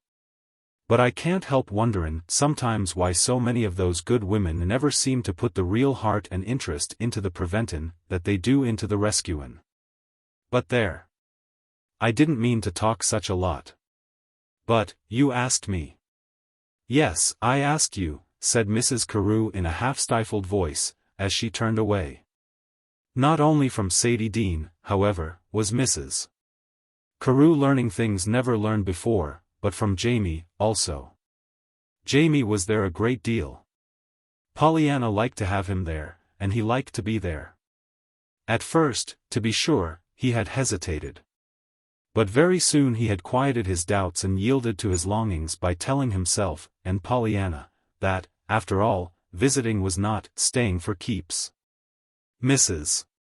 Carew often found the boy and Pollyanna contentedly settled on the library window seat, with the empty wheelchair close by. Sometimes they were poring over a book. She heard Jamie tell Pollyanna one day that he didn't think he'd mind so very much being lame if he had so many books as Mrs. Carew, and that he guessed he'd be so happy he'd fly clean away if he had both books and legs. Sometimes the boy was telling stories, and Pollyanna was listening, wide-eyed and absorbed. Mrs. Carew wondered at Pollyanna's interest, until one day she herself stopped and listened. After that she wondered no longer, but she listened a good deal longer. Crude and incorrect as was much of the boy's language, it was always wonderfully vivid and picturesque, so that Mrs. Carew found herself, hand in hand with Pollyanna, trailing down the golden ages at the beck of a glowing-eyed boy. Dimly Mrs. Carew was beginning to realize, too, something of what it must mean, to be in spirit and ambition the center of brave deeds and wonderful adventures. While in reality one was only a crippled boy in a wheelchair. But what Mrs. Carew did not realize was the part this crippled boy was beginning to play in her own life. She did not realize how much a matter of course his presence was becoming, nor how interested she now was in finding something new for Jamie to see. Neither did she realize how day by day he was coming to seem to her more and more the lost Jamie, her dead sister's child. As February, March, and April passed, however, and May came, bringing with it the near approach of the date set for Pollyanna's homegoing, Mrs. Carew did suddenly awake to the knowledge of what that homegoing was to mean to her.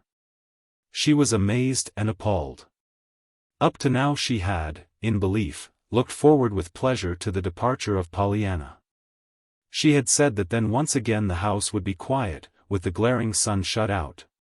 Once again she would be at peace, and able to hide herself away from the annoying, tiresome world. Once again she would be free to summon to her aching consciousness all those dear memories of the lost little lad who had so long ago stepped into that vast unknown and closed the door behind him. All this she had believed would be the case when Pollyanna should go home.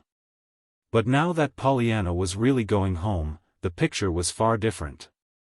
The quiet house with the sun shut out had become one that promised to be gloomy and unbearable. The longed-for peace would be wretched loneliness. And as for her being able to hide herself away from the annoying, tiresome world, and free to summon to her aching consciousness all those dear memories of that lost little lad, just as if anything could blot out those other aching memories of the new Jamie, who yet might be the old Jamie, with his pitiful, pleading eyes. Full well now Mrs. Carew knew that without Pollyanna the house would be empty, but that without the lad, Jamie, it would be worse than that. To her pride this knowledge was not pleasing. To her heart it was torture, since the boy had twice said that he would not come. For a time, during those last few days of Pollyanna's stay, the struggle was a bitter one, though pride always kept the ascendancy. Then, on what Mrs. Carew knew would be Jamie's last visit, her heart triumphed, and once more she asked Jamie to come and be to her the Jamie that was lost. What she said she never could remember afterwards. But what the boy said, she never forgot. After all, it was compassed in 6 short words. For what seemed a long minute his eyes had searched her face. Then to his own had come a transfiguring light, as he breathed. "Oh, yes. Why, you care, now." Chapter 14. Jimmy and the Green-Eyed Monster. This time Beldingsville did not literally welcome Pollyanna home with brass bands and bunting, perhaps because the hour of her expected arrival was known to but few of the townspeople. But there certainly was no lack of joyful greetings on the part of everybody from the moment she stepped from the railway train with her Aunt Polly and Dr. Chilton. Nor did Pollyanna lose any time in starting on a round of flyaway minute calls on all her old friends. Indeed, for the next few days, according to Nancy, there wasn't no putting of your finger on her anywheres, for by the time you'd got your finger down she wa'n't there. And always, everywhere she went, Pollyanna met the question, "Well, how did you like Boston?" Perhaps to no one did she answer this more fully than she did to Mr. Pendleton. As was usually the case when this question was put to her, she began her reply with a troubled frown. "Oh, I liked it, I just loved it, some of it." "But not all of it," smiled Mr. Pendleton. "No. There's parts of it. Oh, I was glad to be there," she explained hastily. "I had a perfectly lovely time, and lots of things were so queer and different, you know, like eating dinner at night instead of noons, when you ought to eat it. But everybody was so good to me, and I saw such a lot of wonderful things, Bunker Hill, and the Public Garden, and the Seeing Boston Autos. And miles of pictures and statues and store windows and streets that didn't have any end. And folks. I never saw such a lot of folks. Well, I'm sure, I thought you liked folks, commented the man. I do. Pollyanna frowned again and pondered. But what's the use of such a lot of them if you don't know them? And Mrs. Carew wouldn't let me. She didn't know them herself. She said folks didn't, down there. There was a slight pause, then, with a sigh, Pollyanna resumed. I reckon maybe that's the part one don't like the most, that folks don't know each other. It would be such a lot nicer if they did. Why, just think, Mr. Pendleton, there are lots of folks that live on dirty, narrow streets, and don't even have beans and fish balls to eat, nor things even as good as missionary barrels to wear. Then there are other folks, Mrs. Carew, and a whole lot like her, that live in perfectly beautiful houses, and have more things to eat and wear than they know what to do with. Now if those folks only knew the other folks, but Mr. Pendleton interrupted with a laugh. My dear child, did it ever occur to you that these people don't care to know each other? He asked quizzically. Oh, but some of them do, maintained Pollyanna, in eager defense. Now there's Sadie Dean, she sells bows, lovely bows in a big store, she wants to know people. And I introduced her to Mrs. Carew, and we had her up to the house, and we had Jamie and lots of others there, too, and she was so glad to know them.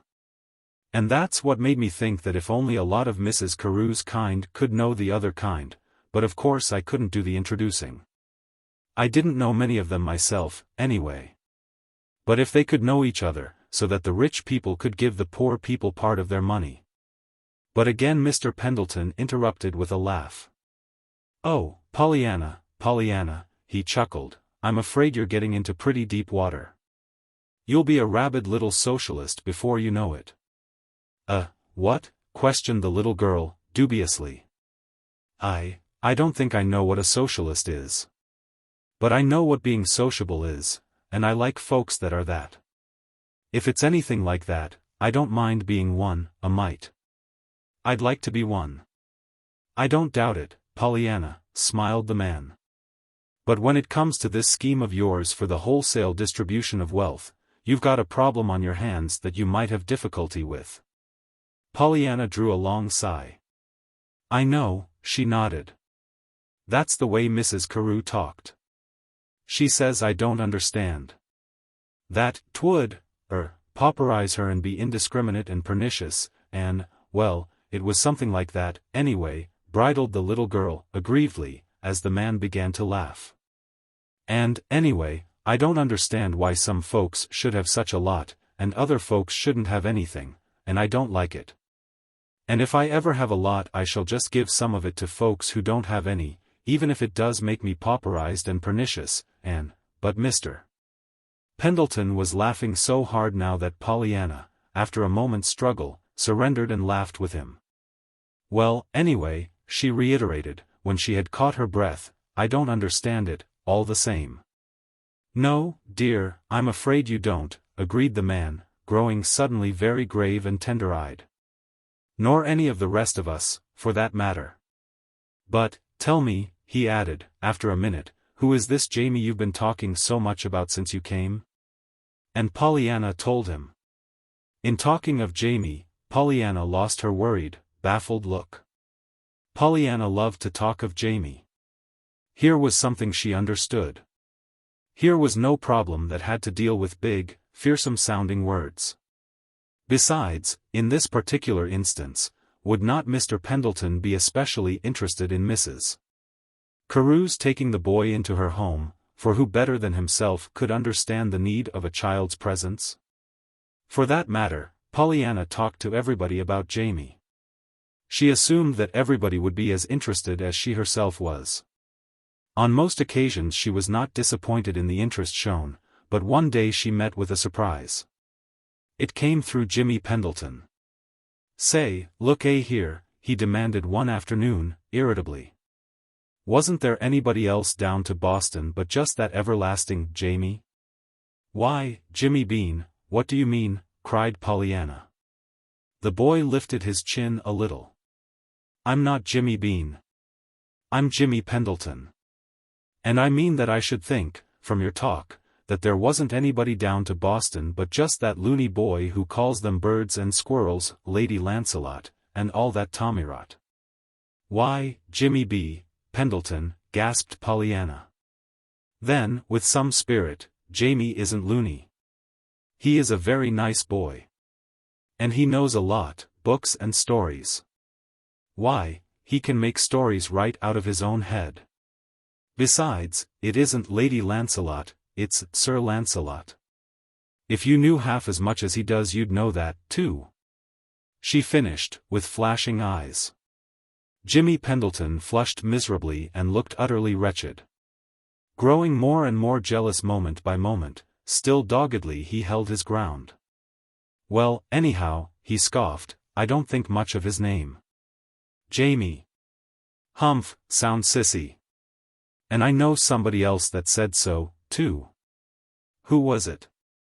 There was no answer. Who was it? Demanded Pollyanna, more peremptorily. Dad. The boy's voice was sullen. Your dad? Repeated Pollyanna, in amazement. Why, how could he know Jamie? He didn't. 'Twasn't about that Jamie. 'Twas about me. The boy still spoke sullenly, with his eyes turned away. Yet there was a curious softness in his voice that was always noticeable whenever he spoke of his father. You. Yes. 'Twas just a little while before he died. We stopped most a week with a farmer. Dad helped about the hayin', and I did, too, some. The farmer's wife was awful good to me, and pretty quick she was callin' me Jamie. I don't know why, but she just did. And one day father heard her. He got awful mad, so mad that I remembered it always, what he said. He said Jamie wasn't no sort of a name for a boy, and that no son of his should ever be called it. He said 'twas a sissy name, and he hated it. Seems so I never saw him so mad as he was that night. He wouldn't even stay to finish the work, but him and me took to the road again that night. I was kind of sorry, 'cause I liked her, the farmer's wife, I mean. She was good to me. Pollyanna nodded, all sympathy and interest. It was not often that Jimmy said much of that mysterious past life of his, before she had known him. And what happened next, she prompted. Pollyanna had, for the moment, forgotten all about the original subject of the controversy, the name Jamie that was dubbed Sissy. The boy sighed. We just went on till we found another place. And 'twas their dad died. Then they put me in the asylum. And then you ran away and I found you that day, down by Mrs. Snow's, exulted Pollyanna, softly. And I've known you ever since. Oh, yes, and you've known me ever since, repeated Jimmy, but in a far different voice. Jimmy had suddenly come back to the present, and to his grievance. But, then, I ain't Jamie, you know, he finished with scornful emphasis, as he turned loftily away, leaving a distressed, bewildered Pollyanna behind him.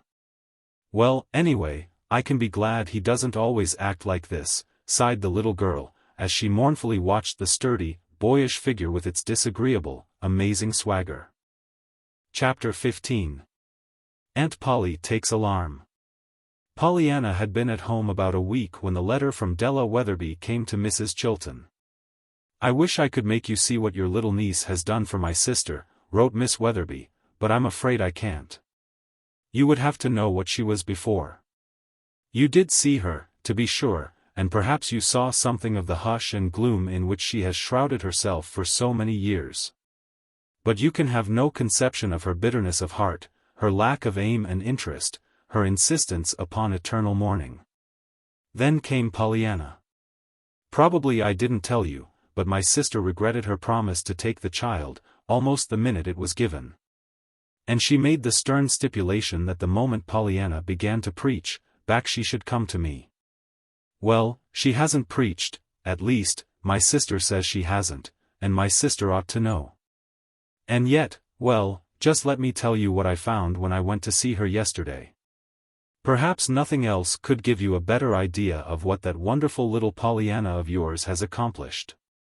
To begin with, as I approached the house, I saw that nearly all the shades were up. They used to be down, way down to the sill. The minute I stepped into the hall I heard music, Parsifal. The drawing rooms were open, and the air was sweet with roses. Mrs. Carew and Master Jamie are in the music room, said the maid. And there I found them, my sister, and the youth she has taken into her home, listening to one of those modern contrivances that can hold an entire opera company, including the orchestra. The boy was in a wheelchair. He was pale, but plainly beatifically happy. My sister looked 10 years younger. Her usually colorless cheeks showed a faint pink, and her eyes glowed and sparkled. A little later, after I had talked a few minutes with the boy, my sister and I went upstairs to her own rooms, and there she talked to me, of Jamie. Not of the old Jamie, as she used to, with tear-wet eyes and hopeless sighs, but of the new Jamie, and there were no sighs nor tears now. There was, instead, the eagerness of enthusiastic interest. Della, he's wonderful, she began. Everything that is best in music, art, and literature seems to appeal to him in a perfectly marvelous fashion, only, of course, he needs development and training. That's what I'm going to see that he gets. A tutor is coming tomorrow. Of course his language is something awful. At the same time, he has read so many good books that his vocabulary is quite amazing, and you should hear the stories he can reel off. Of course in general education he is very deficient. But he's eager to learn, so that will soon be remedied. He loves music, and I shall give him what training in that he wishes. I have already put in a stock of carefully selected records. I wish you could have seen his face when he first heard that Holy Grail music. He knows all about King Arthur and his round table. And he prattles of knights and lords and ladies as you and I do of the members of our own family. Only sometimes I don't know whether his Sir Lancelot means the ancient knight or a squirrel in the public garden. And, Della, I believe he can be made to walk. I'm going to have Dr. Ames see him, anyway, and so on she talked, while I sat amazed and tongue-tied, but, oh, so happy. I tell you all this, dear Mrs. Chilton, so you can see for yourself how interested she is, how eagerly she is going to watch this boy's growth and development, and how, in spite of herself, it is all going to change her attitude toward life. She can't do what she is doing for this boy, Jamie, and not do for herself at the same time. Never again, I believe, will she be the soured, morose woman she was before. And it's all because of Pollyanna. Pollyanna. Dear child, and the best part of it is, she is so unconscious of the whole thing. I don't believe even my sister yet quite realizes what is taking place within her own heart and life, and certainly Pollyanna doesn't, least of all does she realize the part she played in the change. And now, dear Mrs. Chilton, how can I thank you? I know I can't, so I'm not even going to try. Yet in your heart I believe you know how grateful I am to both you and Pollyanna. Della Weatherby. Well, it seems to have worked a cure, all right, smiled Dr. Chilton, when his wife had finished reading the letter to him. To his surprise she lifted a quick, remonstrative hand. Thomas, don't, please, she begged. Why, Polly, what's the matter? Aren't you glad that the medicine worked? Mrs. Chilton dropped despairingly back in her chair. There you go again, Thomas, she sighed. Of course I'm glad that this misguided woman has forsaken the error of her ways and found that she can be of use to someone. And of course I'm glad that Pollyanna did it. But I am not glad to have that child continually spoken of as if she were a bottle of medicine, or a cure. Don't you see? Nonsense. After all, where's the harm? I've called Pollyanna a tonic ever since I knew her. Harm? Thomas Chilton, that child is growing older every day. Do you want to spoil her? Thus far she has been utterly unconscious of her extraordinary power. And therein lies the secret of her success. The minute she consciously sets herself to reform somebody, you know as well as I do that she will be simply impossible. Consequently, heaven forbid that she ever gets it into her head that she's anything like a cure-all for poor, sick, suffering humanity. Nonsense. I wouldn't worry, laughed the doctor. But I do worry, Thomas. But, Polly, think of what she's done, argued the doctor. Think of Mrs. Snow and John Pendleton, and quantities of others. Why, they're not the same people at all that they used to be, any more than Mrs. Carew is. And Pollyanna did do it, bless her heart. I know she did, nodded Mrs. Polly Chilton, emphatically. But I don't want Pollyanna to know she did it. Oh, of course she knows it, in a way. She knows she taught them to play the glad game with her, and that they are lots happier in consequence. And that's all right. It's a game, her game, and they're playing it together. To you I will admit that Pollyanna has preached to us one of the most powerful sermons I ever heard, but the minute she knows it, well, I don't want her to. That's all. And right now let me tell you that I've decided that I will go to Germany with you this fall. At first I thought I wouldn't. I didn't want to leave Pollyanna, and I'm not going to leave her now. I'm going to take her with me. Take her with us? Good. Why not? I've got to. That's all. Furthermore, I should be glad to plan to stay a few years, just as you said you'd like to. I want to get Pollyanna away, quite away from Beldingsville for a while. I'd like to keep her sweet and unspoiled, if I can. And she shall not get silly notions into her head if I can help myself. Why, Thomas Chilton, do we want that child made an insufferable little prig? We certainly don't, laughed the doctor. But, for that matter, I don't believe anything or anybody could make her so.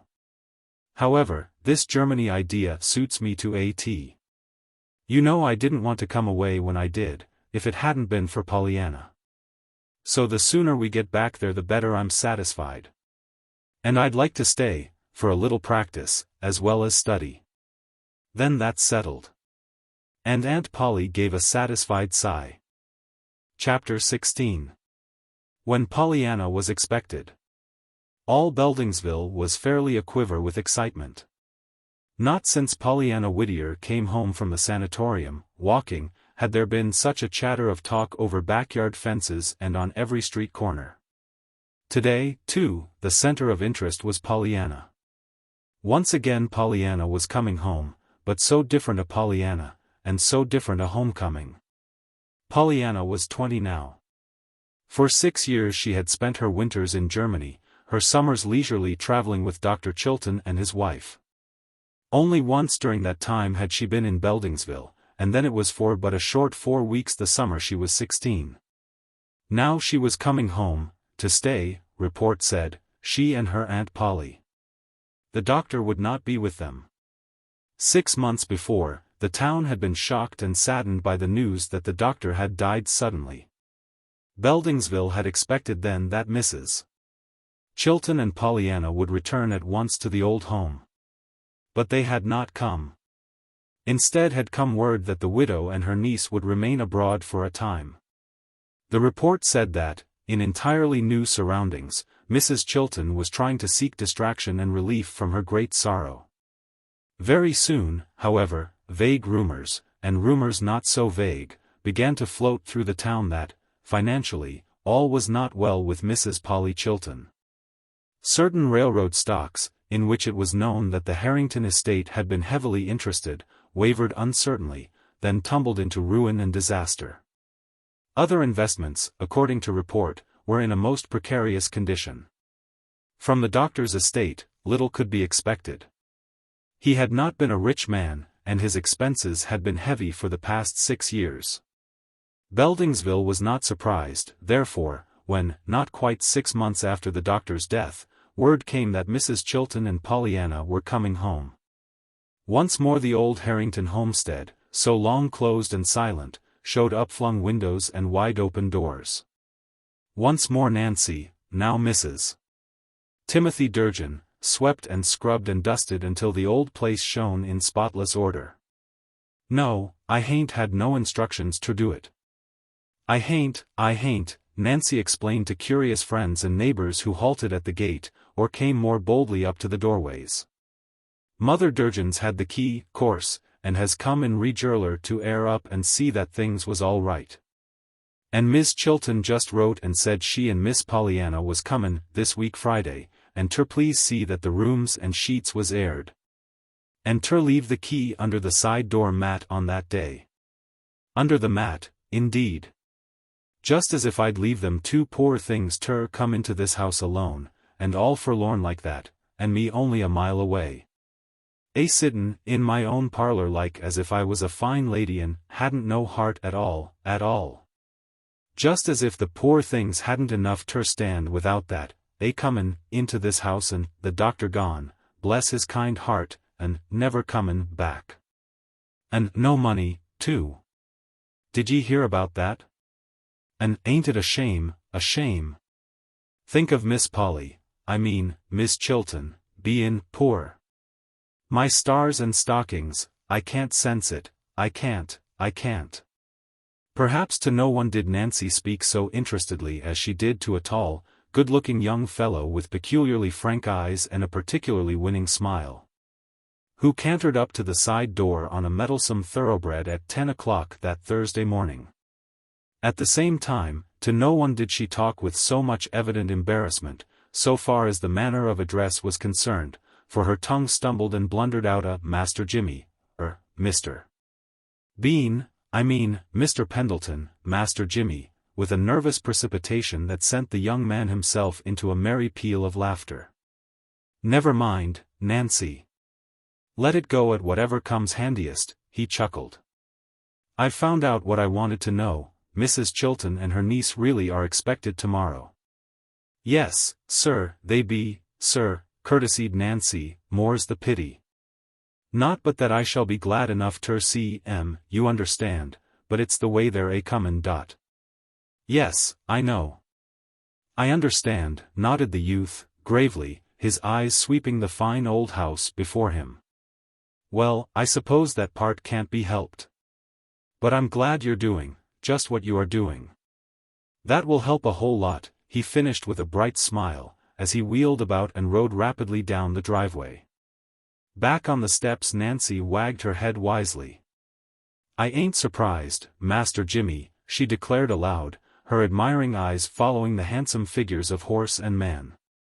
"I ain't surprised that you ain't lettin' no grass grow under your feet 'bout inquirin' for Miss Pollyanna.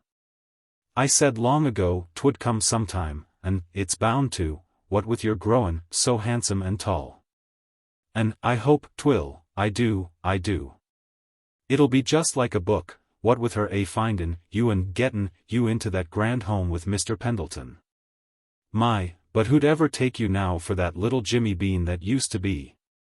I never did see such a change in anybody, I didn't, she answered, with one last look at the rapidly disappearing figures far down the road. Something of the same thought must have been in the mind of John Pendleton some time later that same morning, for, from the veranda of his big gray house on Pendleton Hill, John Pendleton was watching the rapid approach of that same horse and rider. And in his eyes was an expression very like the one that had been in Mrs. Nancy Durgin's. On his lips, too, was an admiring "Jove! What a handsome pair!" as the two dashed by on the way to the stable. 5 minutes later the youth came around the corner of the house and slowly ascended the veranda steps. "Well, my boy, is it true? Are they coming?" asked the man, with visible eagerness. "Yes." "When?" "Tomorrow." The young fellow dropped himself into a chair. At the crisp terseness of the answer, John Pendleton frowned. He threw a quick look into the young man's face. For a moment he hesitated, then, a little abruptly, he asked, "Why, son, what's the matter?" "Matter? Nothing, sir." "Nonsense. I know better." You left here an hour ago so eager to be off that wild horses could not have held you. Now you sit humped up in that chair and look as if wild horses couldn't drag you out of it. If I didn't know better I'd think you weren't glad that our friends are coming." He paused, evidently for a reply. But he did not get it. "Why, Jim, aren't you glad they're coming?" The young fellow laughed and stirred restlessly. "Why, yes, of course." "Humph. You act like it." The youth laughed again. A boyish red flamed into his face. "Well, it's only that I was thinking of Pollyanna." "Pollyanna? Why, man alive, you've done nothing but prattle of Pollyanna ever since you came home from Boston and found she was expected. I thought you were dying to see Pollyanna."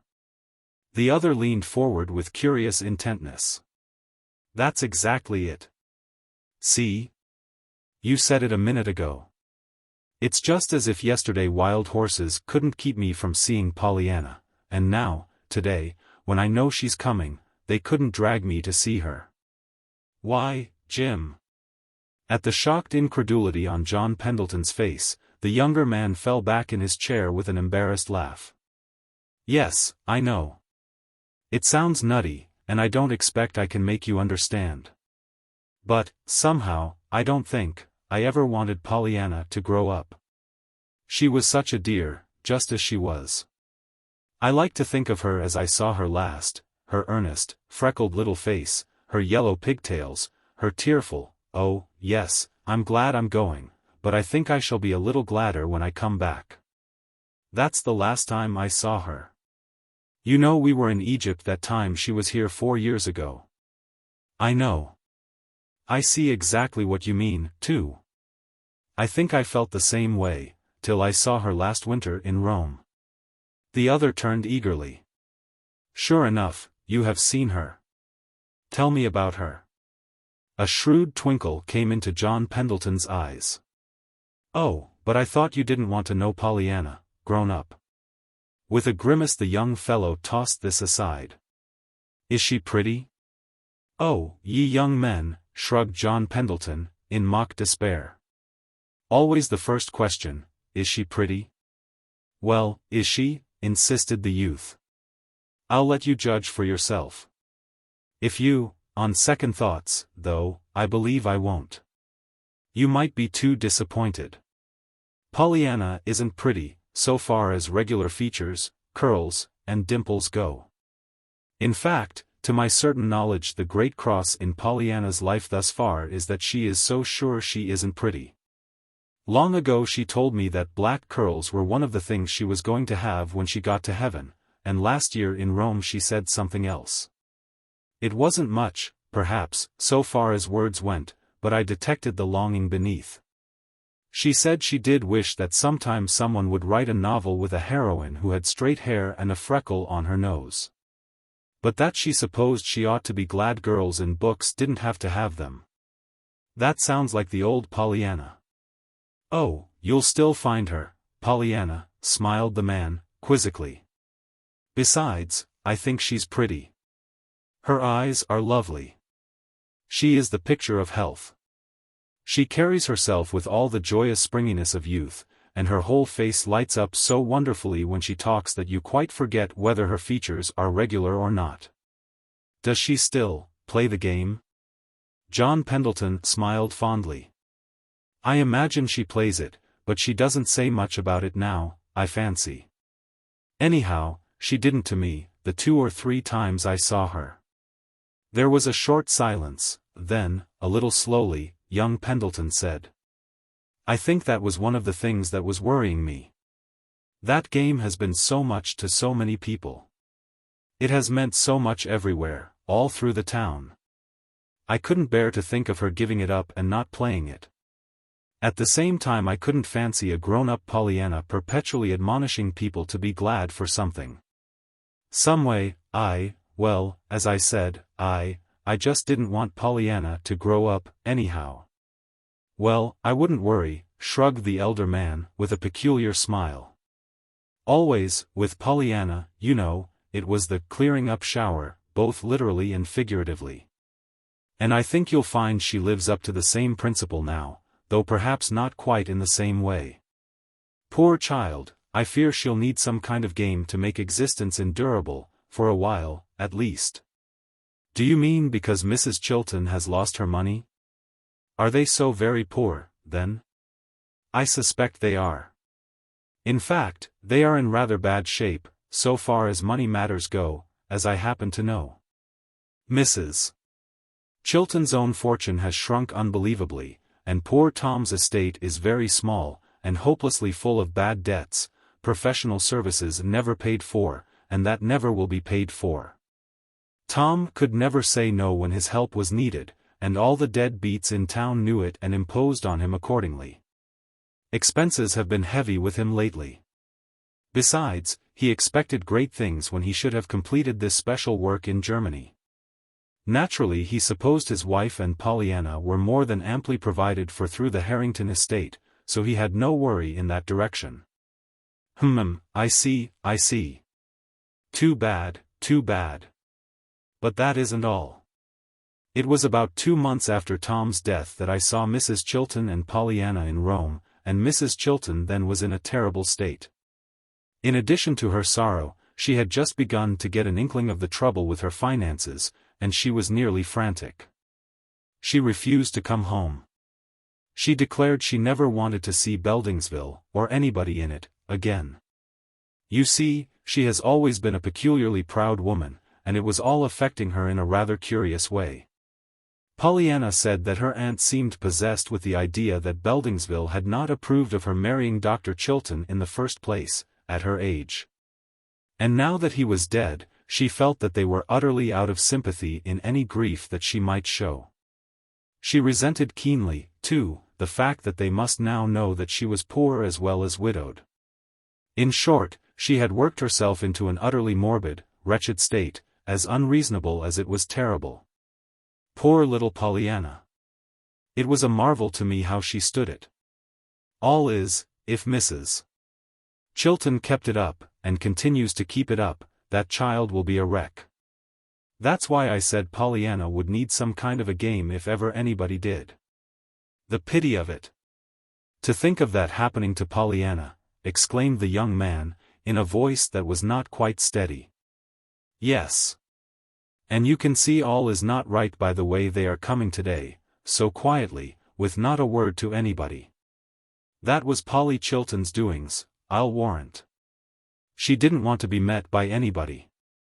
I understand she wrote to no one but her old Tom's wife, Mrs. Durgin, who had the keys. Yes, so Nancy told me, good old soul. She'd got the whole house open, and had contrived somehow to make it look as if it wasn't a tomb of dead hopes and lost pleasures. Of course the grounds looked fairly well, for old Tom has kept them up, after a fashion. But it made my heart ache, the whole thing. There was a long silence, then, curtly, John Pendleton suggested. They ought to be met. They will be met. Are you going to the station? I am. Then you know what train they're coming on. Oh, no. Neither does Nancy. Then how will you manage? I'm going to begin in the morning and go to every train till they come, laughed the young man, a bit grimly. Timothy's going, too, with the family carriage. After all, there aren't many trains, anyway, that they can come on, you know. I know, said John Pendleton. Jim, I admire your nerve, but not your judgment. I'm glad you're going to follow your nerve and not your judgment, however, and I wish you good luck. Thank you, sir, smiled the young man dolefully. I need your good wishes, all right, as Nancy says. Chapter 17. When Pollyanna came. As the train neared Beldingsville, Pollyanna watched her aunt anxiously. All day Mrs. Chilton had been growing more and more restless, more and more gloomy. And Pollyanna was fearful of the time when the familiar home station should be reached. As Pollyanna looked at her aunt, her heart ached. She was thinking that she would not have believed it possible that anyone could have changed and aged so greatly in 6 short months. Mrs. Chilton's eyes were lusterless, her cheeks pallid and shrunken, and her forehead crossed and recrossed by fretful lines. Her mouth drooped at the corners, and her hair was combed tightly back in the unbecoming fashion that had been hers when Pollyanna first had seen her, years before. All the softness and sweetness that seemed to have come to her with her marriage had dropped from her like a cloak, leaving uppermost the old hardness and sourness that had been hers when she was Miss Polly Harrington, unloved and unloving. Pollyanna. Mrs. Chilton's voice was incisive. Pollyanna started guiltily. She had an uncomfortable feeling that her aunt might have read her thoughts. "Yes, Auntie. Where is that black bag, the little one?" "Right here." "Well, I wish you'd get out my black veil." "We're nearly there." "But it's so hot and thick, Auntie." "Pollyanna, I asked for that black veil. If you'd please learn to do what I ask without arguing about it, it would be a great deal easier for me. I want that veil. Do you suppose I'm going to give all Beldingsville a chance to see how I take it?" "Oh, Auntie, they'd never be there in that spirit," protested Pollyanna, hurriedly rummaging in the black bag for the much-wanted veil. "Besides, there won't be anybody there, anyway, to meet us. We didn't tell anyone we were coming, you know." "Yes, I know. We didn't tell anyone to meet us. But we instructed Mrs. Durgin to have the rooms aired and the key under the mat for today. Do you suppose Mary Durgin has kept that information to herself?" "Not much. Half the town knows we're coming today, and a dozen or more will happen around the station about train time. I know them. They want to see what Polly Harrington poor looks like. They—" "Oh, Auntie, begged Pollyanna, with tears in her eyes. "If I wasn't so alone. If the doctor were only here," and she stopped speaking and turned away her head. Her mouth worked convulsively. "Where is that veil?" she choked huskily. "Yes, dear. Here it is, right here," comforted Pollyanna, whose only aim now, plainly, was to get the veil into her aunt's hands with all haste. "And here we are now almost there. Oh, Auntie, I do wish you'd had old Tom or Timothy meet us. And ride home in state, as if we could afford to keep such horses and carriages. And when we know we shall have to sell them tomorrow? No, I thank you, Pollyanna. I prefer to use the public carriage, under those circumstances." "I know, but—" The train came to a jolting, jarring stop, and only a fluttering sigh finished Pollyanna's sentence. As the two women stepped to the platform, Mrs. Chilton, in her black veil, looked neither to the right nor the left. Pollyanna, however, was nodding and smiling tearfully in half a dozen directions before she had taken twice as many steps. Then, suddenly, she found herself looking into a familiar, yet strangely unfamiliar face. "Why, it isn't, it is, Jimmy," she beamed, reaching forth a cordial hand. "That is, I suppose I should say, Mr. Pendleton," she corrected herself with a shy smile that said plainly, "now that you've grown so tall and fine." "I'd like to see you try it," challenged the youth, with a very Jimmy-like tilt to his chin. He turned then to speak to Mrs. Chilton. But that lady, with her head half averted, was hurrying on a little in advance. He turned back to Pollyanna, his eyes troubled and sympathetic. "If you'd please come this way, both of you," he urged hurriedly. "Timothy is here with the carriage."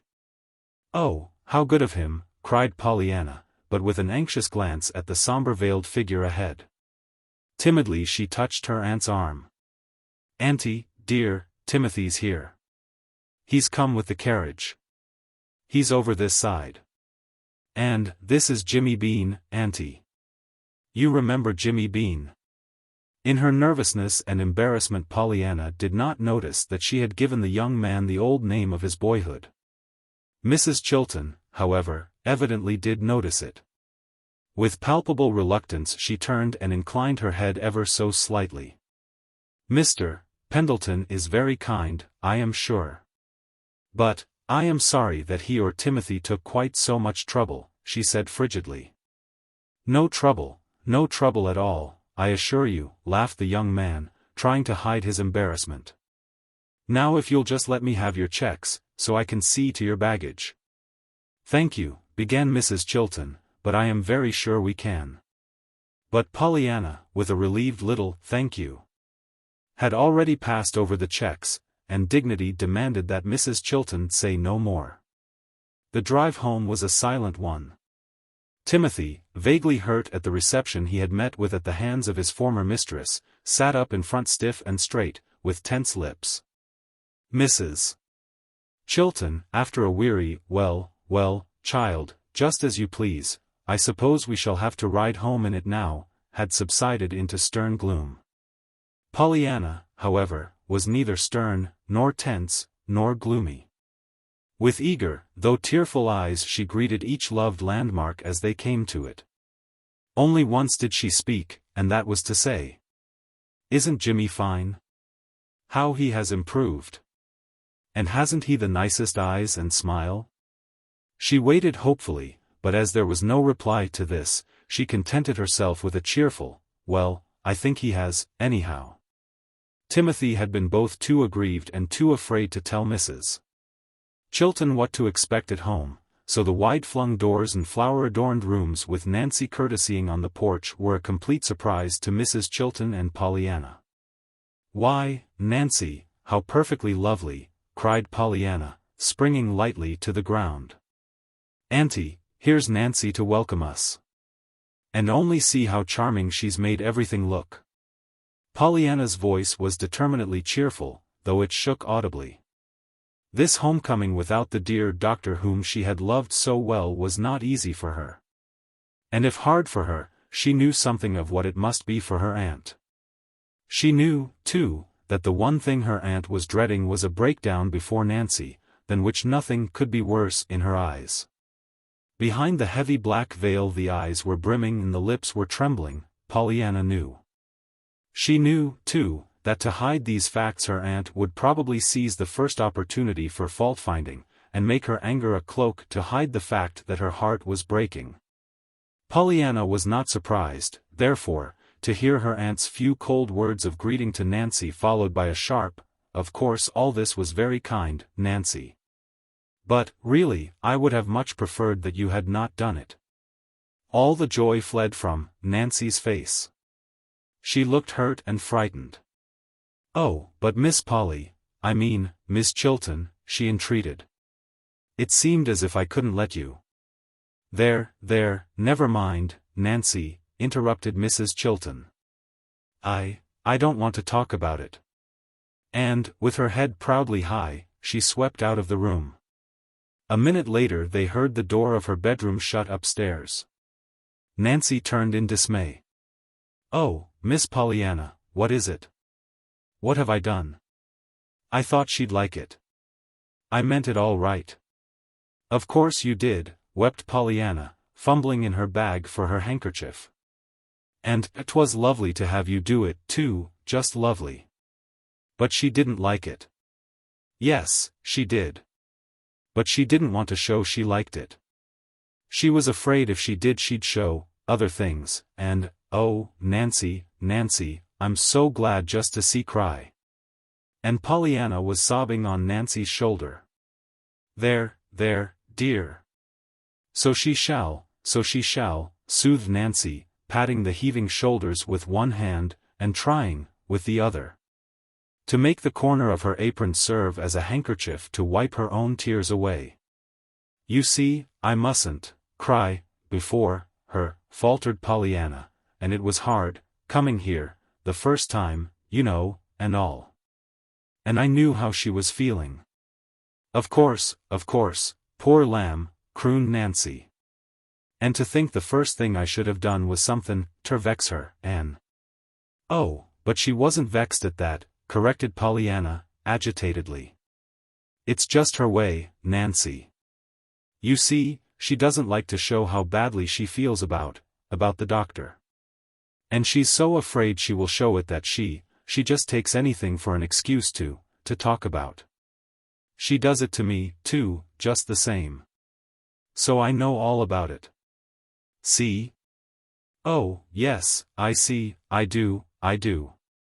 Nancy's lips snapped together a little severely, and her sympathetic pats, for the minute, were even more loving, if possible. Poor lamb. I'm glad I come, anyhow, for your sake. Yes, so am I, breathed Pollyanna, gently drawing herself away and wiping her eyes. There, I feel better. And I do thank you ever so much, Nancy, and I appreciate it. Now don't let us keep you when it's time for you to go. Ho! I'm thinkin' I'll stay for a spell, sniffed Nancy. Stay? Why, Nancy, I thought you were married. Aren't you Timothy's wife? Sure. But he won't mind, for you. He'd want me to stay, for you. Oh, but, Nancy, we couldn't let you, demurred Pollyanna. We can't have anybody, now, you know. I'm going to do the work. Until we know just how things are, we shall live very economically, Aunt Polly says. Ho! As if I'd take money from, began Nancy, in bridling wrath. But at the expression on the other's face she stopped, and let her words dwindle off in a mumbling protest, as she hurried from the room to look after her creamed chicken on the stove. Not until supper was over, and everything put in order, did Mrs. Timothy Durgin consent to drive away with her husband. Then she went with evident reluctance, and with many pleadings to be allowed to come, just to help out a bit, at any time. After Nancy had gone, Pollyanna came into the living room where Mrs. Chilton was sitting alone, her hand over her eyes. Well, dearie, shall I light up? Suggested Pollyanna, brightly. Oh, I suppose so. Wasn't Nancy a dear to fix us all up so nice? No answer. Where in the world she found all these flowers I can't imagine. She has them in every room down here, and in both bedrooms, too. Still no answer. Pollyanna gave a half-stifled sigh and threw a wistful glance into her aunt's averted face. After a moment she began again hopefully. I saw old Tom in the garden. Poor man, his rheumatism is worse than ever. He was bent nearly double. He inquired very particularly for you, Anne. Mrs. Chilton turned with a sharp interruption. Pollyanna, what are we going to do? Do? Why, the best we can, of course, dearie. Mrs. Chilton gave an impatient gesture. Come, Pollyanna, do be serious for once. You'll find it is serious, fast enough. What are we going to do? As you know, my income has almost entirely stopped. Of course, some of the things are worth something, I suppose, but Mr. Hart says very few of them will pay anything at present. We have something in the bank, and a little coming in, of course. And we have this house. But of what earthly use is the house? We can't eat it, or wear it. It's too big for us, the way we shall have to live, and we couldn't sell it for half what it's really worth, unless we happened to find just the person that wanted it. Sell it? Oh, Auntie, you wouldn't, this beautiful house full of lovely things. I may have to, Pollyanna. We have to eat, unfortunately. I know it. And I'm always so hungry, mourned Pollyanna, with a rueful laugh. Still, I suppose I ought to be glad my appetite is so good. Very likely. You'd find something to be glad about, of course. But what shall we do, child? I do wish you'd be serious for a minute. A quick change came to Pollyanna's face. I am serious, Aunt Polly. I've been thinking. I wish I could earn some money. Oh, child, to think of my ever living to hear you say that, moaned the woman, a daughter of the Harringtons having to earn her bread. Oh, but that isn't the way to look at it, laughed Pollyanna. You ought to be glad if a daughter of the Harringtons is smart enough to earn her bread. That isn't any disgrace, Aunt Polly. Perhaps not, but it isn't very pleasant to one's pride, after the position we've always occupied in Beldingsville, Pollyanna. Pollyanna did not seem to have heard. Her eyes were musingly fixed on space. If only I had some talent. If only I could do something better than anybody else in the world, she sighed at last. I can sing a little, play a little, embroider a little, and darn a little, but I can't do any of them well, not well enough to be paid for it. I think I'd like best to cook, she resumed, after a minute's silence, and keep house. You know I loved that in Germany winters, when Gretchen used to bother us so much by not coming when we wanted her. But I don't exactly want to go into other people's kitchens to do it. As if I'd let you. Pollyanna, shuddered Mrs. Chilton again. And of course, to just work in our own kitchen here doesn't bring in anything, bemoaned Pollyanna, not any money, I mean. And it's money we need. It most emphatically is, sighed Aunt Polly. There was a long silence, broken at last by Pollyanna. To think that after all you've done for me, Auntie, to think that now, if I only could, I'd have such a splendid chance to help. And yet, I can't do it. Oh, why wasn't I born with something that's worth money? There, child, don't. Of course, if the doctor, the words choked into silence. Pollyanna looked up quickly, and sprang to her feet. Dear, this will never do, she exclaimed, with a complete change of manner. Don't you fret, Auntie. What'll you wager that I don't develop the most marvelous talent going, one of these days? Besides, I think it's real exciting, all this. There's so much uncertainty in it. There's a lot of fun in wanting things, and then watching for them to come. Just living along and knowing you're going to have everything you want is so humdrum, you know, she finished, with a gay little laugh. Mrs. Chilton, however, did not laugh. She only sighed and said, Dear me, Pollyanna, what a child you are. Chapter 18. A Matter of Adjustment. The first few days at Beldingsville were not easy either for Mrs. Chilton or for Pollyanna. They were days of adjustment. And days of adjustment are seldom easy. From travel and excitement it was not easy to put one's mind to the consideration of the price of butter and the delinquencies of the butcher. From having all one's time for one's own, it was not easy to find always the next task clamoring to be done. Friends and neighbors called, too, and although Pollyanna welcomed them with glad cordiality, Mrs. Chilton, when possible, excused herself. And always she said bitterly to Pollyanna, Curiosity, I suppose, to see how Polly Harrington likes being poor. Of the Dr. Mrs. Chilton seldom spoke, yet Pollyanna knew very well that almost never was he absent from her thoughts. And that more than half her taciturnity was but her usual cloak for a deeper emotion which she did not care to show. Jimmy Pendleton Pollyanna saw several times during that first month.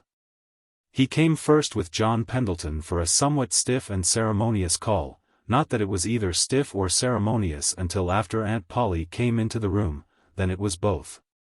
For some reason Aunt Polly had not excused herself on this occasion.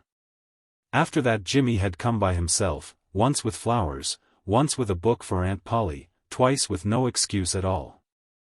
Pollyanna welcomed him with frank pleasure always. Aunt Polly, after that first time, did not see him at all. To the most of their friends and acquaintances Pollyanna said little about the change in their circumstances. To Jimmy, however, she talked freely, and always her constant cry was, if only I could do something to bring in some money. I'm getting to be the most mercenary little creature you ever saw, she laughed dolefully.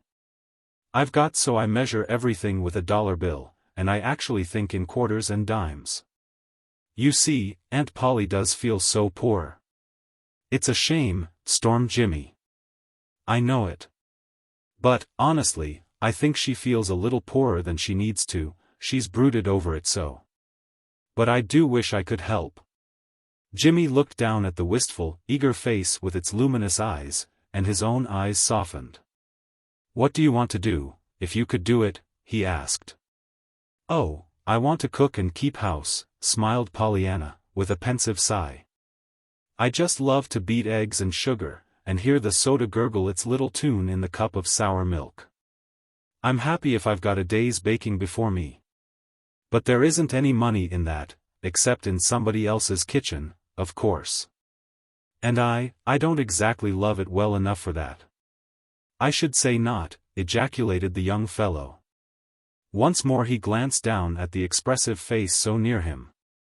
This time a queer look came to the corners of his mouth. He pursed his lips, then spoke, a slow red mounting to his forehead. Well, of course you might, Mary. Have you thought of that, Miss Pollyanna? Pollyanna gave a merry laugh.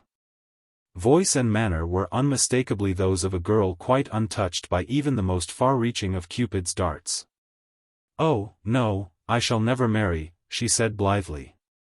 In the first place I'm not pretty, you know, and in the second place, I'm going to live with Aunt Polly and take care of her.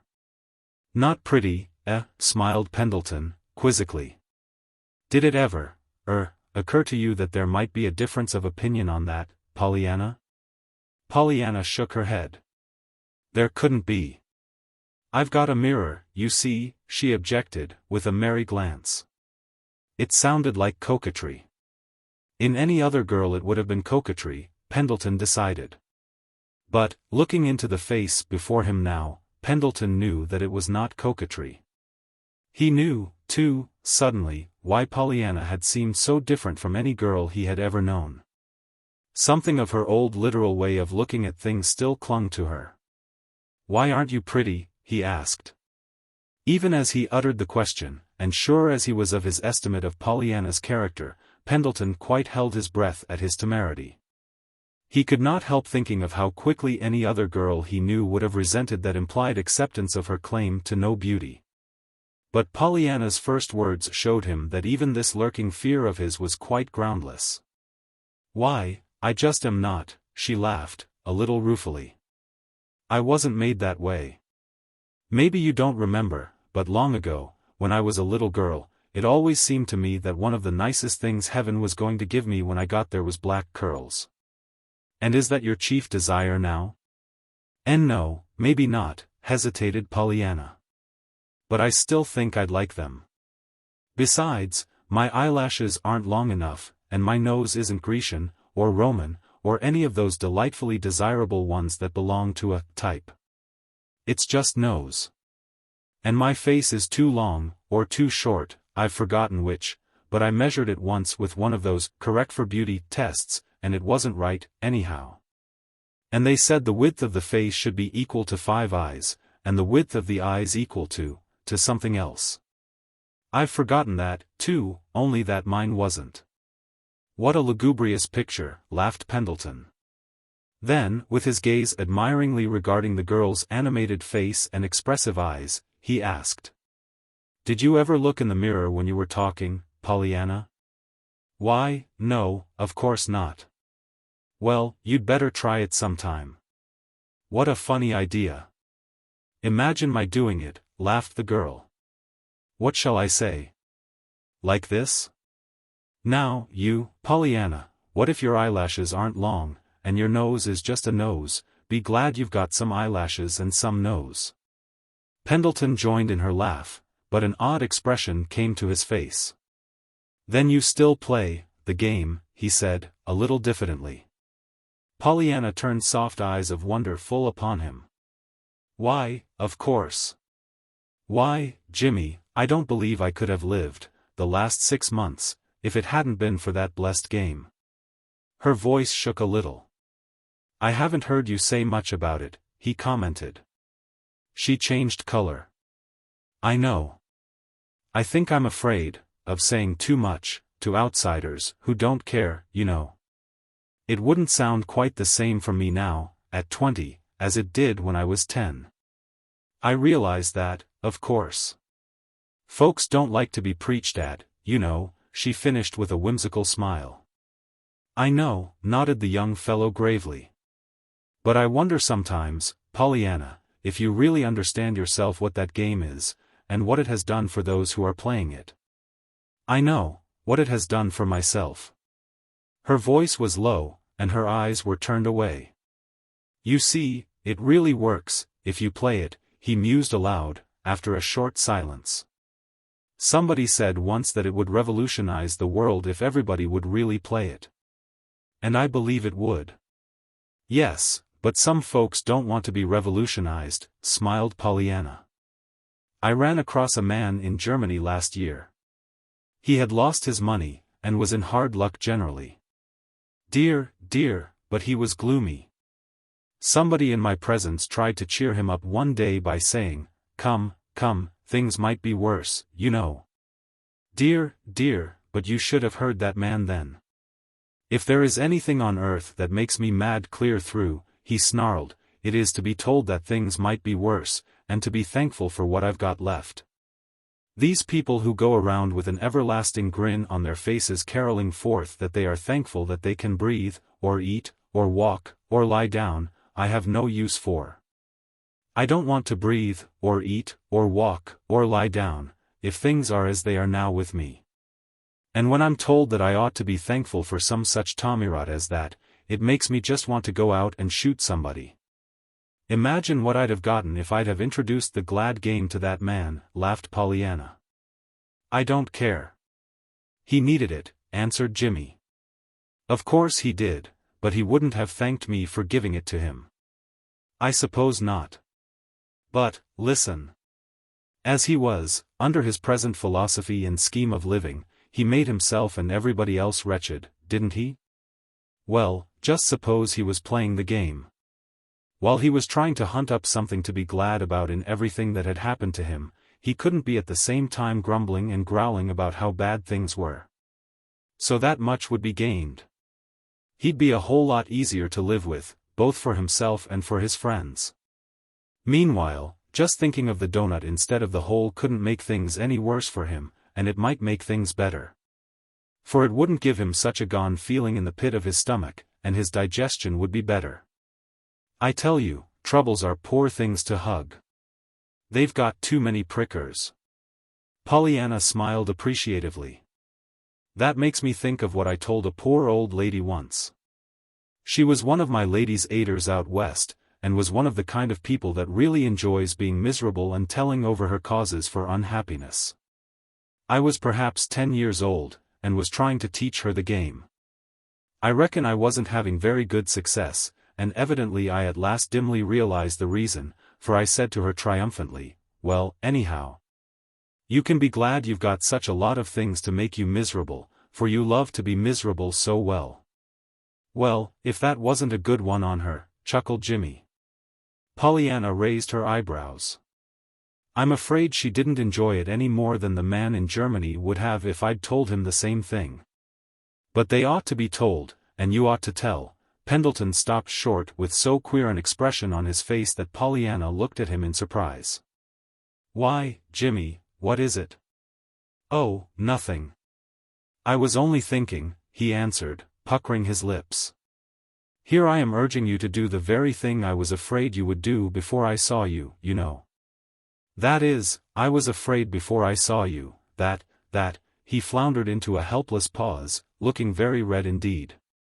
Well, Jimmy Pendleton, bridled the girl, you needn't think you can stop there, sir. Now just what do you mean by all that, please? Oh, and nothing, much. I'm waiting, murmured Pollyanna. Voice and manner were calm and confident, though the eyes twinkled mischievously. The young fellow hesitated, glanced at her smiling face, and capitulated. Oh, well, have it your own way, he shrugged. It's only that I was worrying, a little, about that game, for fear you would talk it just as you used to, you know, but a merry peal of laughter interrupted him. There, what did I tell you? Even you were worried, it seems, lest I should be at 20 just what I was at 10. And no, I didn't mean, Pollyanna, honestly, I thought, of course I knew, but Pollyanna only put her hands to her ears and went off into another peal of laughter. Chapter 19. 2 Letters. It was toward the latter part of June that the letter came to Pollyanna from Della Weatherby. I am writing to ask you a favor, Miss Weatherby wrote. I am hoping you can tell me of some quiet private family in Beldingsville that will be willing to take my sister to board for the summer. There would be 3 of them, Mrs. Carew, her secretary, and her adopted son, Jamie. You remember Jamie, don't you? They do not like to go to an ordinary hotel or boarding house. My sister is very tired, and the doctor has advised her to go into the country for a complete rest and change. He suggested Vermont or New Hampshire. We immediately thought of Beldingsville and you. And we wondered if you couldn't recommend just the right place to us. I told Ruth I would write you. They would like to go right away, early in July, if possible. Would it be asking too much to request you to let us know as soon as you conveniently can if you do know of a place? Please address me here. My sister is with us here at the sanatorium for a few weeks' treatment. Hoping for a favorable reply, I am. Most cordially yours, Della Weatherby. For the first few minutes after the letter was finished, Pollyanna sat with frowning brow, mentally searching the homes of Beldingsville for a possible boarding house for her old friends. Then a sudden something gave her thoughts a new turn, and with a joyous exclamation she hurried to her aunt in the living room. "Auntie, Auntie," she panted, "I've got just the loveliest idea. I told you something would happen, and that I'd develop that wonderful talent sometime. Well, I have. I have right now. Listen. I've had a letter from Miss Weatherby, Mrs. Carew's sister, where I stayed that winter in Boston, you know, and they want to come into the country to board for the summer, and Miss Weatherby's written to see if I didn't know a place for them. They don't want a hotel or an ordinary boarding house, you see. And at first I didn't know of one, but now I do. I do, Aunt Polly. Just guess where 'tis. Dear me, child, ejaculated Mrs. Chilton, how you do run on. I should think you were a dozen years old instead of a woman grown. Now what are you talking about? About a boarding place for Mrs. Carew and Jamie. I've found it, babbled Pollyanna. Indeed. Well, what of it? Of what possible interest can that be to me, child, murmured Mrs. Chilton, drearily. Because it's here. I'm going to have them here, Auntie. Pollyanna. Mrs. Chilton was sitting erect in horror. Now, Auntie, please don't say no, please don't, begged Pollyanna, eagerly. Don't you see? This is my chance, the chance I've been waiting for, and it's just dropped right into my hands. We can do it lovely. We have plenty of room, and you know I can cook and keep house. And now there'd be money in it, for they'd pay well, I know, and they'd love to come, I'm sure. There'd be 3 of them, there's a secretary with them. But, Pollyanna, I can't turn this house into a boarding house, the Harrington homestead a common boarding house. Oh, Pollyanna, I can't. But it wouldn't be a common boarding house, dear. 'Twill be an uncommon one. Besides, they're our friends. It would be like having our friends come to see us. Only they'd be paying guests, so meanwhile we'd be earning money, money that we need, Auntie, money that we need, she emphasized significantly. A spasm of hurt pride crossed Polly Chilton's face. With a low moan she fell back in her chair. But how could you do it, she asked at last, faintly. You couldn't do the work part alone, child. Oh, no, of course not, chirped Pollyanna. Pollyanna was on sure ground now. She knew her point was won. But I could do the cooking and the overseeing, and I'm sure I could get one of Nancy's younger sisters to help about the rest. Mrs. Durgin would do the laundry part just as she does now. But, Pollyanna, I'm not well at all, you know I'm not. I couldn't do much. Of course not. There's no reason why you should, scorned Pollyanna, loftily.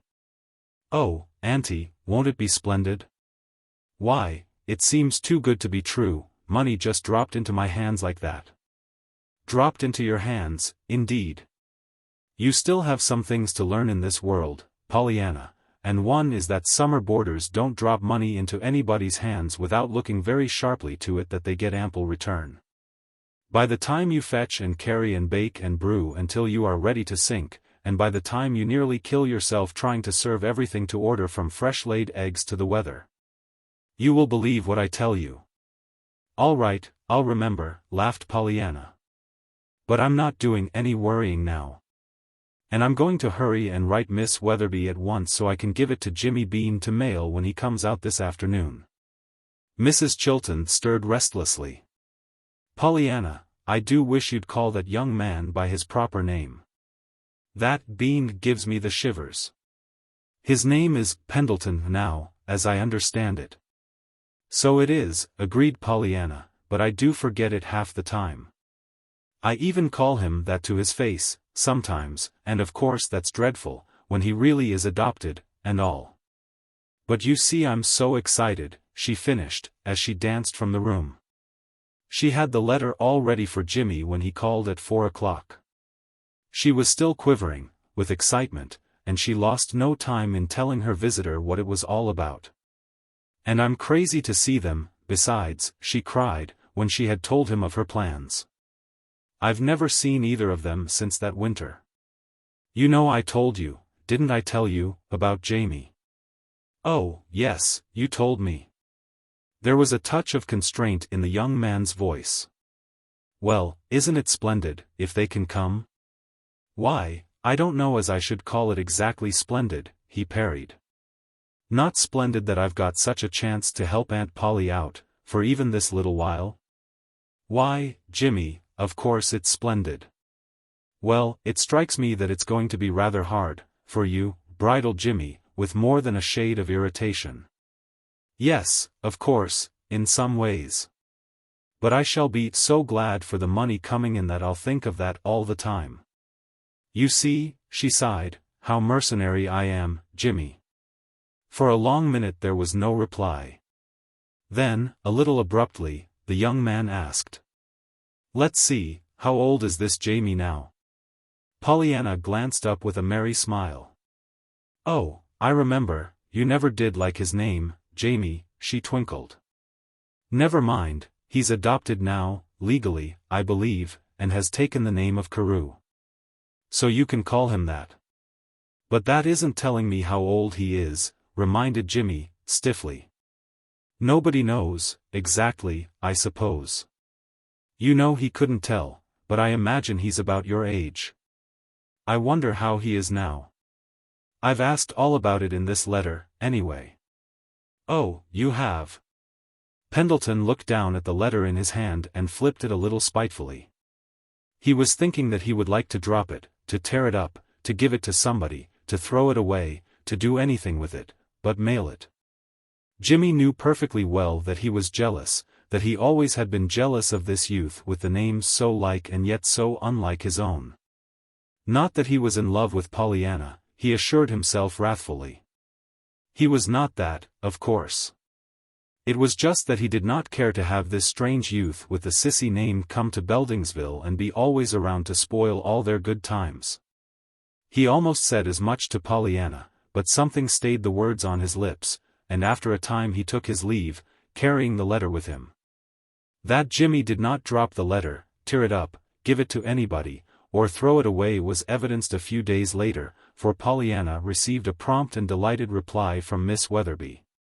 And when Jimmy came next time he heard it read, or rather he heard part of it. For Pollyanna prefaced the reading by saying, of course the first part is just where she says how glad they are to come, and all that. I won't read that. But the rest I thought you'd like to hear, because you've heard me talk so much about them. Besides, you'll know them yourself pretty soon, of course. I'm depending a whole lot on you, Jimmy, to help me make it pleasant for them. Oh, are you? Now don't be sarcastic, just because you don't like Jamie's name, reproved Pollyanna, with mock severity. You'll like him, I'm sure, when you know him, and you'll love Mrs. Carew. Will I, indeed? Retorted Jimmy huffily. Well, that is a serious prospect. Let us hope, if I do, the lady will be so gracious as to reciprocate. Of course, dimpled Pollyanna. Now listen, and I'll read to you about her. This letter is from her sister, Della, Miss Weatherby, you know, at the sanatorium. All right. Go ahead. directed Jimmy, with a somewhat too evident attempt at polite interest. And Pollyanna, still smiling mischievously, began to read. You ask me to tell you everything about everybody. That is a large commission, but I'll do the best I can. To begin with, I think you'll find my sister quite changed. The new interests that have come into her life during the last 6 years have done wonders for her. Just now she is a bit thin and tired from overwork, but a good rest will soon remedy that, and you'll see how young and blooming and happy she looks. Please notice I said happy. That won't mean so much to you as it does to me, of course, for you were too young to realize quite how unhappy she was when you first knew her that winter in Boston. Life was such a dreary, hopeless thing to her then, and now it is so full of interest and joy. First she has Jamie, and when you see them together you won't need to be told what he is to her. To be sure, we are no nearer knowing whether he is the real Jamie or not, but my sister loves him like an own son now, and has legally adopted him, as I presume you know. Then she has her girls. Do you remember Sadie Dean, the salesgirl? Well, from getting interested in her, and trying to help her to a happier living, my sister has broadened her efforts little by little. Until she has scores of girls now who regard her as their own best and particular good angel. She has started a home for working girls along new lines. Half a dozen wealthy and influential men and women are associated with her, of course, but she is head and shoulders of the whole thing. And never hesitates to give herself to each and every one of the girls. You can imagine what that means in nerve strain. Her chief support and right-hand man is her secretary, this same Sadie Dean. You'll find her changed, too, yet she is the same old Sadie. As for Jamie, poor Jamie. The great sorrow of his life is that he knows now he can never walk. For a time we all had hopes. He was here at the sanatorium under Dr. Ames for a year, and he improved to such an extent that he can go now with crutches. But the poor boy will always be a cripple, so far as his feet are concerned, but never as regards anything else. Someway, after you know Jamie, you seldom think of him as a cripple, his soul is so free. I can't explain it, but you'll know what I mean when you see him. And he has retained, to a marvelous degree, his old boyish enthusiasm and joy of living. There is just one thing, and only one, I believe, that would utterly quench that bright spirit and cast him into utter despair, and that is to find that he is not Jamie Kent, our nephew. So long has he brooded over this, and so ardently has he wished it, that he has come actually to believe that he is the real Jamie, but if he isn't, I hope he will never find it out. There, that's all she says about them, announced Pollyanna, folding up the closely written sheets in her hands. But isn't that interesting? Indeed it is. There was a ring of genuineness in Jimmy's voice now. Jimmy was thinking suddenly of what his own good legs meant to him. He even, for the moment, was willing that this poor crippled youth should have a part of Pollyanna's thoughts and attentions, if he were not so presuming as to claim too much of them, of course. By George! It is tough for the poor chap, and no mistake. Tough. You don't know anything about it, Jimmy Bean, choked Pollyanna, but I do. I couldn't walk once. I know. Yes, of course, frowned the youth, moving restively in his seat. Jimmy, looking into Pollyanna's sympathetic face and brimming eyes, was suddenly not so sure, after all, that he was willing to have this Jamie come to town, if just to think of him made Pollyanna look like that. Chapter 20. The Paying Guests. The few intervening days before the expected arrival of those dreadful people, as Aunt Polly termed her nieces paying guests, were busy ones indeed for Pollyanna, but they were happy ones, too, as Pollyanna refused to be weary, or discouraged, or dismayed, no matter how puzzling were the daily problems she had to meet. Summoning Nancy, and Nancy's younger sister, Betty, to her aid, Pollyanna systematically went through the house, room by room, and arranged for the comfort and convenience of her expected boarders. Mrs. Chilton could do but little to assist. In the first place she was not well. In the second place, her mental attitude toward the whole idea was not conducive to aid or comfort, for at her side stalked always the Harrington pride of name and race. And on her lips was the constant moan. "Oh, Pollyanna, Pollyanna, to think of the Harrington homestead ever coming to this." "It isn't, dearie," Pollyanna at last soothed laughingly. "It's the Carews that are coming to the Harrington homestead." But Mrs.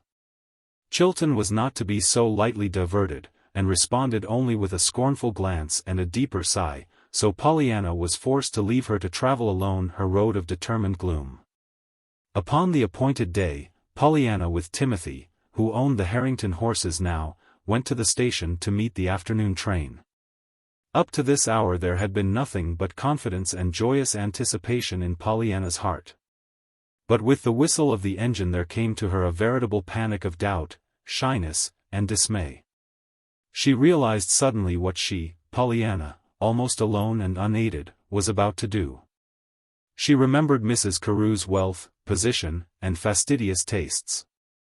She recollected, too, that this would be a new, tall, young man Jamie, quite unlike the boy she had known. For one awful moment she thought only of getting away, somewhere, anywhere. "Timothy, I feel sick. I'm not well. Tell not to come," she faltered, poising as if for flight. "Ma'am!" exclaimed the startled Timothy. One glance into Timothy's amazed face was enough. Pollyanna laughed and threw back her shoulders alertly. "Nothing. Never mind.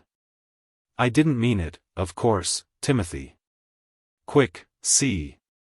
They're almost here," she panted. And Pollyanna hurried forward, quite herself once more. She knew them at once. Even had there been any doubt in her mind, the crutches in the hands of the tall, brown-eyed young man would have piloted her straight to her goal. There were a brief few minutes of eager handclasps and incoherent exclamations, then, somehow, she found herself in the carriage with Mrs. Carew at her side, and Jamie and Sadie Dean in front. She had a chance, then, for the first time, really to see her friends, and to note the changes the 6 years had wrought. In regard to Mrs. Carew, her first feeling was one of surprise. She had forgotten that Mrs. Carew was so lovely. She had forgotten that the eyelashes were so long, that the eyes they shaded were so beautiful. She even caught herself thinking enviously of how exactly that perfect face must tally, figure by figure, with that dread beauty test table. But more than anything else she rejoiced in the absence of the old fretful lines of gloom and bitterness. Then she turned to Jamie. Here again she was surprised, and for much the same reason. Jamie, too, had grown handsome. To herself Pollyanna declared that he was really distinguished looking. His dark eyes, rather pale face, and dark, waving hair she thought most attractive. Then she caught a glimpse of the crutches at his side, and a spasm of aching sympathy contracted her throat. From Jamie Pollyanna turned to Sadie Dean. Sadie, so far as features went, looked much as she had when Pollyanna first saw her in the public garden. But Pollyanna did not need a second glance to know that Sadie, so far as hair, dress, temper, speech, and disposition were concerned, was a very different Sadie indeed. Then Jamie spoke. "How good you were to let us come," he said to Pollyanna. "Do you know what I thought of when you wrote that we could come?" "Why, no, of course not," stammered Pollyanna.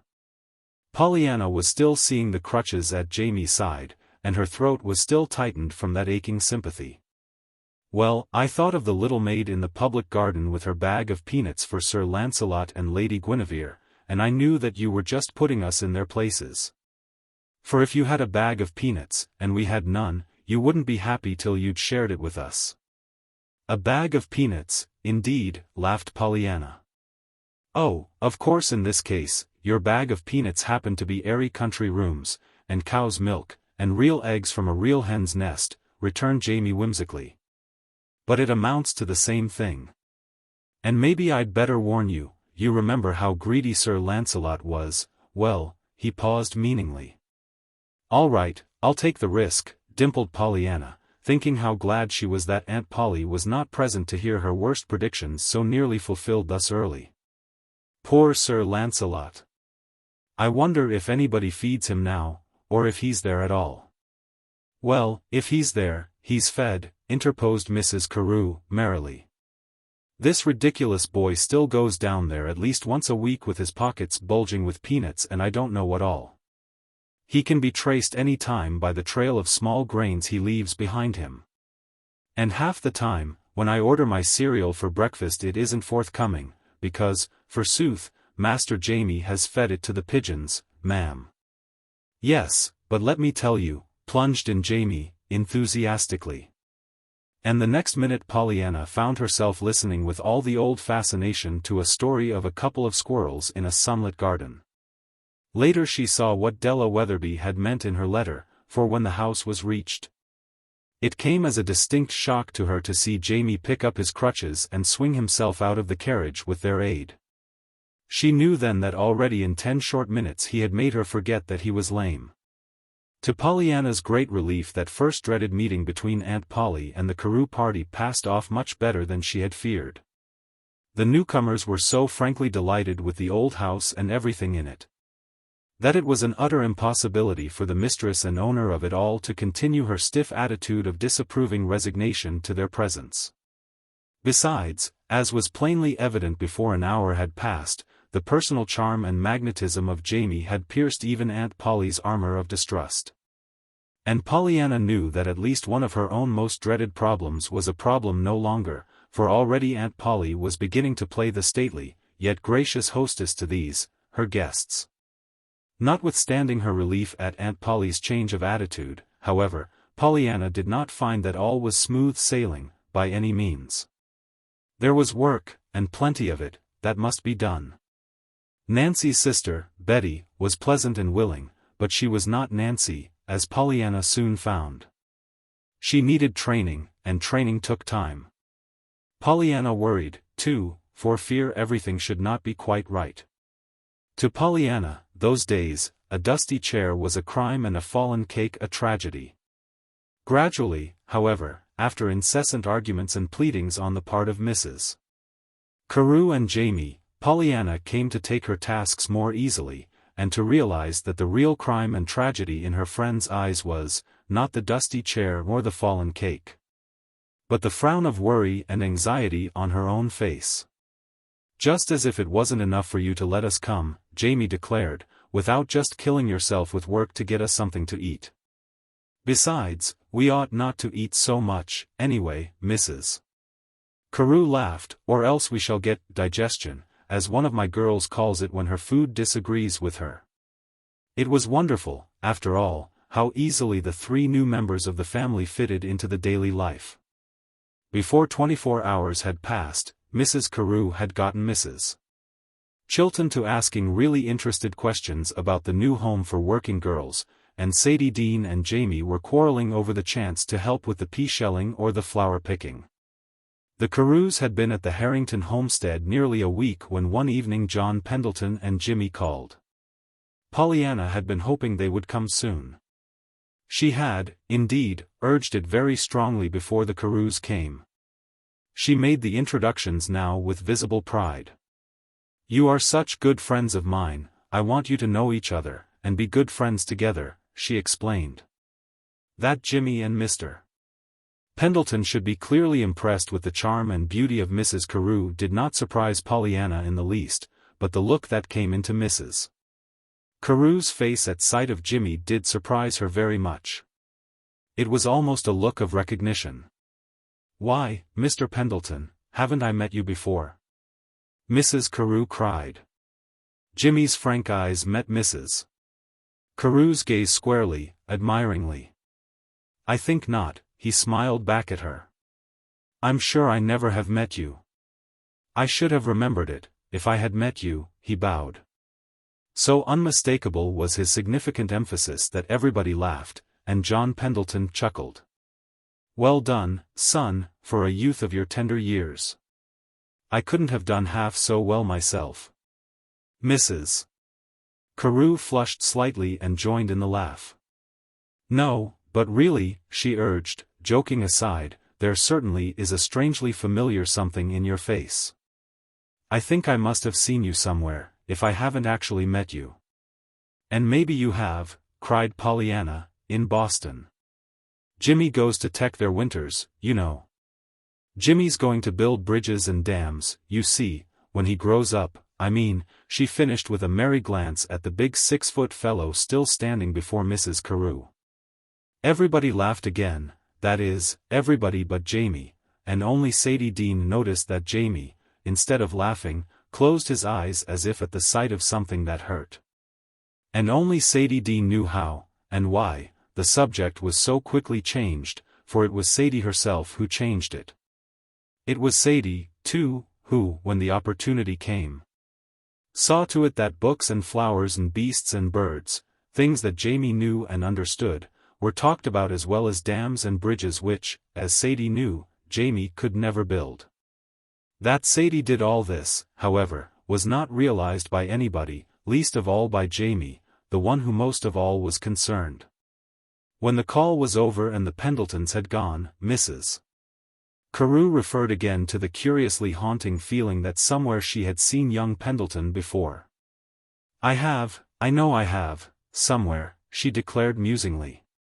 Of course it may have been in Boston, but, she let the sentence remain unfinished, then, after a minute she added, he's a fine young fellow, anyway. I like him. I'm so glad. I do, too, nodded Pollyanna. I've always liked Jimmy. You've known him some time, then? Queried Jamie, a little wistfully. Oh, yes. I knew him years ago when I was a little girl, you know. He was Jimmy Bean then. Jimmy Bean. Why, isn't he Mr. Pendleton's son? Asked Mrs. Carew, in surprise. No, only by adoption. Adoption, exclaimed Jamie. Then he isn't a real son any more than I am. There was a curious note of almost joy in the lad's voice. No. Mr. Pendleton hasn't any children. He never married. He was going to, once, but he didn't. Pollyanna blushed and spoke with sudden diffidence. Pollyanna had never forgotten that it was her mother who, in the long ago, had said no to this same John Pendleton, and who had thus been responsible for the man's long, lonely years of bachelorhood. Mrs. Carew and Jamie, however, being unaware of this, and seeing now only the blush on Pollyanna's cheek and the diffidence in her manner, drew suddenly the same conclusion. Is it possible, they asked themselves, that this man, John Pendleton, ever had a love affair with Pollyanna, child that she is? Naturally they did not say this aloud. So, naturally, there was no answer possible. Naturally, too, perhaps, the thought, though unspoken, was still not forgotten, but was tucked away in a corner of their minds for future reference, if need arose. Chapter 21. Summer Days. Before the Carews came, Pollyanna had told Jimmy that she was depending on him to help her entertain them. Jimmy had not expressed himself then as being overwhelmingly desirous to serve her in this way. But before the Carews had been in town a fortnight, he had shown himself as not only willing but anxious, judging by the frequency and length of his calls, and the lavishness of his offers of the Pendleton horses and motor cars. Between him and Mrs. Carew there sprang up at once a warm friendship based on what seemed to be a peculiarly strong attraction for each other. They walked and talked together, and even made sundry plans for the home for working girls, to be carried out the following winter when Jimmy should be in Boston. Jamie, too, came in for a good measure of attention, nor was Sadie Dean forgotten. Sadie, as Mrs. Carew plainly showed, was to be regarded as if she were quite one of the family, and Mrs. Carew was careful to see that she had full share in any plans for merrymaking. Nor did Jimmy always come alone with his offers for entertainment. More and more frequently John Pendleton appeared with him. Rides and drives and picnics were planned and carried out, and long delightful afternoons were spent over books and fancy work on the Harrington veranda. Pollyanna was delighted.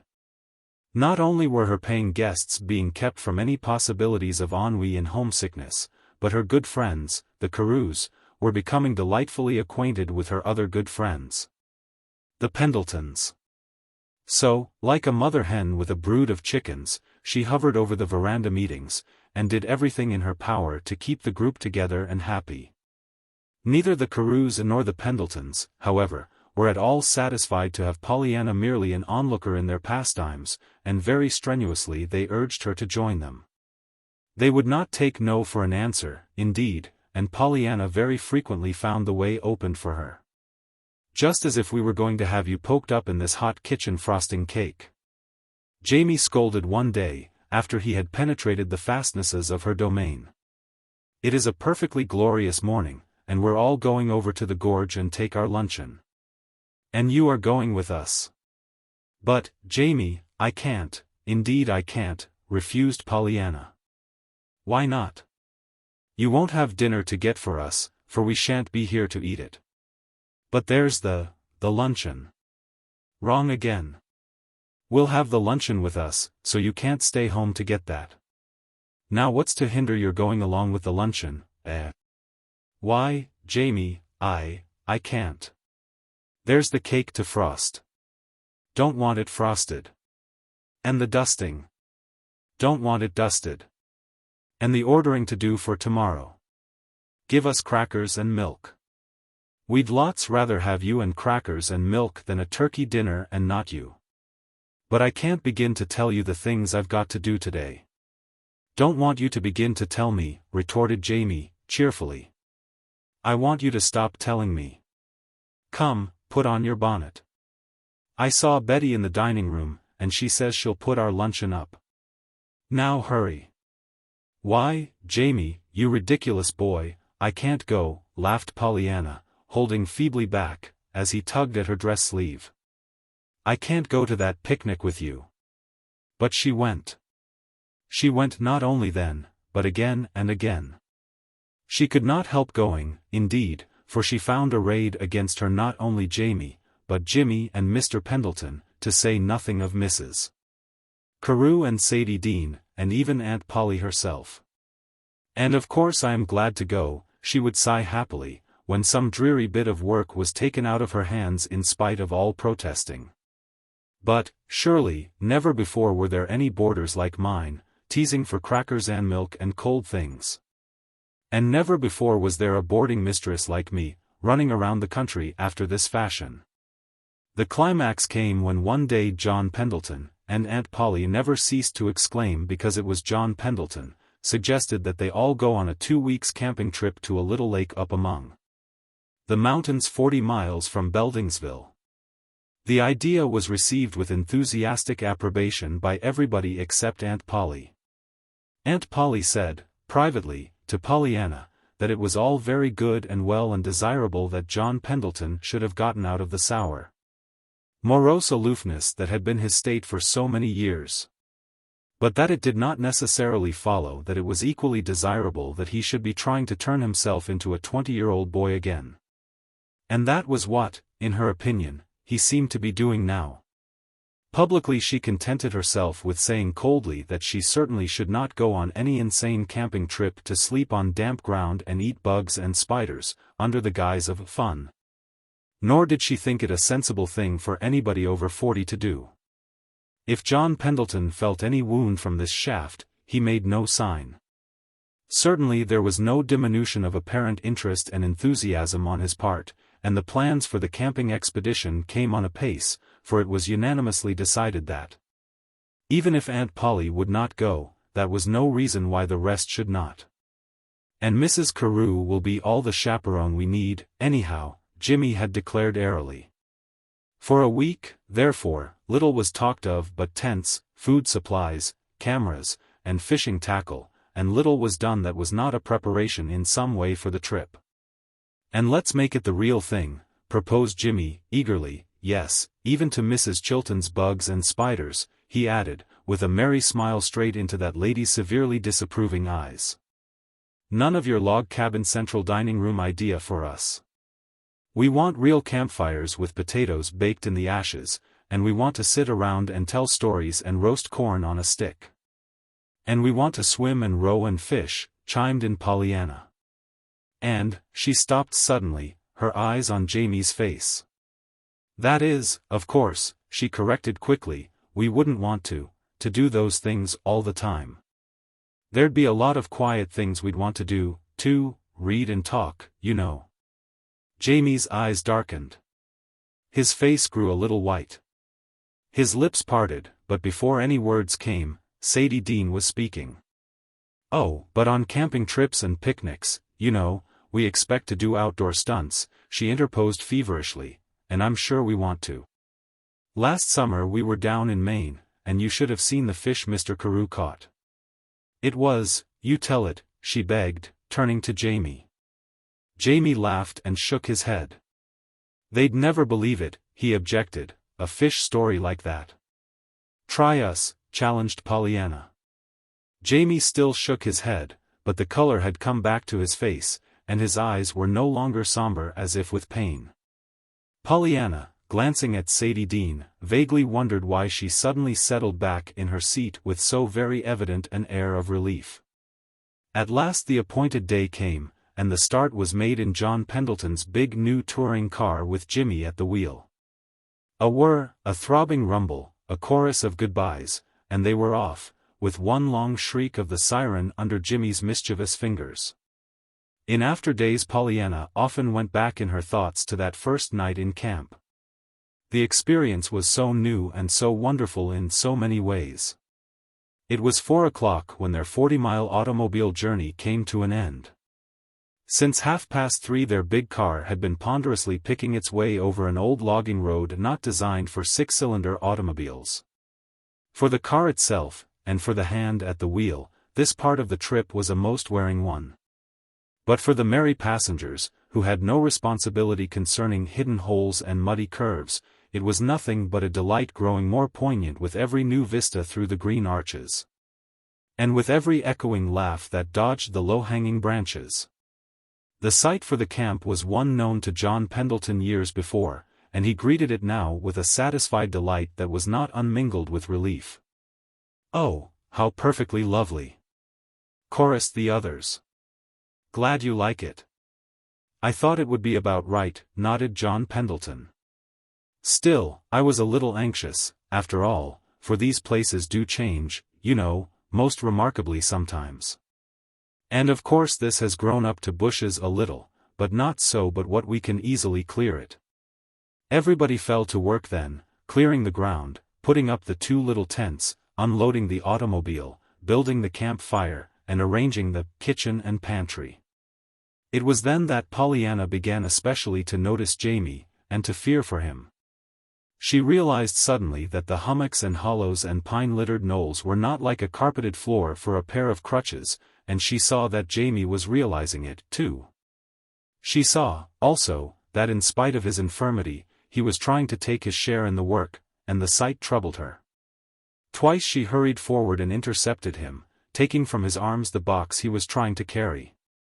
Here, let me take that, she begged. You've done enough. And the second time she added, do go and sit down somewhere to rest, Jamie. You look so tired. If she had been watching closely she would have seen the quick color sweep to his forehead. But she was not watching, so she did not see it. She did see, however, to her intense surprise, Sadie Dean hurry forward a moment later, her arms full of boxes, and heard her cry. Oh, Mr. Carew, please, if you would give me a lift with these. The next moment, Jamie, once more struggling with the problem of managing a bundle of boxes and 2 crutches, was hastening toward the tents. With a quick word of protest on her tongue, Pollyanna turned to Sadie Dean. But the protest died unspoken, for Sadie, her finger to her lips, was hurrying straight toward her. I know you didn't think, she stammered in a low voice, as she reached Pollyanna's side. But, don't you see, it hurts him, to have you think he can't do things like other folks. There, look. See how happy he is now. Pollyanna looked, and she saw.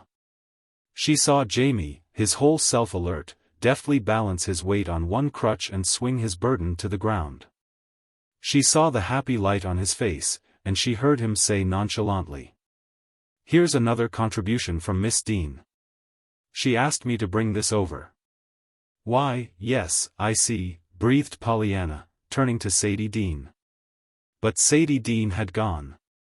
Pollyanna watched Jamie a good deal after that, though she was careful not to let him, or anyone else, see that she was watching him.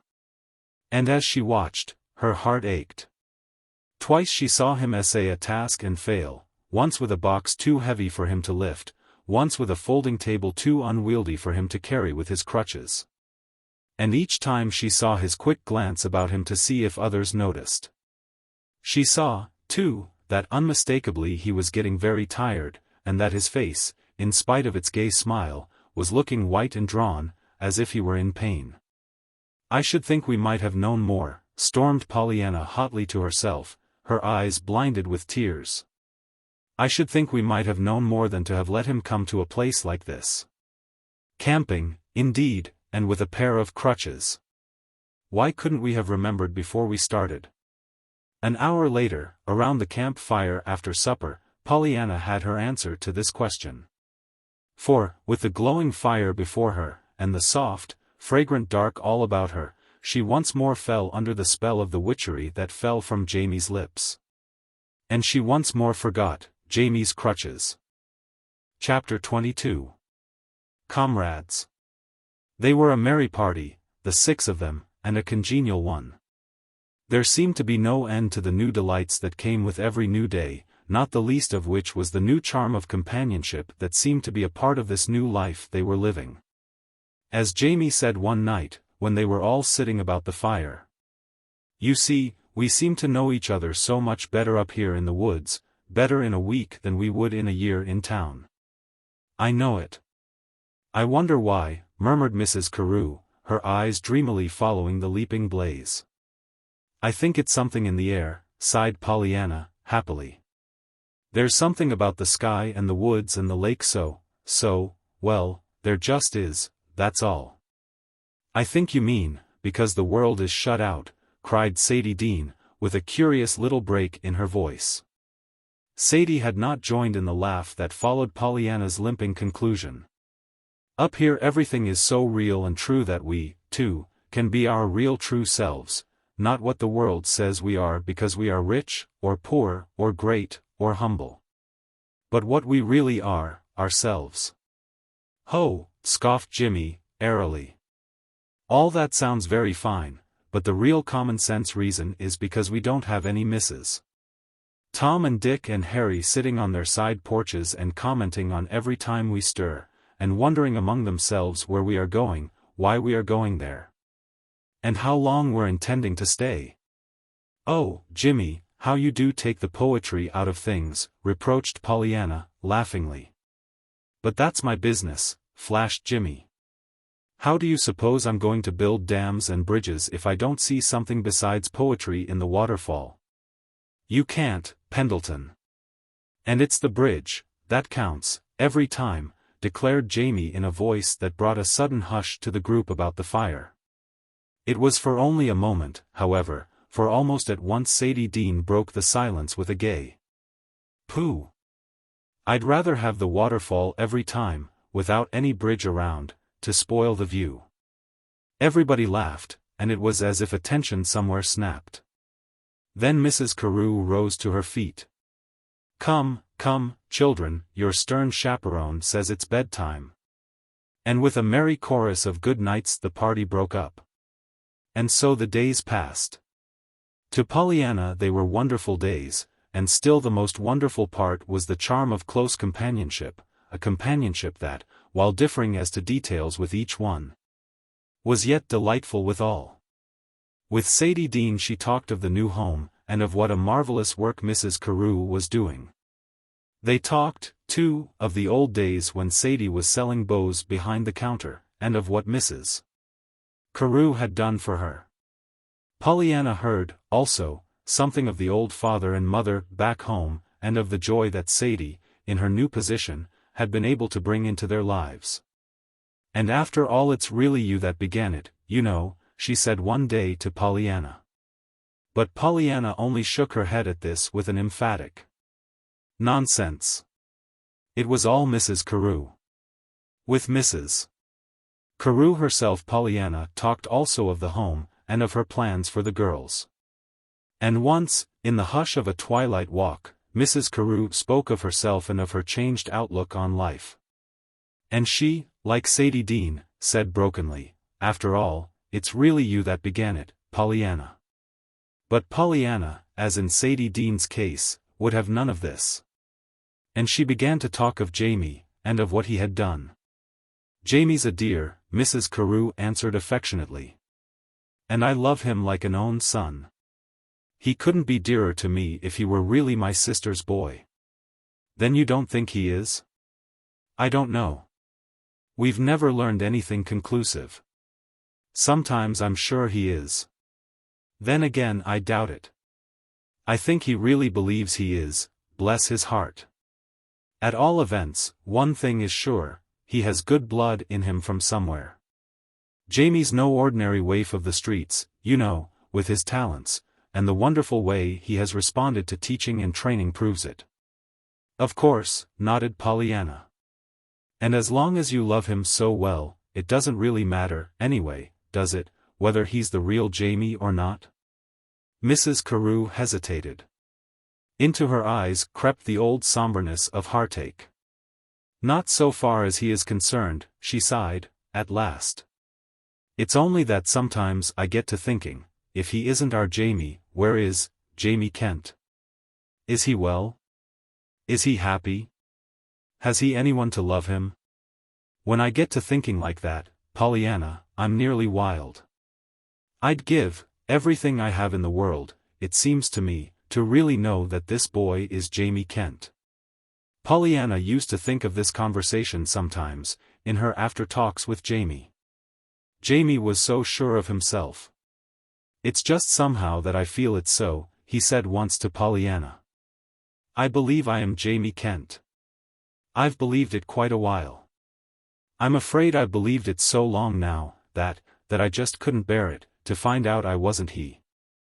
Mrs. Carew has done so much for me. Just think if, after all, I were only a stranger. But she loves you, Jamie. I know she does, and that would only hurt all the more, don't you see, because it would be hurting her. She wants me to be the real Jamie. I know she does. Now if I could only do something for her, make her proud of me in some way. If I could only do something to support myself, even, like a man. But what can I do, with these?" He spoke bitterly, and laid his hand on the crutches at his side. Pollyanna was shocked and distressed. It was the first time she had heard Jamie speak of his infirmity since the old boyhood days. Frantically she cast about in her mind for just the right thing to say. But before she had even thought of anything, Jamie's face had undergone a complete change. "But, there, forget it. I didn't mean to say it," he cried gaily. "And 'twas rank heresy to the game, wasn't it? I'm sure I'm glad I've got the crutches. They're a whole lot nicer than the wheelchair. And the jolly book, do you keep it now?" asked Pollyanna, in a voice that trembled a little. "Sure. I've got a whole library of jolly books now," he retorted. "They're all in leather, dark red, except the first one. That is the same little old notebook that Jerry gave me. Jerry! And I've been meaning all the time to ask for him," cried Pollyanna. "Where is he?" "In Boston. And his vocabulary is just as picturesque as ever, only he has to tone it down at times. Jerry's still in the newspaper business, but he's getting the news, not selling it. Reporting, you know. I have been able to help him and Mumsy. And don't you suppose I was glad? Mumsy's in a sanatorium for her rheumatism. And is she better? Very much. She's coming out pretty soon, and going to housekeeping with Jerry. Jerry's been making up some of his lost schooling during these past few years. He's let me help him, but only as a loan. He's been very particular to stipulate that." "Of course," nodded Pollyanna, in approval.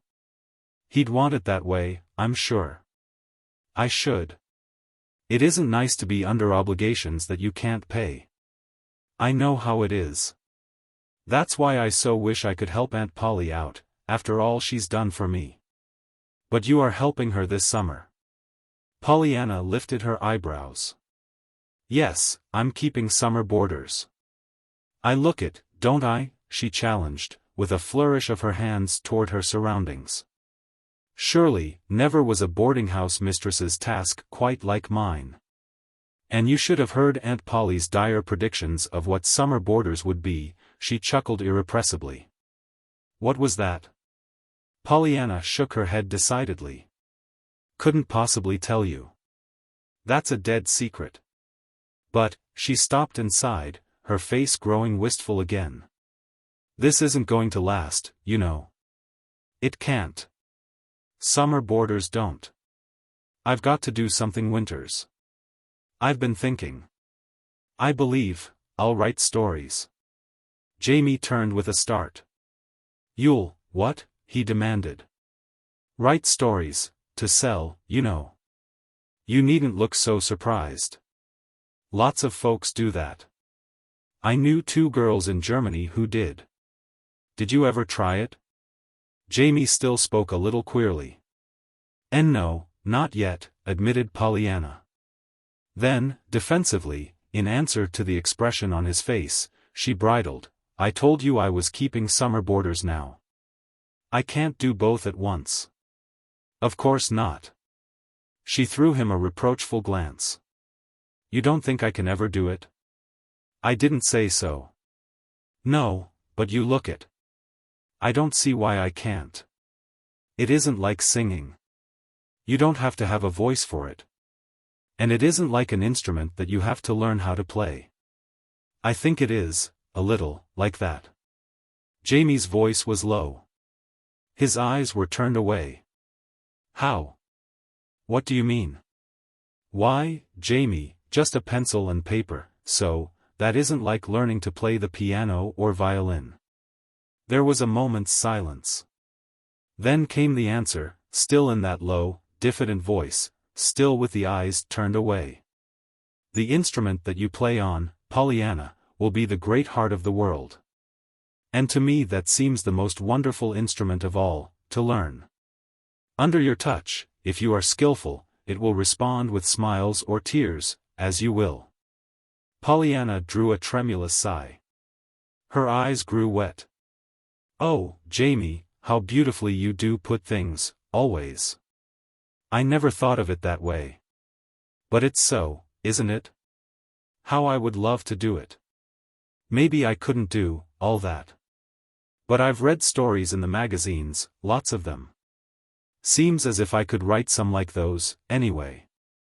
I love to tell stories.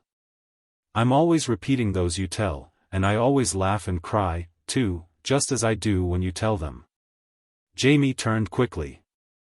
Do they make you laugh and cry, Pollyanna, really? There was a curious eagerness in his voice. Of course they do, and you know it, Jamie. And they used to long ago, too, in the public garden. Nobody can tell stories like you, Jamie. You ought to be the one writing stories, not I. And, say, Jamie, why don't you? You could do it lovely, I know. There was no answer. Jamie, apparently, did not hear. Perhaps because he called, at that instant, to a chipmunk that was scurrying through the bushes nearby. It was not always with Jamie, nor yet with Mrs. Carew and Sadie Dean that Pollyanna had delightful walks and talks, however, very often it was with Jimmy, or John Pendleton. Pollyanna was sure now that she had never before known John Pendleton. The old taciturn moroseness seemed entirely gone since they came to camp. He rode and swam and fished and tramped with fully as much enthusiasm as did Jimmy himself, and with almost as much vigor. Around the camp fire at night he quite rivaled Jamie with his storytelling of adventures, both laughable and thrilling, that had befallen him in his foreign travels. In the desert of Sarah, Nancy used to call it, laughed Pollyanna one night, as she joined the rest in begging for a story. Better than all this, however, in Pollyanna's opinion, were the times when John Pendleton, with her alone, talked of her mother as he used to know her and love her, in the days long gone. That he did so talk with her was a joy to Pollyanna, but a great surprise, too, for, never in the past, had John Pendleton talked so freely of the girl whom he had so loved, hopelessly. Perhaps John Pendleton himself felt some of the surprise, for once he said to Pollyanna, musingly, "I wonder why I'm talking to you like this." "Oh, but I love to have you," breathed Pollyanna. "Yes, I know, but I wouldn't think I would do it. It must be, though, that it's because you are so like her, as I knew her. You are very like your mother, my dear." "Why, I thought my mother was beautiful," cried Pollyanna, in unconcealed amazement. John Pendleton smiled quizzically. "She was, my dear." Pollyanna looked still more amazed. "Then I don't see how I can be like her." The man laughed outright. "Pollyanna, if some girls had said that, well, never mind what I'd say. You little witch. You poor, homely little Pollyanna." Pollyanna flashed a genuinely distressed reproof straight into the man's merry eyes. "Please, Mr. Pendleton, don't look like that, and don't tease me about that. I'd so love to be beautiful, though of course it sounds silly to say it. And I have a mirror, you know." "Then I advise you to look in it, when you're talking sometime," observed the man sententiously. Pollyanna's eyes flew wide open. "Why, that's just what Jimmy said," she cried. "Did he, indeed, the young rascal?" retorted John Pendleton, dryly. Then, with one of the curiously abrupt changes of manner peculiar to him, he said, very low, "You have your mother's eyes and smile, Pollyanna, and to me you are beautiful." And Pollyanna, her eyes blinded with sudden hot tears, was silenced. Dear as were these talks, however, they still were not quite like the talks with Jimmy, to Pollyanna. For that matter, she and Jimmy did not need to talk to be happy. Jimmy was always so comfortable and comforting, whether they talked or not did not matter. Jimmy always understood. There was no pulling on her heartstrings for sympathy. With Jimmy, Jimmy was delightfully big, and strong, and happy. Jimmy was not sorrowing for a long-lost nephew, nor pining for the loss of a boyhood sweetheart. Jimmy did not have to swing himself painfully about on a pair of crutches, all of which was so hard to see, and know, and think of. With Jimmy one could be just glad, and happy, and free. Jimmy was such a dear. He always rested one so, did Jimmy. Chapter 23. Tied to Two Sticks. It was on the last day at camp that it happened. To Pollyanna it seemed such a pity that it should have happened at all, for it was the first cloud to bring a shadow of regret and unhappiness to her heart during the whole trip. And she found herself futilely sighing. "I wish we'd gone home day before yesterday. Then it wouldn't have happened." But they had not gone home day before yesterday, and it had happened, and this was the manner of it. Early in the morning of that last day they had all started on a 2-mile tramp to the basin. "We'll have one more bang-up fish dinner before we go," Jimmy had said. And the rest had joyfully agreed. With luncheon and fishing tackle, therefore, they had made an early start. Laughing and calling gaily to each other they followed the narrow path through the woods, led by Jimmy, who best knew the way. At first, close behind Jimmy had walked Pollyanna. But gradually she had fallen back with Jamie. Who was last in the line, Pollyanna had thought she detected on Jamie's face the expression which she had come to know was there only when he was attempting something that taxed almost to the breaking point his skill and powers of endurance. She knew that nothing would so offend him as to have her openly notice this state of affairs. At the same time, she also knew that from her, more willingly than from anyone else, would he accept an occasional steadying hand over a troublesome log or stone. Therefore, at the first opportunity to make the change without apparent design, she had dropped back step by step until she had reached her goal, Jamie. She had been rewarded instantly in the way Jamie's face brightened, and in the easy assurance with which he met and conquered a fallen tree trunk across their path. under the pleasant fiction, carefully fostered by Pollyanna, of helping her across. Once out of the woods, their way led along an old stone wall for a time, with wide reaches of sunny, sloping pastures on each side, and a more distant picturesque farmhouse. It was in the adjoining pasture that Pollyanna saw the goldenrod which she immediately coveted. "Jamie, wait. I'm going to get it," she exclaimed eagerly. "It'll make such a beautiful bouquet for our picnic table." And nimbly she scrambled over the high stone wall and dropped herself down on the other side. It was strange how tantalizing was that goldenrod. Always just ahead she saw another bunch, and yet another, each a little finer than the one within her reach. With joyous exclamations and gay little calls back to the waiting Jamie, Pollyanna, looking particularly attractive in her scarlet sweater, skipped from bunch to bunch, adding to her store. She had both hands full when there came the hideous bellow of an angry bull, the agonized shout from Jamie, and the sound of hoofs thundering down the hillside. What happened next was never clear to her. She knew she dropped her goldenrod and ran as she never ran before, ran as she thought she never could run, back toward the wall and Jamie. She knew that behind her the hoofbeats were gaining, always gaining. Dimly, hopelessly, far ahead of her, she saw Jamie's agonized face, and heard his hoarse cries. Then, from somewhere, came a new voice, Jimmy's, shouting a cheery call of courage. Still on and on she ran blindly, hearing nearer and nearer the thud of those pounding hoofs. Once she stumbled and almost fell. Then, dizzily she righted herself and plunged forward. She felt her strength quite gone when suddenly, close to her, she heard Jimmy's cheery call again.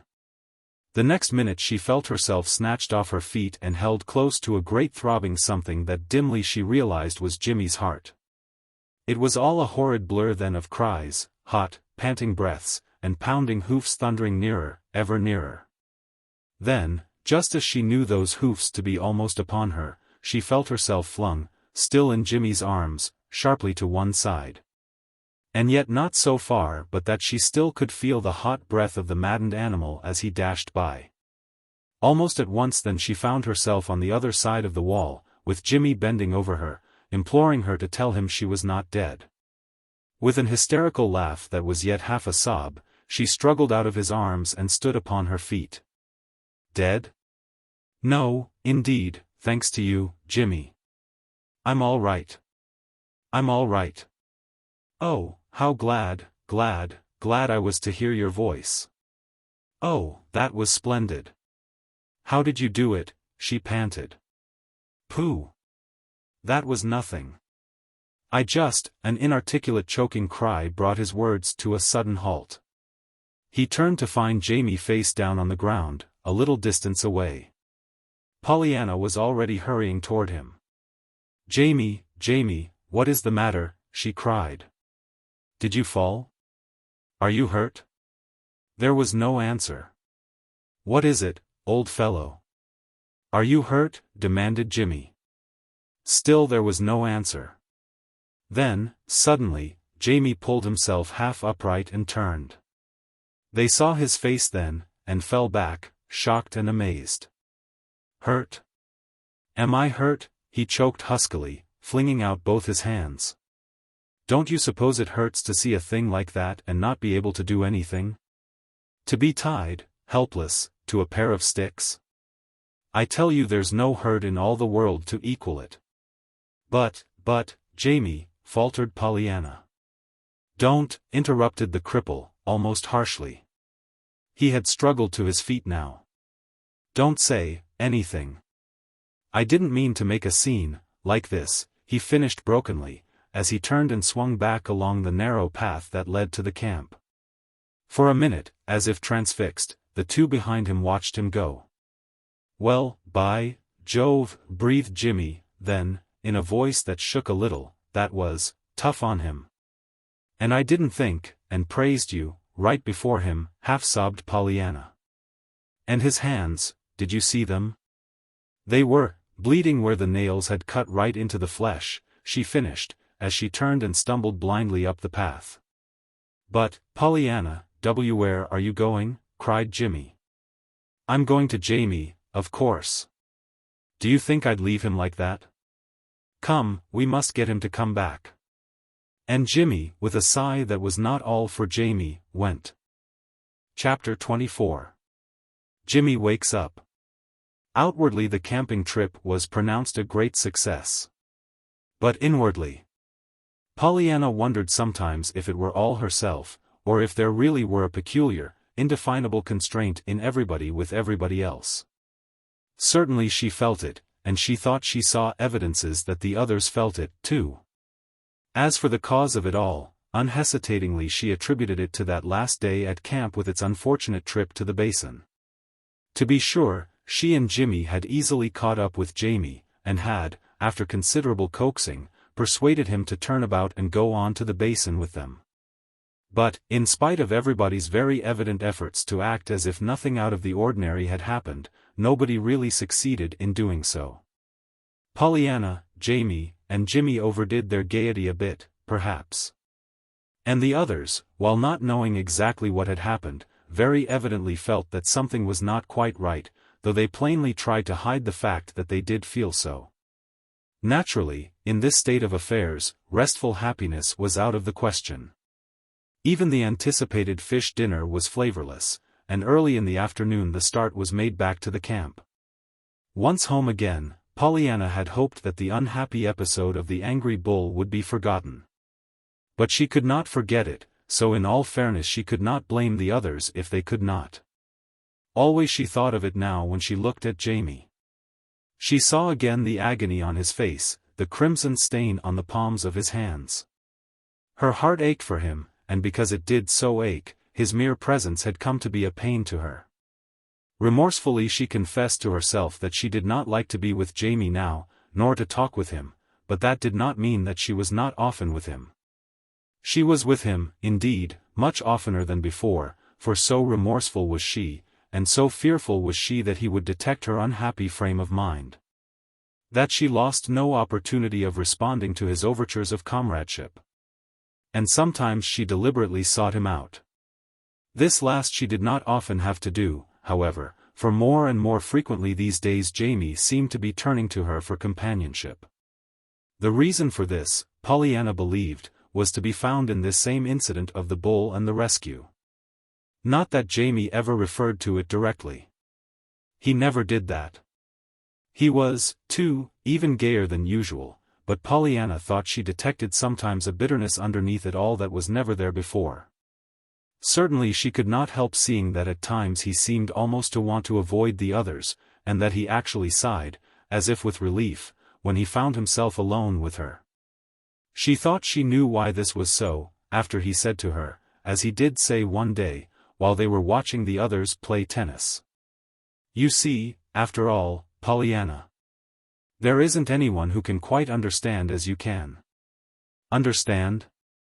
Pollyanna had not known what he meant at first.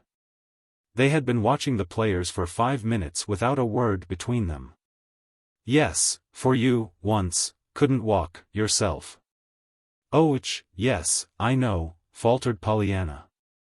And she knew that her great distress must have shown in her face, for so quickly and so blithely did he change the subject, after a laughing. Come, Pollyanna. Why don't you tell me to play the game? I would if I were in your place." "Forget it, please. I was a brute to make you look like that." And Pollyanna smiled, and said, No, indeed. But she did not forget it. She could not. And it all made her only the more anxious to be with Jamie and help him all she could. As if now I'd ever let him see that I was ever anything but glad when he was with me. She thought fervently, as she hurried forward a minute later to take her turn in the game. Pollyanna, however, was not the only one in the party who felt a new awkwardness and constraint. Jimmy Pendleton felt it, though he, too, tried not to show it. Jimmy was not happy these days. From a carefree youth whose visions were of wonderful spans across hitherto unbridgeable chasms, he has come to be an anxious-eyed young man whose visions were of a feared rival bearing away the girl he loved. Jimmy knew very well now that he was in love with Pollyanna. He suspected that he had been in love with her for some time. He stood aghast, indeed, to find himself so shaken and powerless before this thing that had come to him. He knew that even his beloved bridges were as nothing when weighed against the smile in a girl's eyes and the word on a girl's lips. He realized that the most wonderful span in the world to him would be the thing that could help him to cross the chasm of fear and doubt that he felt lay between him and Pollyanna, doubt because of Pollyanna. Fear because of Jamie. Not until he had seen Pollyanna in jeopardy that day in the pasture had he realized how empty would be the world, his world, without her. Not until his wild dash for safety with Pollyanna in his arms had he realized how precious she was to him. For a moment, indeed, with his arms about her, and hers clinging about his neck, he had felt that she was indeed his, and even in that supreme moment of danger he knew the thrill of supreme bliss. Then, a little later, he had seen Jamie's face, and Jamie's hands. To him they could mean but one thing: Jamie, too, loved Pollyanna, and Jamie had to stand by, helpless, tied to 2 sticks. That was what he had said. Jimmy believed that, had he himself been obliged to stand by helpless, tied to 2 sticks, while another rescued the girl that he loved, he would have looked like that. Jimmy had gone back to camp that day with his thoughts in a turmoil of fear and rebellion. He wondered if Pollyanna cared for Jamie. That was where the fear came in. But even if she did care, a little, must he stand aside, weakly, and let Jamie, without a struggle, make her learn to care more?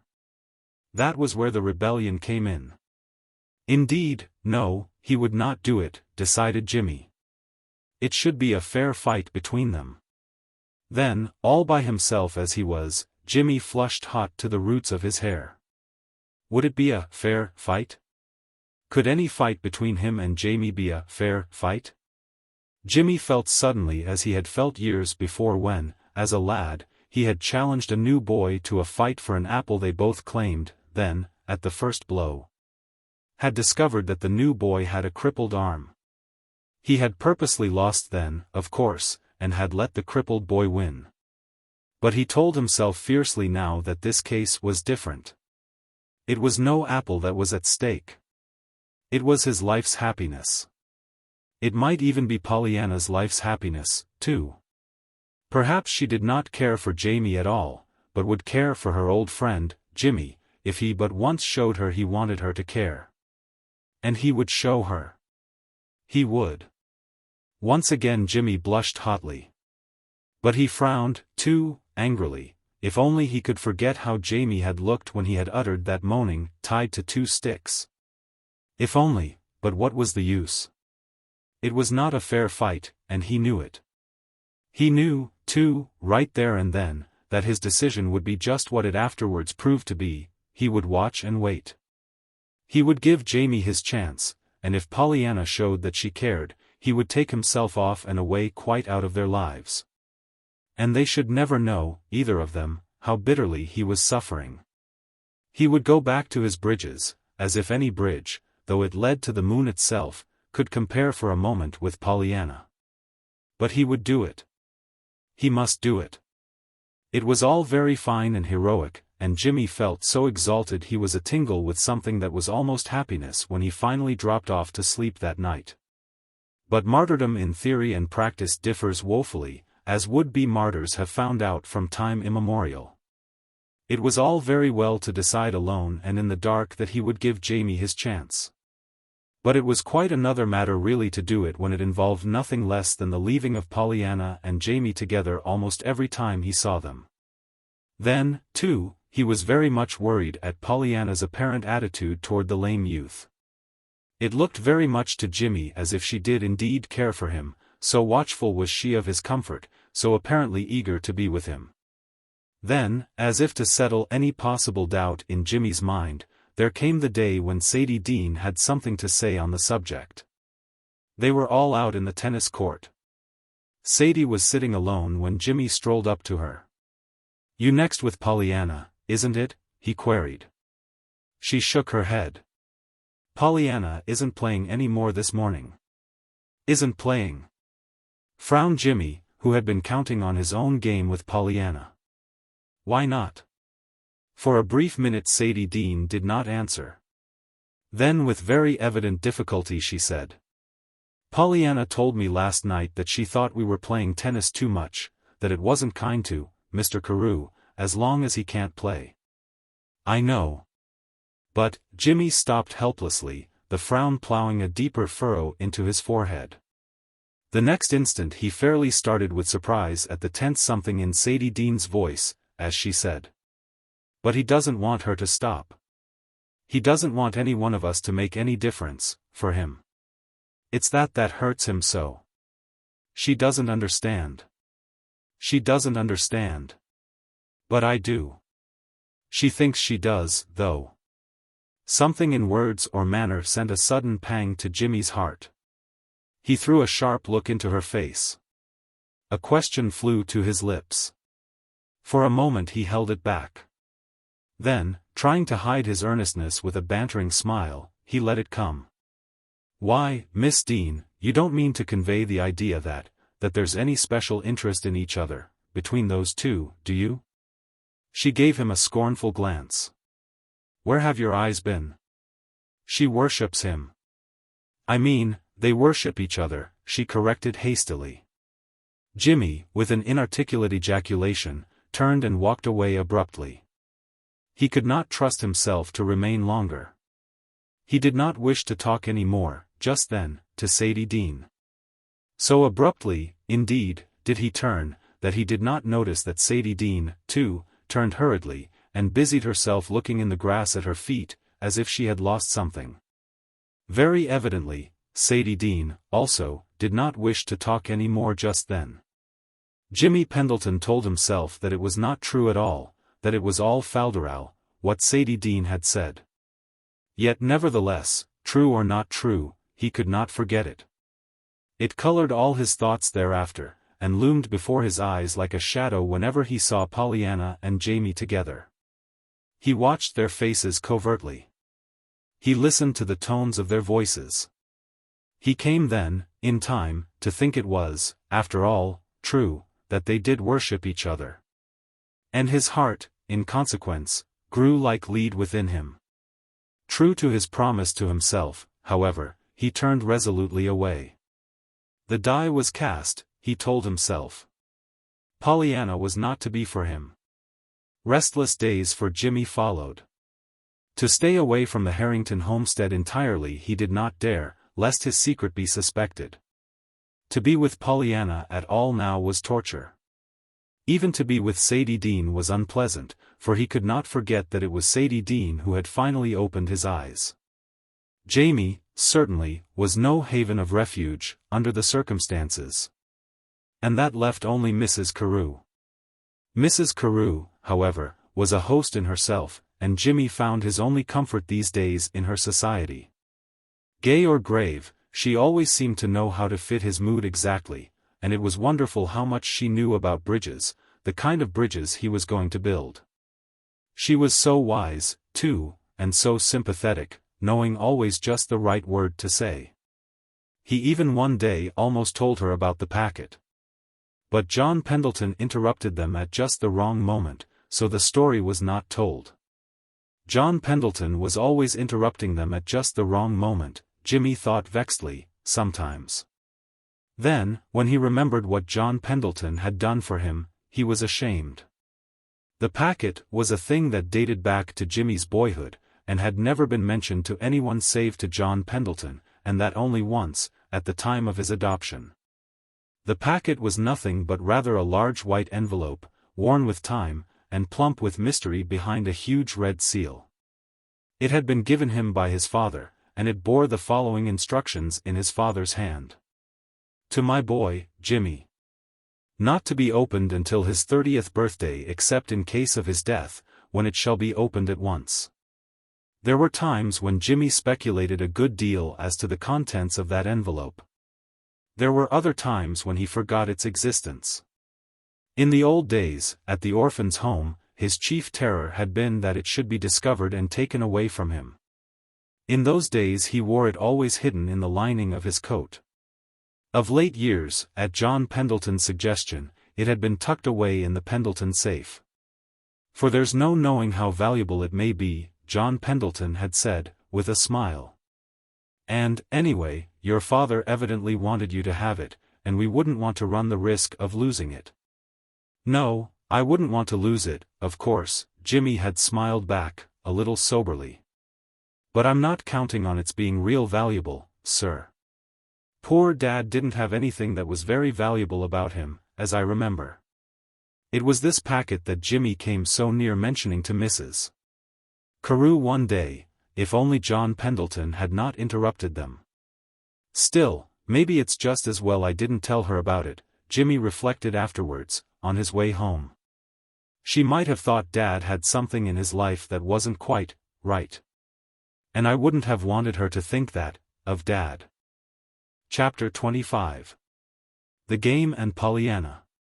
Before the middle of September, the Carews and Sadie Dean said goodbye and went back to Boston. Much as she knew she would miss them, Pollyanna drew an actual sigh of relief as the train bearing them away rolled out of the Beldingsville station. Pollyanna would not have admitted having this feeling of relief to anyone else, and even to herself she apologized in her thoughts. "It isn't that I don't love them dearly, every one of them," she sighed, watching the train disappear around the curve far down the track. "It's only that I'm so sorry for poor Jamie all the time, and I am tired. I shall be glad, for a while, just to go back to the old quiet days with Jimmy." Pollyanna, however, did not go back to the old quiet days with Jimmy. The days that immediately followed the going of the Carews were quiet, certainly, but they were not passed with Jimmy. Jimmy rarely came near the house now, and when he did call, he was not the old Jimmy that she used to know. He was moody, restless, and silent, or else very gay and talkative in a nervous fashion that was most puzzling and annoying. Before long, too, he himself went to Boston. And then of course she did not see him at all. Pollyanna was surprised then to see how much she missed him. Even to know that he was in town, and that there was a chance that he might come over, was better than the dreary emptiness of certain absence. And even his puzzling moods of alternating gloominess and gaiety were preferable to this utter silence of nothingness. Then, one day, suddenly she pulled herself up with hot cheeks and shamed eyes. "Well, Pollyanna Whittier," she upbraided herself sharply, "one would think you were in love with Jimmy Bean Pendleton. Can't you think of anything but him?" Whereupon, forthwith, she bestirred herself to be very gay and lively indeed, and to put this Jimmy Bean Pendleton out of her thoughts. As it happened, Aunt Polly, though unwittingly, helped her to this.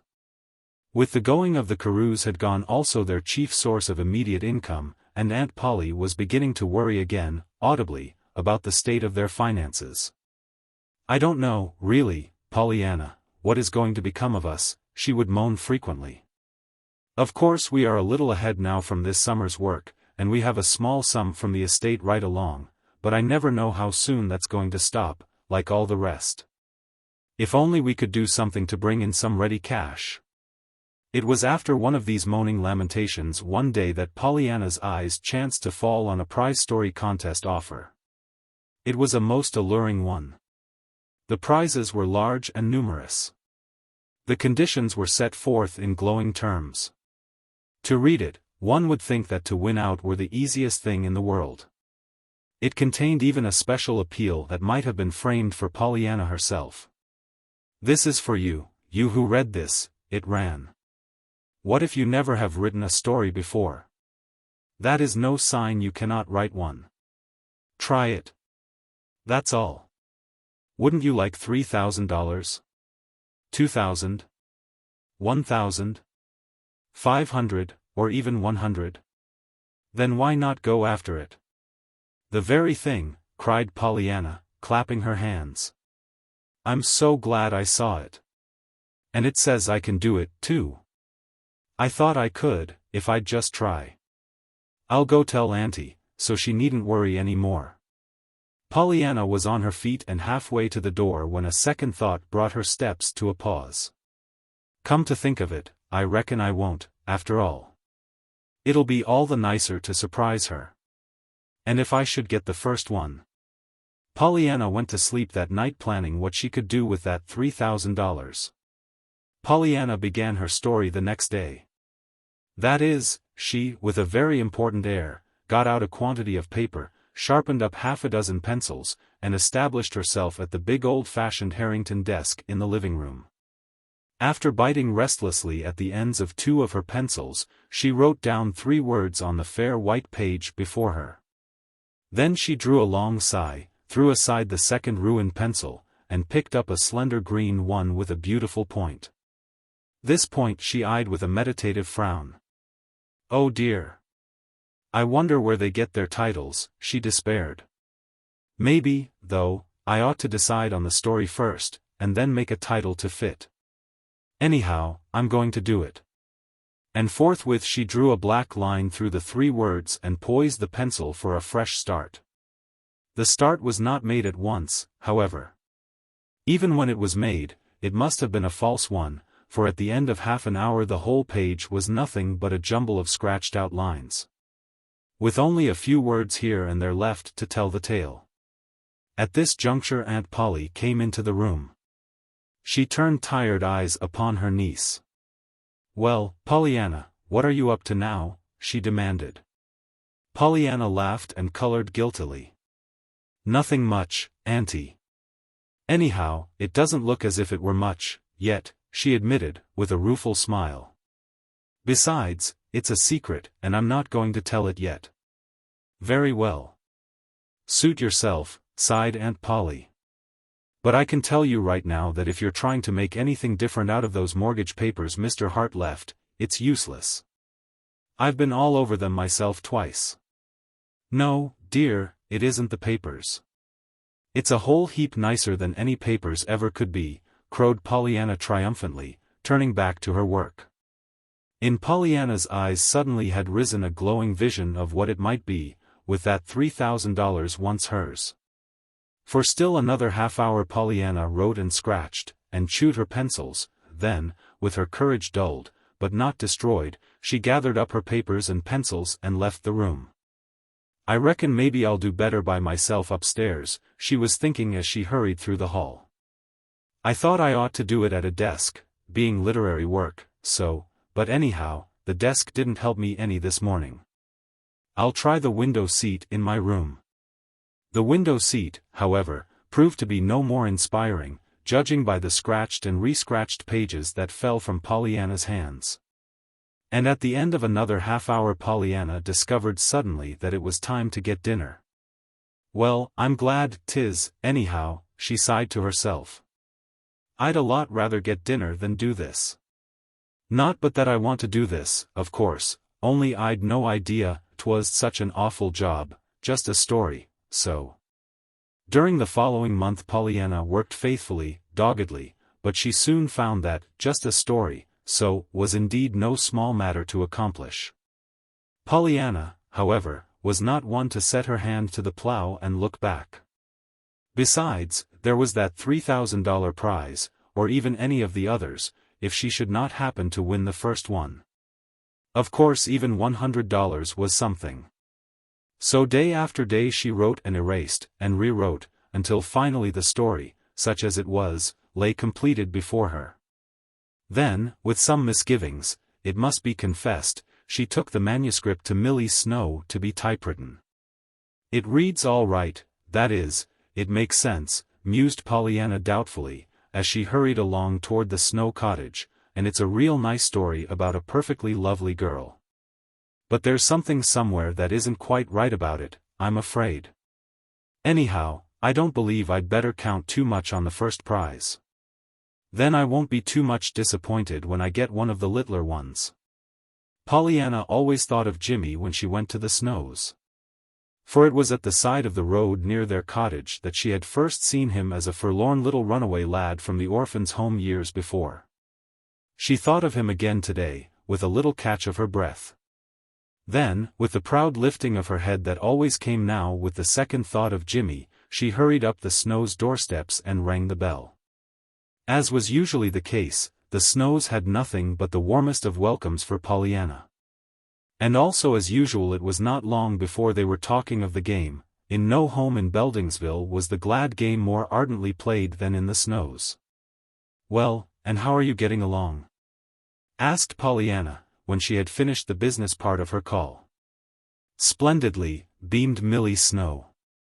"This is the third job I've got this week." "Oh, Miss Pollyanna, I'm so glad you had me take up typewriting, for you see I can do that right at home. And it's all owing to you." "Nonsense," disclaimed Pollyanna, merrily. "But it is. In the first place, I couldn't have done it anyway if it hadn't been for the game, making Mother so much better, you know, that I had some time to myself. And then, at the very first, you suggested typewriting, and helped me to buy a machine. I should like to know if that doesn't come pretty near owing it all to you." But once again Pollyanna objected. This time she was interrupted by Mrs. Snow from her wheelchair by the window. And so earnestly and gravely did Mrs. Snow speak, that Pollyanna, in spite of herself, could but hear what she had to say. "Listen, child, I don't think you know quite what you've done. But I wish you could. There's a little look in your eyes, my dear, today, that I don't like to see there. You are plagued and worried over something, I know. I can see it. And I don't wonder, your uncle's death, your aunt's condition, everything, I won't say more about that. But there's something I do want to say, my dear, and you must let me say it, for I can't bear to see that shadow in your eyes without trying to drive it away by telling you what you've done for me. For this whole town, and for countless other people everywhere." "Mrs. Snow," protested Pollyanna, in genuine distress. "Oh, I mean it, and I know what I'm talking about," nodded the invalid, triumphantly. "To begin with, look at me. Didn't you find me a fretful, whining creature who never by any chance wanted what she had until she found what she didn't have? And didn't you open my eyes by bringing me 3 kinds of things so I'd have to have what I wanted, for once?" "Oh, Mrs. Snow, was I really ever quite so impertinent as that?" murmured Pollyanna, with a painful blush. "It wasn't impertinent," objected Mrs. Snow, stoutly. "You didn't mean it as impertinence, and that made all the difference in the world. You didn't preach, either, my dear. If you had, you'd never have got me to playing the game, nor anybody else, I fancy. But you did get me to playing it, and see what it's done for me, and for Millie. Here I am so much better that I can sit in a wheelchair and go anywhere on this floor in it. That means a whole lot when it comes to waiting on yourself, and giving those around you a chance to breathe, meaning Millie, in this case. And the doctor says it's all owing to the game. Then there's others, quantities of others, right in this town, that I'm hearing of all the time. Nellie Mahoney broke her wrist and was so glad it wasn't her leg that she didn't mind the wrist at all. Old Mrs. Tibbets has lost her hearing, but she's so glad 'tisn't her eyesight that she's actually happy. Do you remember Cross-Eyed Joe that they used to call Cross Joe, because of his temper? Nothing went to suit him either, any more than it did me. Well, somebody's taught him the game, they say, and made a different man of him. And listen, dear. It's not only this town, but other places. I had a letter yesterday from my cousin in Massachusetts, and she told me all about Mrs. Tom Payson that used to live here. Do you remember them? They lived on the way up Pendleton Hill. Yes, oh, yes, I remember them, cried Pollyanna. Well, they left here that winter you were in the sanatorium and went to Massachusetts where my sister lives. She knows them well. She says Mrs. Payson told her all about you, and how your glad game actually saved them from a divorce. And now not only do they play it themselves, but they've got quite a lot of others playing it down there, and they're getting still others. So you see, dear, there's no telling where that glad game of yours is going to stop. I wanted you to know. I thought it might help, even you to play the game sometimes. For don't think I don't understand, dearie, that it is hard for you to play your own game, sometimes. Pollyanna rose to her feet. She smiled, but her eyes glistened with tears, as she held out her hand in goodbye. "Thank you, Mrs. Snow," she said unsteadily. "It is hard, sometimes. And maybe I did need a little help about my own game. But, anyhow, now," her eyes flashed with their old merriment, "if any time I think I can't play the game myself, I can remember that I can still always be glad there are some folks playing it." Pollyanna walked home a little soberly that afternoon. Touched as she was by what Mrs. Snow had said, there was yet an undercurrent of sadness in it all. She was thinking of Aunt Polly who played the game now so seldom, and she was wondering if she herself always played it, when she might. "Maybe I haven't been careful, always, to hunt up the glad side of the things Aunt Polly says," she thought with undefined guiltiness. "And maybe if I played the game better myself, Aunt Polly would play it, a little. Anyhow, I'm going to try. If I don't look out, all these other people will be playing my own game better than I am myself." Chapter 26. John Pendleton.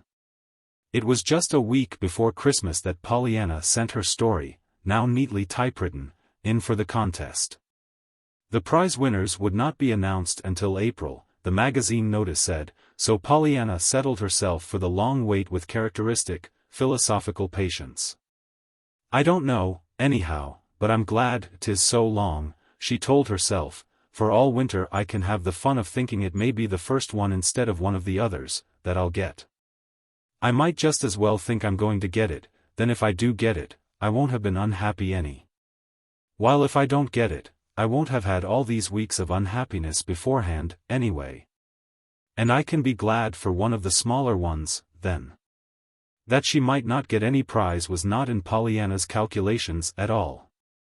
The story, so beautifully typed by Millie Snow, looked almost as good as printed already, to Pollyanna.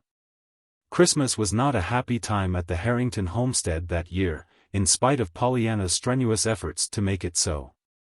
Aunt Polly refused absolutely to allow any sort of celebration of the day, and made her attitude so unmistakably plain that Pollyanna could not give even the simplest of presents. Christmas evening John Pendleton called.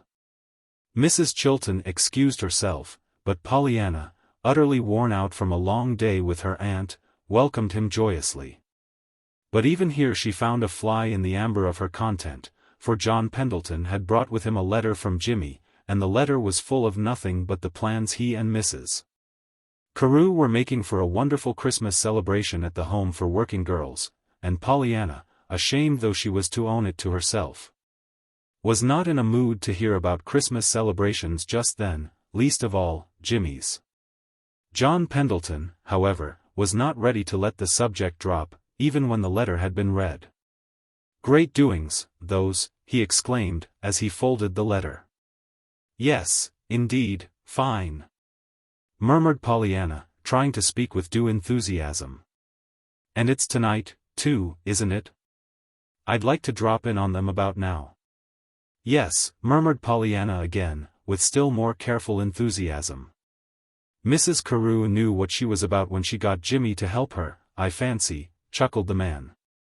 "But I'm wondering how Jimmy likes it, playing Santa Claus to 100 young women at once." "Why, he finds it delightful, of course." Pollyanna lifted her chin ever so slightly. "Maybe. Still, it's a little different from learning to build bridges, you must confess." "Oh, yes.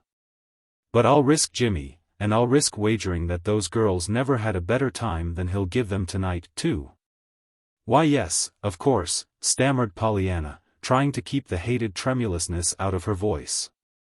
And trying very hard not to compare her own dreary evening in Beldingsville with nobody but John Pendleton to that of those 50 girls in Boston, with Jimmy. There was a brief pause, during which John Pendleton gazed dreamily at the dancing fire on the hearth. "She's a wonderful woman, Mrs. Carew is," he said at last. "She is, indeed." This time the enthusiasm in Pollyanna's voice was all pure gold. "Jimmy's written me before something of what she's done for those girls," went on the man, still gazing into the fire. "In just the last letter before this he wrote a lot about it, and about her. He said he always admired her, but never so much as now, when he can see what she really is. She's a dear, that's what Mrs. Carew is," declared Pollyanna, warmly. "She's a dear in every way, and I love her." John Pendleton stirred suddenly. He turned to Pollyanna with an oddly whimsical look in his eyes. "I know you do, my dear. For that matter, there may be others, too, that love her." Pollyanna's heart skipped a beat. A sudden thought came to her with stunning, blinding force. Jimmy. Could John Pendleton be meaning that Jimmy cared that way, for Mrs. Carew? "You mean," she faltered. She could not finish. With a nervous twitch peculiar to him, John Pendleton got to his feet. "I mean, the girls, of course," he answered lightly, still with that whimsical smile. "Don't you suppose those 50 girls love her most to death?"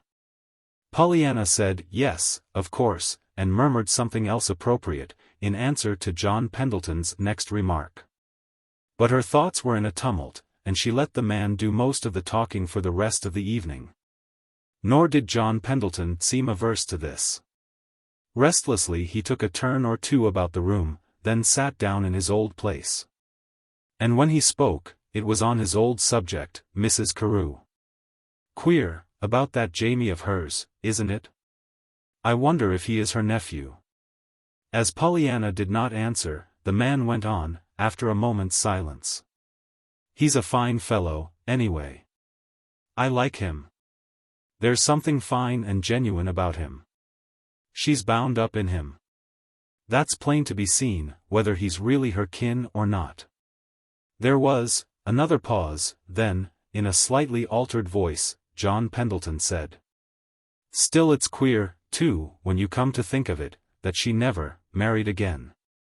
She is certainly now a very beautiful woman. Don't you think so?" Yes, indeed she is," plunged in Pollyanna, with precipitate haste, a very beautiful woman." There was a little break at the last in Pollyanna's voice. Pollyanna, just then, had caught sight of her own face in the mirror opposite, and Pollyanna to herself was never a very beautiful woman. On and on rambled John Pendleton, musingly, contentedly, his eyes on the fire. Whether he was answered or not seemed not to disturb him. Whether he was even listened to or not, he seemed hardly to know. He wanted, apparently, only to talk, but at last he got to his feet reluctantly and said good night. For a weary half-hour Pollyanna had been longing for him to go, that she might be alone, but after he had gone she wished he were back. She had found suddenly that she did not want to be alone, with her thoughts. It was wonderfully clear to Pollyanna now. There was no doubt of it. Jimmy cared for Mrs. Carew. That was why he was so moody and restless after she left. That was why he had come so seldom to see her, Pollyanna, his old friend. That was why. Countless little circumstances of the past summer flocked to Pollyanna's memory now, mute witnesses that would not be denied. And why should he not care for her? Mrs. Carew was certainly beautiful and charming. True, she was older than Jimmy, but young men had married women far older than she, many times. And if they loved each other? Pollyanna cried herself to sleep that night. In the morning, bravely she tried to face the thing. She even tried, with a tearful smile, to put it to the test of the glad game.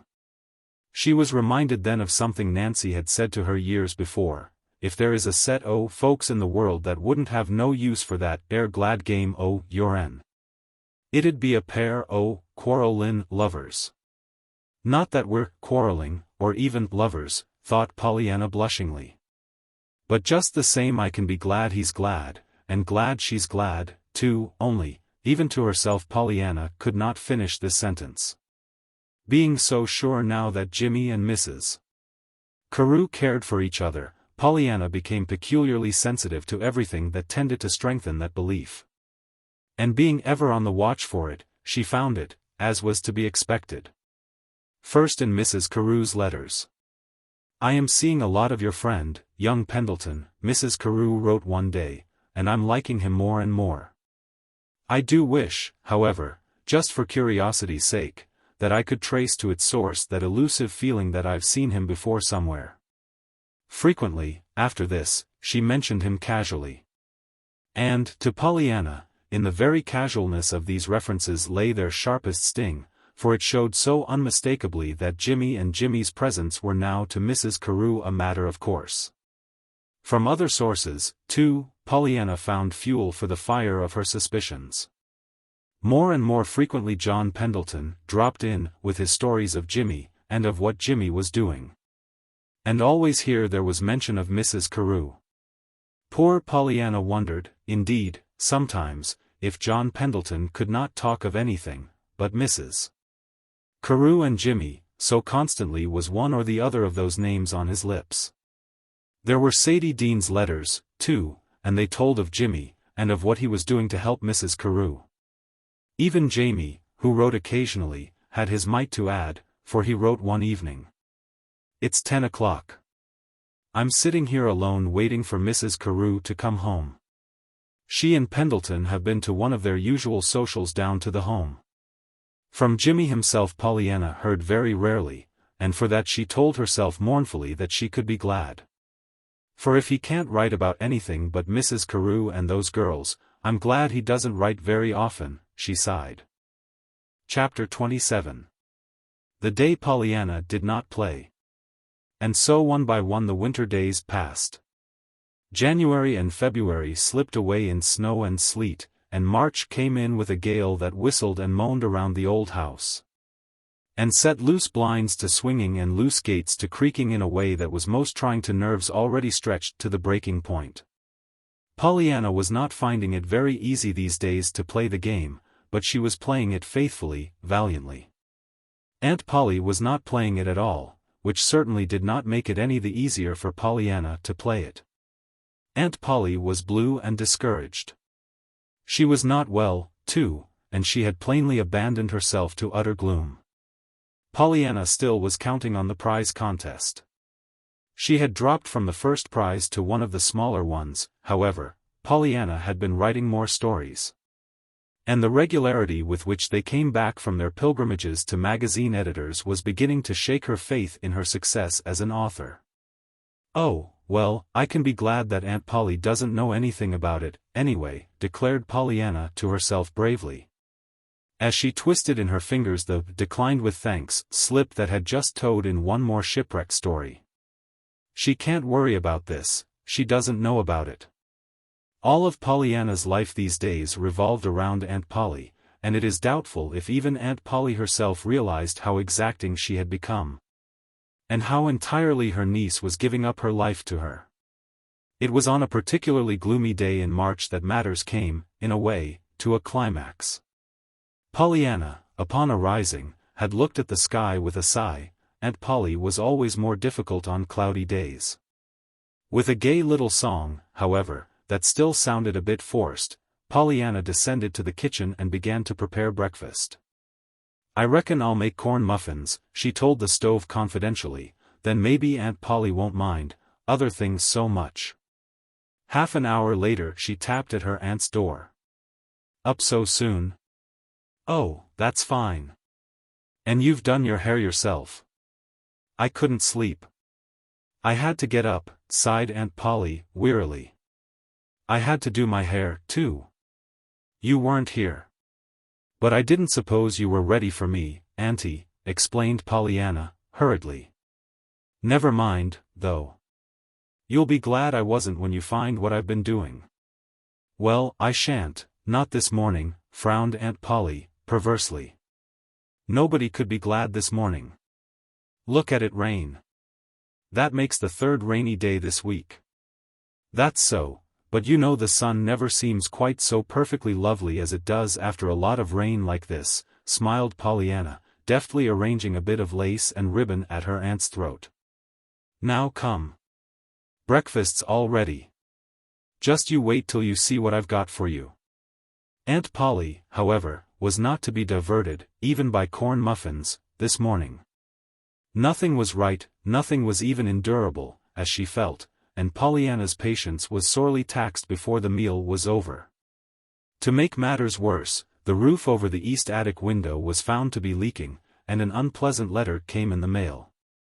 Pollyanna, true to her creed, laughingly declared that, for her part, she was glad they had a roof to leak. And that, as for the letter, she'd been expecting it for a week anyway, and she was actually glad she wouldn't have to worry any more for fear it would come. It couldn't come now, because it had come, and 'twas over with. All this, together with sundry other hindrances and annoyances, delayed the usual morning work until far into the afternoon, something that was always particularly displeasing to methodical Aunt Polly, who ordered her own life, preferably by the tick of the clock. "But it's 3:30, Pollyanna, already. Did you know it?" she fretted at last. "And you haven't made the beds yet." "No, dearie, but I will. Don't worry." "But, did you hear what I said? Look at the clock, child. It's after 3 o'clock. "So 'tis, but never mind, Aunt Polly. We can be glad 'tisn't after 4. Aunt Polly sniffed her disdain. "I suppose you can," she observed tartly. Pollyanna laughed. "Well, you see, Auntie, clocks are accommodating things, when you stop to think about it. I found that out long ago at the sanatorium. When I was doing something that I liked, and I didn't want the time to go fast, I'd just look at the hour hand, and I'd feel as if I had lots of time, it went so slow. Then, other days, when I had to keep something that hurt on for an hour, maybe, I'd watch the little second hand. And you see, then I felt as if old time was just humping himself to help me out by going as fast as ever he could. Now I'm watching the hour hand today, 'cause I don't want time to go fast. See?" She twinkled mischievously, as she hurried from the room, before Aunt Polly had time to answer. It was certainly a hard day, and by night Pollyanna looked pale and worn out. This, too, was a source of worriment to Aunt Polly. "Dear me, child, you look tired to death," she fumed. "What we're going to do I don't know. I suppose you'll be sick next." "Nonsense, Auntie. I'm not sick a bit," declared Pollyanna, dropping herself with a sigh onto the couch. "But I am tired. My! How good this couch feels. I'm glad I'm tired, after all, it's so nice to rest." Aunt Polly turned with an impatient gesture. "Glad, glad, glad. Of course you're glad, Pollyanna.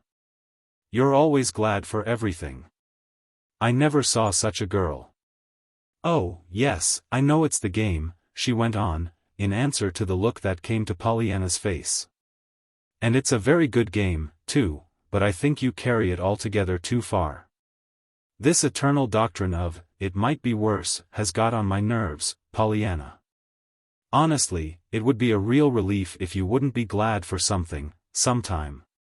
"Why, Auntie?" Pollyanna pulled herself half erect. "Well, it would. You just try it sometime, and see." "But, Auntie, Pollyanna stopped and eyed her aunt reflectively. An odd look came to her eyes. A slow smile curved her lips. Mrs. Chilton, who had turned back to her work, paid no heed. And, after a minute, Pollyanna lay back on the couch without finishing her sentence, the curious smile still on her lips. It was raining again when Pollyanna got up the next morning, and a northeast wind was still whistling down the chimney. Pollyanna at the window drew an involuntary sigh. But almost at once her face changed. "Oh, well, I'm glad," she clapped her hands to her lips. "Dear me," she chuckled softly, her eyes dancing, "I shall forget, I know I shall. And that'll spoil it all. I must just remember not to be glad for anything, not anything today." Pollyanna did not make corn muffins that morning. She started the breakfast, then went to her aunt's room. Mrs. Chilton was still in bed. "I see it rains, as usual," she observed, by way of greeting. "Yes, it's horrid, perfectly horrid," scolded Pollyanna. "It's rained most every day this week, too. I hate such weather." Aunt Polly turned with a faint surprise in her eyes. But Pollyanna was looking the other way. "Are you going to get up now?" she asked a little wearily. Why, yes," murmured Aunt Polly, still with that faint surprise in her eyes. "What's the matter, Pollyanna? Are you especially tired?" "Yes, I am tired this morning. I didn't sleep well either. I hate not to sleep. Things always plague so in the night, when you wake up." "I guess I know that," fretted Aunt Polly. "I didn't sleep a wink after 2 o'clock myself. And there's that roof. How are we going to have it fixed, pray, if it never stops raining? Have you been up to empty the pans?" "Oh, yes, and took up some more. There's a new leak now, further over." "A new one? Why, it'll all be leaking yet." Pollyanna opened her lips. She had almost said, "Well, we can be glad to have it fixed all at once," then, when she suddenly remembered, and substituted, in a tired voice, "Very likely it will, Auntie. It looks like it now, fast enough. Anyway, it's made fuss enough for a whole roof already, and I'm sick of it." With which statement, Pollyanna, her face carefully averted, turned and trailed listlessly out of the room. "It's so funny and so hard, I'm afraid I'm making a mess of it," she whispered to herself anxiously, as she hurried downstairs to the kitchen. Behind her, Aunt Polly, in the bedroom, gazed after her with eyes that were again faintly puzzled. Aunt Polly had occasion a good many times before 6 o'clock that night to gaze at Pollyanna with surprised and questioning eyes. Nothing was right with Pollyanna. The fire would not burn, the wind blew one particular blind loose 3 times, and still a third leak was discovered in the roof. The mail brought to Pollyanna a letter that made her cry, though no amount of questioning on Aunt Polly's part would persuade her to tell why. Even the dinner went wrong, and innumerable things happened in the afternoon to call out fretful, discouraged remarks. Not until the day was more than half gone did a look of shrewd suspicion suddenly fight for supremacy with the puzzled questioning in Aunt Polly's eyes. If Pollyanna saw this, she made no sign. Certainly there was no abatement in her fretfulness and discontent.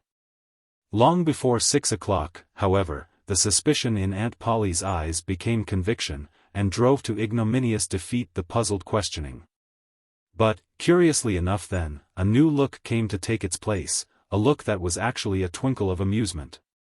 At last, after a particularly doleful complaint on Pollyanna's part, Aunt Polly threw up her hands with a gesture of half-laughing despair. That'll do, child. I'll give up. I'll confess myself beaten at my own game. You can be glad for that, if you like," she finished with a grim smile. "I know, Auntie, but you said," began Pollyanna demurely. Yes, but I never will again," interrupted Aunt Polly, with emphasis. "Mercy, what a day this has been. I never want to live through another like it." She hesitated, flushed a little, then went on with evident difficulty, "Furthermore, I want you to know that I understand I haven't played the game myself very well lately. But, after this, I'm going to try. Where's my handkerchief?" she finished sharply, fumbling in the folds of her dress. Pollyanna sprang to her feet and crossed instantly to her aunt's side. "Oh, but Aunt Polly, I didn't mean, it was just a joke," she quavered in quick distress. "I never thought of your taking it that way." "Of course you didn't," snapped Aunt Polly, with all the asperity of a stern, repressed woman who abhors scenes and sentiment. "And who is mortally afraid she will show that her heart has been touched. Don't you suppose I know you didn't mean it that way? Do you think, if I thought you had been trying to teach me a lesson that I'd, but Pollyanna's strong young arms had her in a close embrace, and she could not finish the sentence. Chapter 28. Jimmy and Jamie. Pollyanna was not the only one that was finding that winter a hard one. In Boston, Jimmy Pendleton, in spite of his strenuous efforts to occupy his time and thoughts, was discovering that nothing quite erased from his vision a certain pair of laughing blue eyes. And nothing quite obliterated from his memory a certain well-loved, merry voice. Jimmy told himself that if it were not for Mrs. Carew, and the fact that he could be of some use to her, life would not be worth the living. Even at Mrs. Carew's it was not all joy, for always there was Jamie, and Jamie brought thoughts of Pollyanna, unhappy thoughts. Being thoroughly convinced that Jamie and Pollyanna cared for each other. And also being equally convinced that he himself was in honor bound to step one side and give the handicapped Jamie full right of way, it never occurred to him to question further. Of Pollyanna he did not like to talk or to hear. He knew that both Jamie and Mrs. Carew heard from her, and when they spoke of her, he forced himself to listen, in spite of his heartache. But he always changed the subject as soon as possible, and he limited his own letters to her to the briefest and most infrequent epistles possible. For, to Jimmy, a Pollyanna that was not his was nothing but a source of pain and wretchedness. And he had been so glad when the time came for him to leave Beldingsville and take up his studies again in Boston, to be so near Pollyanna, and yet so far from her. He had found to be nothing but torture. In Boston, with all the feverishness of a restless mind that seeks distraction from itself, he had thrown himself into the carrying out of Mrs. Carew's plans for her beloved working girls, and such time as could be spared from his own duties he had devoted to this work, much to Mrs. Carew's delight and gratitude. And so for Jimmy the winter had passed and spring had come, a joyous, blossoming spring full of soft breezes, gentle showers, and tender green buds expanding into riotous bloom and fragrance. To Jimmy, however, it was anything but a joyous spring, for in his heart was still nothing but a gloomy winter of discontent. If only they'd settle things and announce the engagement, once for all, murmured Jimmy to himself, more and more frequently these days. If only I could know something for sure, I think I could stand it better. Then one day late in April, he had his wish, a part of it, he learned something for sure. It was 10 o'clock on a Saturday morning, and Mary, at Mrs. Carew's, had ushered him into the music room with a well-trained, "I'll tell Mrs. Carew you're here, sir.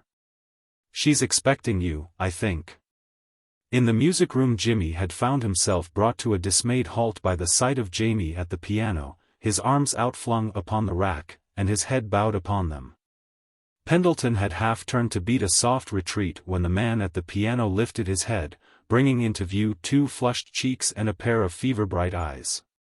"Why, Carew," stammered Pendleton, aghast, "has anything, happened?" "Happened. Happened," ejaculated the lame youth, flinging out both his hands, in each of which, as Pendleton now saw, was an open letter. "Everything has happened.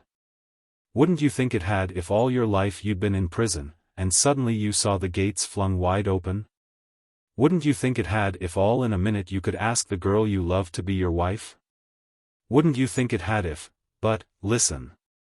You think I'm crazy, but I'm not. Though maybe I am, after all, crazy with joy. I'd like to tell you.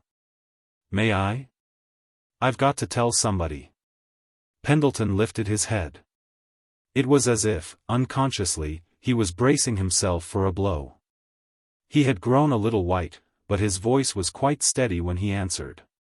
"Sure you may, old fellow. I'd be glad to hear it." Carew, however, had scarcely waited for assent.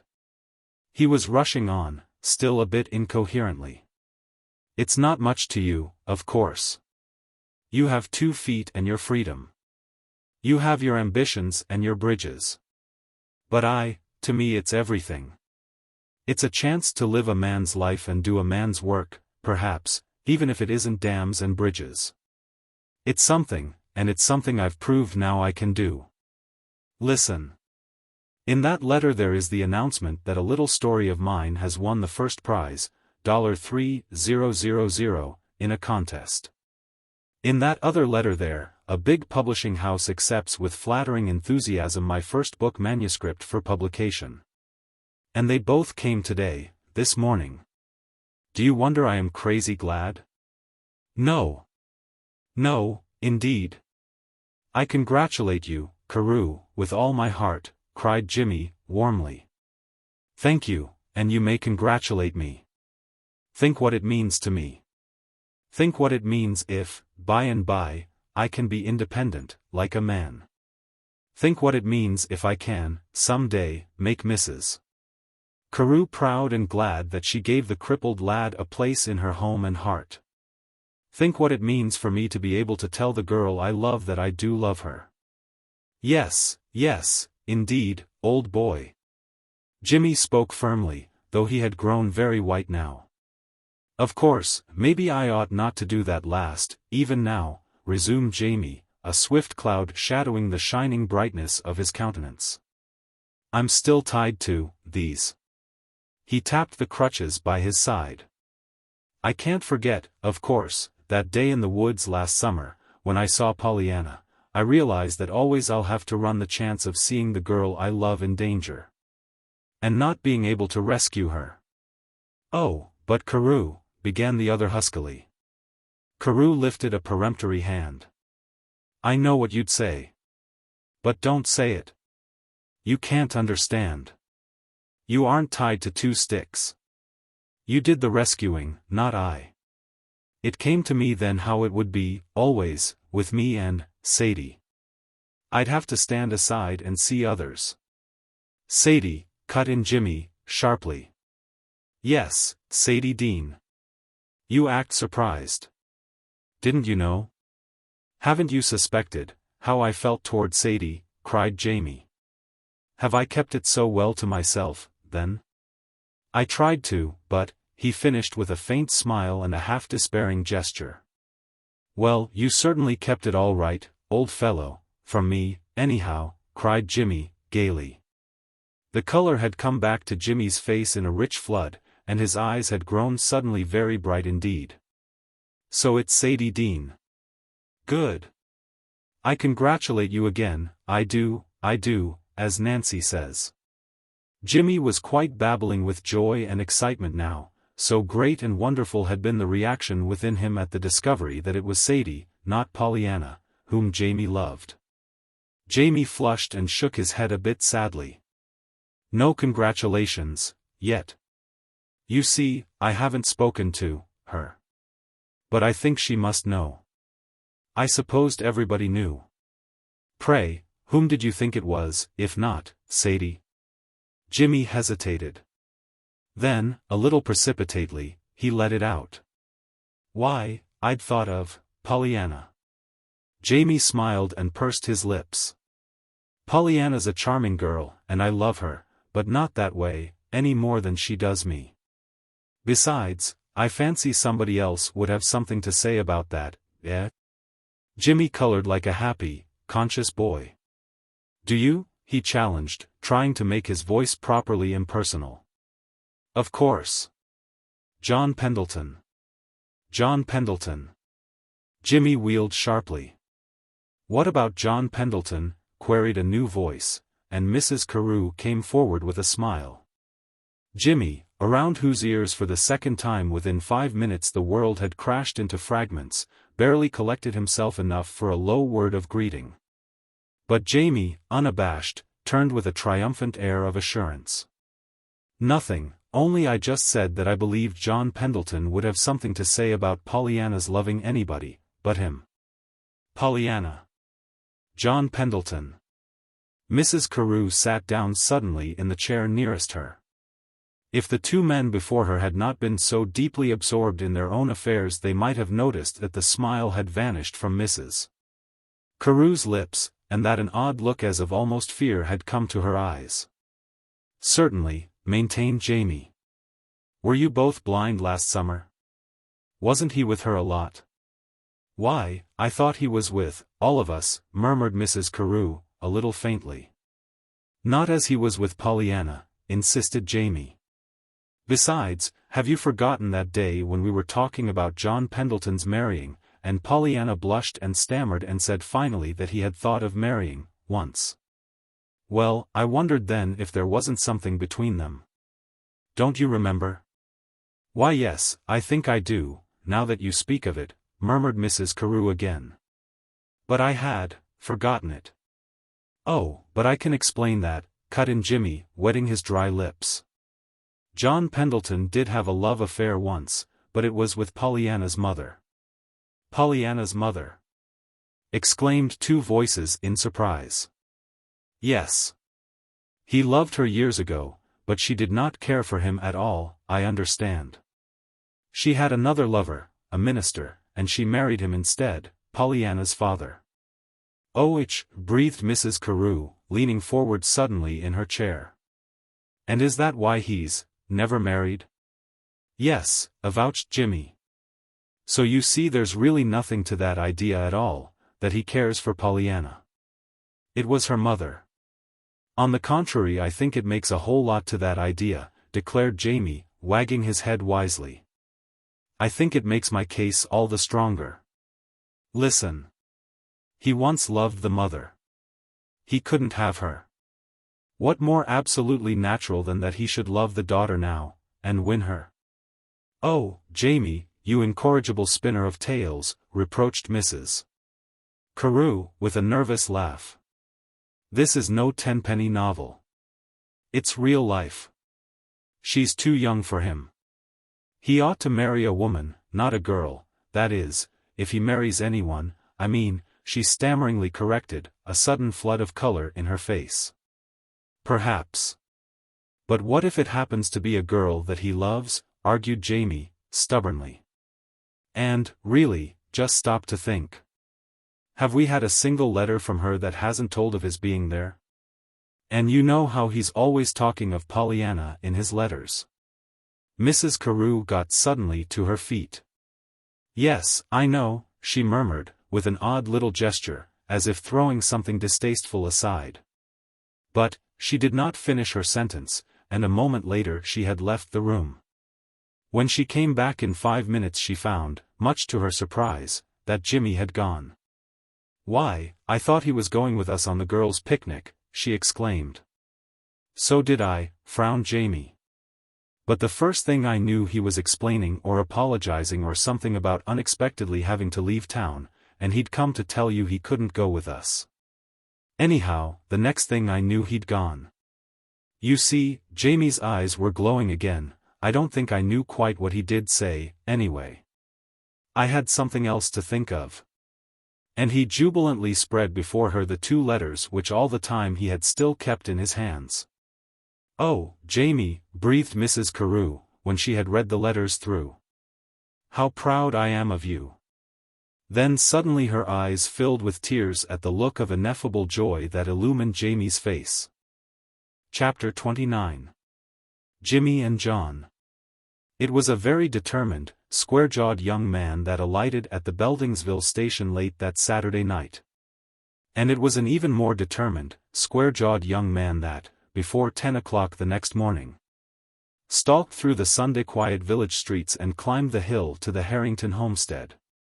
Catching sight of a loved and familiar flaxen coil of hair on a well-poised little head just disappearing into the summer house, the young man ignored the conventional front steps and doorbell, crossed the lawn, and strode through the garden paths until he came face to face with the owner of the flaxen coil of hair. Jimmy, gasped Pollyanna, falling back with startled eyes. Why, where did you come from? Boston. Last night. I had to see you, Pollyanna. To see me? Pollyanna was plainly fencing for time to regain her composure. Jimmy looked so big and strong and dear there in the door of the summer house that she feared her eyes had been surprised into a telltale admiration, if not more. Yes, Pollyanna. I wanted, that is, I thought, I feared, oh, hang it all, Pollyanna, I can't beat about the bush like this. I'll have to come straight to the point. It's just this. I stood aside before, but I won't now. It isn't a case any longer of fairness. He isn't crippled like Jamie. He's got feet and hands and a head like mine, and if he wins he'll have to win in a fair fight. I've got some rights. Pollyanna stared frankly. Jimmy Bean Pendleton, whatever in the world are you talking about? She demanded. The young man laughed shamefacedly. No wonder you don't know. It wasn't very lucid, was it? But I don't think I've been really lucid myself since yesterday, when I found out from Jamie himself. Found out, from Jamie? Yes. It was the prize that started it. You see, he'd just got one, and— "Oh, I know about that," interrupted Pollyanna, eagerly. "And wasn't it splendid? Just think, the first one, $3,000. I wrote him a letter last night. Why, when I saw his name, and realized it was Jamie, our Jamie, I was so excited I forgot all about looking for my name, and even when I couldn't find mine at all. And knew that I hadn't got any, I was so excited and pleased for Jamie that I forgot, everything else," corrected Pollyanna, throwing a dismayed glance into Jimmy's face. And feverishly trying to cover up the partial admission she had made. Jimmy, however, was too intent on his own problem to notice hers. Yes, 'twas fine, of course. I'm glad he got it. But Pollyanna, it was what he said afterward that I mean. You see, until then I'd thought that he cared, that you cared, for each other, and you thought that Jamie and I cared for each other," exclaimed Pollyanna, into whose face now was stealing a soft, shy color. "Why, Jimmy, it's Sadie Dean. 'Twas always Sadie Dean. He used to talk of her to me by the hour. I think she likes him, too." "Good. I hope she does, but, you see, I didn't know. I thought 'twas Jamie, and you. And I thought that because he was a cripple, you know, that it wouldn't be fair if I stayed around and tried to win you myself." Pollyanna stooped suddenly, and picked up a leaf at her feet. When she rose, her face was turned quite away. "A fellow can't feel square, you know, running a race with a chap that's handicapped from the start. So I just stayed away and gave him his chance. Though it most broke my heart to do it, little girl. It just did. Then yesterday morning I found out. But I found out something else, too. Jamie says there is somebody else in the case. But I can't stand aside for him, Pollyanna. I can't, even in spite of all he's done for me. John Pendleton is a man, and he's got 2 whole feet for the race. He's got to take his chances. If you care for him, if you really care for him." But Pollyanna had turned, wild-eyed. "John Pendleton. Jimmy, what do you mean? What are you saying, about John Pendleton?" A great joy transfigured Jimmy's face. He held out both his hands. "Then you don't. I can see it in your eyes that you don't care." Pollyanna shrank back. She was white and trembling. "Jimmy, what do you mean? What do you mean?" she begged piteously. "I mean, you don't care for Uncle John, that way. Don't you understand? Jamie thinks you do care, and that anyway he cares for you. And then I began to see it, that maybe he did. He's always talking about you. And, of course, there was your mother." Pollyanna gave a low moan and covered her face with her hands. Jimmy came close and laid a caressing arm about her shoulders. But again Pollyanna shrank from him. "Pollyanna, little girl, don't. You'll break my heart," he begged. "Don't you care for me, any? Is it that, and you don't want to tell me?" She dropped her hands and faced him. Her eyes had the hunted look of some wild thing at bay. "Jimmy, do you think he cares for me that way?" she entreated, just above a whisper. Jimmy gave his head an impatient shake. "Never mind that, Pollyanna, now. I don't know, of course. How should I? But, dearest, that isn't the question. It's you. If you don't care for him, and if you'll only give me a chance, half a chance to let me make you care for me," he caught her hand, and tried to draw her to him. No, Jimmy, I mustn't. I can't." With both her little palms she pushed him from her. "Pollyanna, you don't mean you do care for him?" Jimmy's face whitened. No, indeed, not that way," faltered Pollyanna. "But, don't you see? If he cares for me, I'll have to learn to, some way. Pollyanna. Don't look at me like that, Jimmy. You mean you'd marry him, Pollyanna? Oh, no. I mean, why yes, I suppose so, she admitted faintly. Pollyanna, you wouldn't. You couldn't. Pollyanna, you're breaking my heart. Pollyanna gave a low sob. Her face was in her hands again. For a moment she sobbed on, chokingly, then, with a tragic gesture, she lifted her head and looked straight into Jimmy's anguished, reproachful eyes. I know it, she chattered frenziedly. I'm breaking mine, too. But I'll have to do it. I'd break your heart, I'd break mine, but I'd never break his. Jimmy raised his head. His eyes flashed a sudden fire. His whole appearance underwent a swift and marvelous change. With a tender, triumphant cry he swept Pollyanna into his arms and held her close. Now I know you care for me, he breathed low in her ear. You said it was breaking your heart, too. Do you think I'll give you up now to any man on earth? Ah, dear, you little understand a love like mine if you think I'd give you up now. Pollyanna, say you love me, say it with your own dear lips. For one long minute Pollyanna lay unresisting in the fiercely tender embrace that encircled her, then with a sigh that was half content, half renunciation, she began to draw herself away. Yes, Jimmy, I do love you. Jimmy's arms tightened, and would have drawn her back to him, but something in the girl's face forbade. I love you dearly. But I couldn't ever be happy with you and feel that, Jimmy, don't you see, dear? I'll have to know that I'm free, first. Nonsense, Pollyanna. Of course you're free. Jimmy's eyes were mutinous again. Pollyanna shook her head. Not with this hanging over me, Jimmy. Don't you see? It was Mother, long ago, that broke his heart, my mother. And all these years he's lived a lonely, unloved life in consequence. If now he should come to me and ask me to make that up to him, I'd have to do it, Jimmy. I'd have to. I couldn't refuse. Don't you see? But Jimmy did not see, he could not see. He would not see, though Pollyanna pleaded and argued long and tearfully. But Pollyanna, too, was obdurate, though so sweetly and heartbrokenly obdurate that Jimmy, in spite of his pain and anger, felt almost like turning comforter. Jimmy, dear, said Pollyanna, at last, we'll have to wait. That's all I can say now.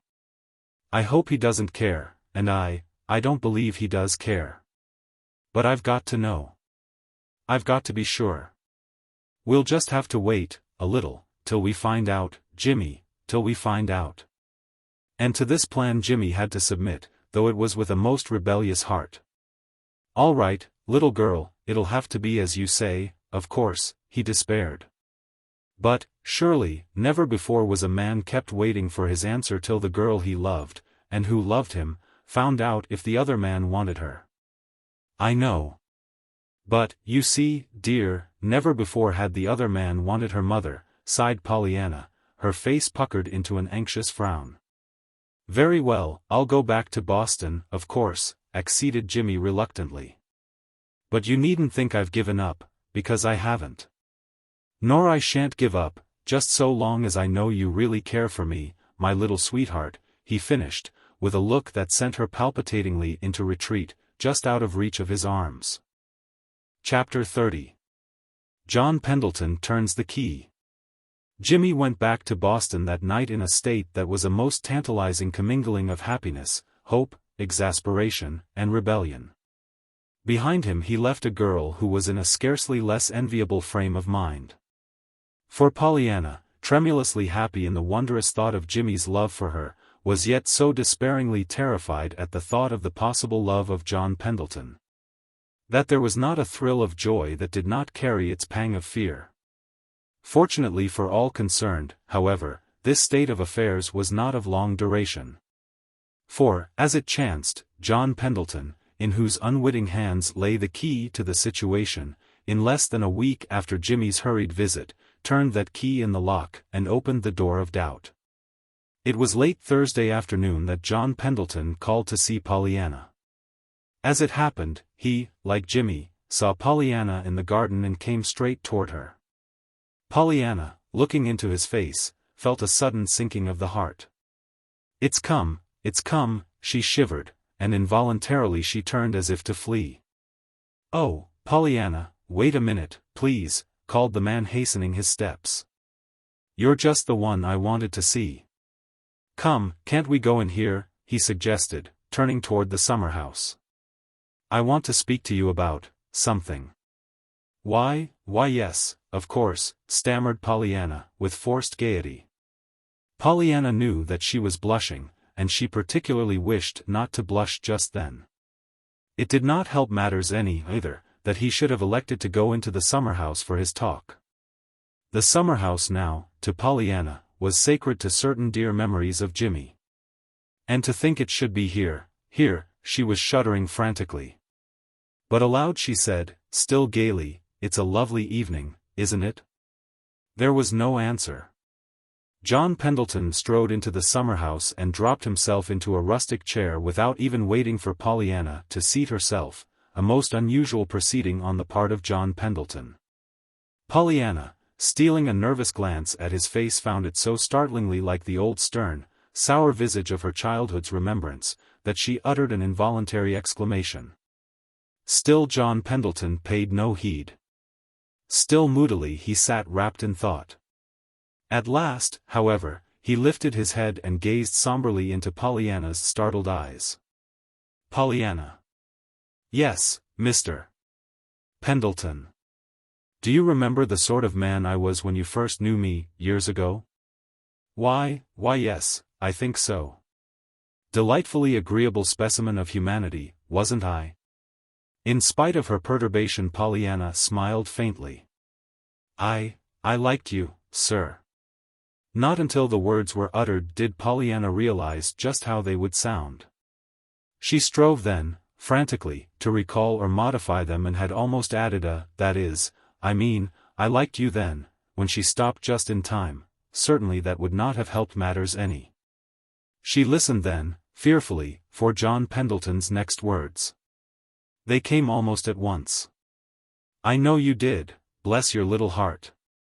And it was that was the saving of me.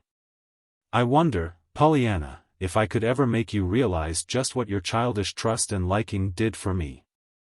Pollyanna stammered a confused protest, but he brushed it smilingly aside. Oh, yes, it was. It was you, and no one else. I wonder if you remember another thing, too, resumed the man, after a moment's silence, during which Pollyanna looked furtively, but longingly toward the door. I wonder if you remember my telling you once that nothing but a woman's hand and heart, or a child's presence, could make a home. Pollyanna felt the blood rush to her face. Why yes, and no, yes, I remember it, she stuttered, but I don't think it's always so now. That is, I'm sure your home now is lovely just as 'tis, Anne. But it's my home I'm talking about, child, interrupted the man, impatiently. Pollyanna, you know the kind of home I once hoped to have, and how those hopes were dashed to the ground. Don't think, dear, I'm blaming your mother. I'm not. She but obeyed her heart, which was right, and she made the wiser choice, anyway, as was proved by the dreary waste I've made of life because of that disappointment. After all, Pollyanna, isn't it strange, added John Pendleton, his voice growing tender, that it should be the little hand of her own daughter that led me into the path of happiness, at last? Pollyanna moistened her lips convulsively. Oh, but Mr. Pendleton, I. Once again the man brushed aside her protests with a smiling gesture. Yes, it was, Pollyanna, your little hand in the long ago, you, and your glad game. O.H. Pollyanna relaxed visibly in her seat. The terror in her eyes began slowly to recede. And so all these years I've been gradually growing into a different man, Pollyanna. But there's one thing I haven't changed in, my dear. He paused, looked away, then turned gravely tender eyes back to her face. "I still think it takes a woman's hand and heart or a child's presence to make a home." "Yes. But you've got the child's presence," plunged in Pollyanna, the terror coming back to her eyes. "There's Jimmy, you know." The man gave an amused laugh. "I know. But, I don't think even you would say that Jimmy is exactly a child's presence any longer," he remarked. "And no, of course not. Besides, Pollyanna, I've made up my mind. I've got to have the woman's hand and heart." His voice dropped, and trembled a little. "Oh, have you?" Pollyanna's fingers met and clutched each other in a spasmodic clasp. John Pendleton, however, seemed neither to hear nor see. He had leaped to his feet, and was nervously pacing up and down the little house. "Pollyanna," he stopped and faced her. If you were I, and were going to ask the woman you love to come and make your old gray pile of stone a home, how would you go to work to do it?" Pollyanna half started from her chair. Her eyes sought the door, this time openly, longingly. "Oh, but, Mr. Pendleton, I wouldn't do it at all," she stammered, a little wildly. "I'm sure you'd be much happier as you are." The man stared in puzzled surprise, then laughed grimly. "Upon my word, Pollyanna, is it quite so bad as that?" he asked. "Be bad?" Pollyanna had the appearance of being poised for flight. "Yes. Is that just your way of trying to soften the blow of saying that you don't think she'd have me, anyway?" "Oh, and no, indeed. She'd say yes, she'd have to say yes, you know," explained Pollyanna, with terrified earnestness. "But I've been thinking, I was thinking that if the girl didn't love you, you really would be happier without her." And, at the look that came into John Pendleton's face, Pollyanna stopped short. "I shouldn't want her, if she didn't love me, Pollyanna." "No, I thought not, too." Pollyanna began to look a little less distracted. "Besides, she doesn't happen to be a girl," went on John Pendleton. "She's a mature woman who, presumably, would know her own mind." The man's voice was grave and slightly reproachful. "Oh, Oh!" exclaimed Pollyanna, the dawning happiness in her eyes leaping forth in a flash of ineffable joy and relief. "Then you love somebody." By an almost superhuman effort Pollyanna choked off the "else" before it left her delighted lips.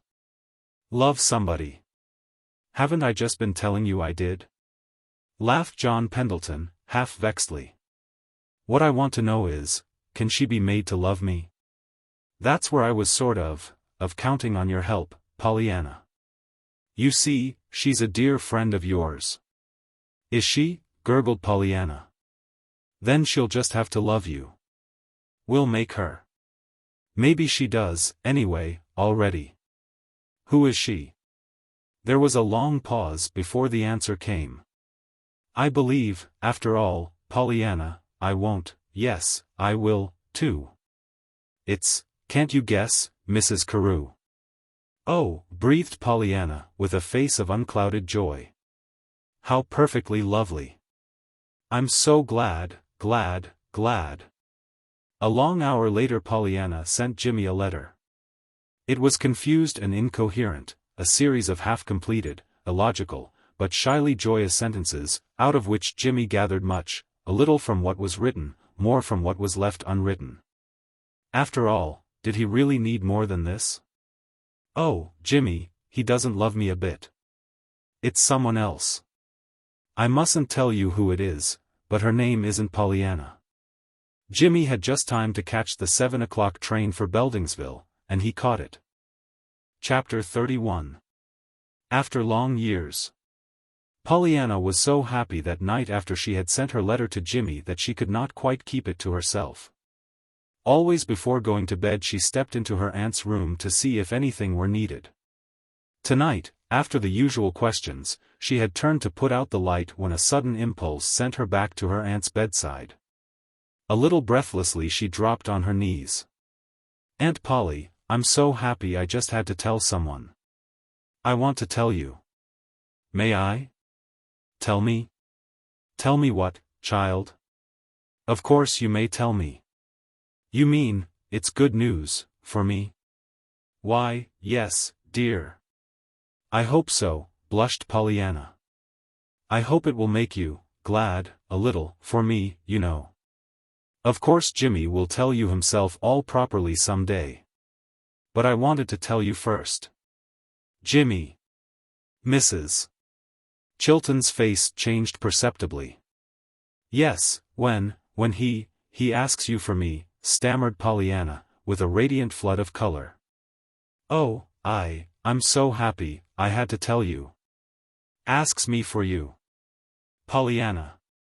Mrs. Chilton pulled herself up in bed. You don't mean to say there's anything serious between you and Jimmy Bean? Pollyanna fell back in dismay. Why, Auntie, I thought you liked Jimmy. So I do, in his place. But that place isn't the husband of my niece. Aunt Polly. Come, child, don't look so shocked. This is all sheer nonsense, and I'm glad I've been able to stop it before it's gone any further. But, Aunt Polly, it has gone further, quavered Pollyanna. Why, I already have learned to care for him, dearly. Then you'll have to unlearn it, Pollyanna, for never will I give my consent to your marrying Jimmy Bean. But, why, Auntie? First and foremost because we know nothing about him. Why, Aunt Polly, we've always known him, ever since I was a little girl. Yes, and what was he? A rough little runaway urchin from an orphan's home. We know nothing whatever about his people, and his pedigree. But I'm not marrying his people and his pedigree. With an impatient groan Aunt Polly fell back on her pillow. Pollyanna, you're making me positively ill. My heart is going like a trip hammer. I shan't sleep a wink tonight. Can't you let this thing rest till morning? Pollyanna was on her feet instantly, her face all contrition. Why, yes, indeed, of course, Aunt Polly. And tomorrow you'll feel different, I'm sure. I'm sure you will, reiterated the girl, her voice quivering with hope again, as she turned to extinguish the light. But Aunt Polly did not feel different in the morning. If anything, her opposition to the marriage was even more determined. In vain Pollyanna pleaded and argued. In vain she showed how deeply her happiness was concerned. Aunt Polly was obdurate. She would have none of the idea. She sternly admonished Pollyanna as to the possible evils of heredity, and warned her of the dangers of marrying into she knew not what sort of family. She even appealed at last to her sense of duty and gratitude toward herself, and reminded Pollyanna of the long years of loving care that had been hers in the home of her aunt. And she begged her piteously not to break her heart by this marriage as had her mother years before by her marriage. When Jimmy himself, radiant-faced and glowing-eyed, came at 10 o'clock, he was met by a frightened, sob-shaken little Pollyanna that tried ineffectually to hold him back with two trembling hands. With whitening cheeks, but with defiantly tender arms that held her close, he demanded an explanation. Pollyanna, dearest, what in the world is the meaning of this? Oh, Jimmy, why did you come? I was going to write and tell you straight away, moaned Pollyanna. But you did write me, dear. I got it yesterday afternoon, just in time to catch my train. No, again, I mean. I didn't know then that I couldn't. Pollyanna, his eyes flamed into stern wrath. You don't mean to tell me there's anybody else's love you think you've got to keep me waiting for? He demanded, holding her at arm's length. No, Jimmy. Don't look at me like that. I can't bear it. Then what is it? What is it you can't do? I can't marry you. Pollyanna, do you love me? Yes. Oh, why yes. Then you shall marry me, triumphed Jimmy, his arms enfolding her again. No, Jimmy, you don't understand. It's Aunt Polly, struggled Pollyanna. Aunt Polly. Yes. She won't let me. Ho! Jimmy tossed his head with a light laugh. We'll fix Aunt Polly. She thinks she's going to lose you, but we'll just remind her that she's going to gain a new nephew. He finished in mock importance. But Pollyanna did not smile. She turned her head hopelessly from side to side.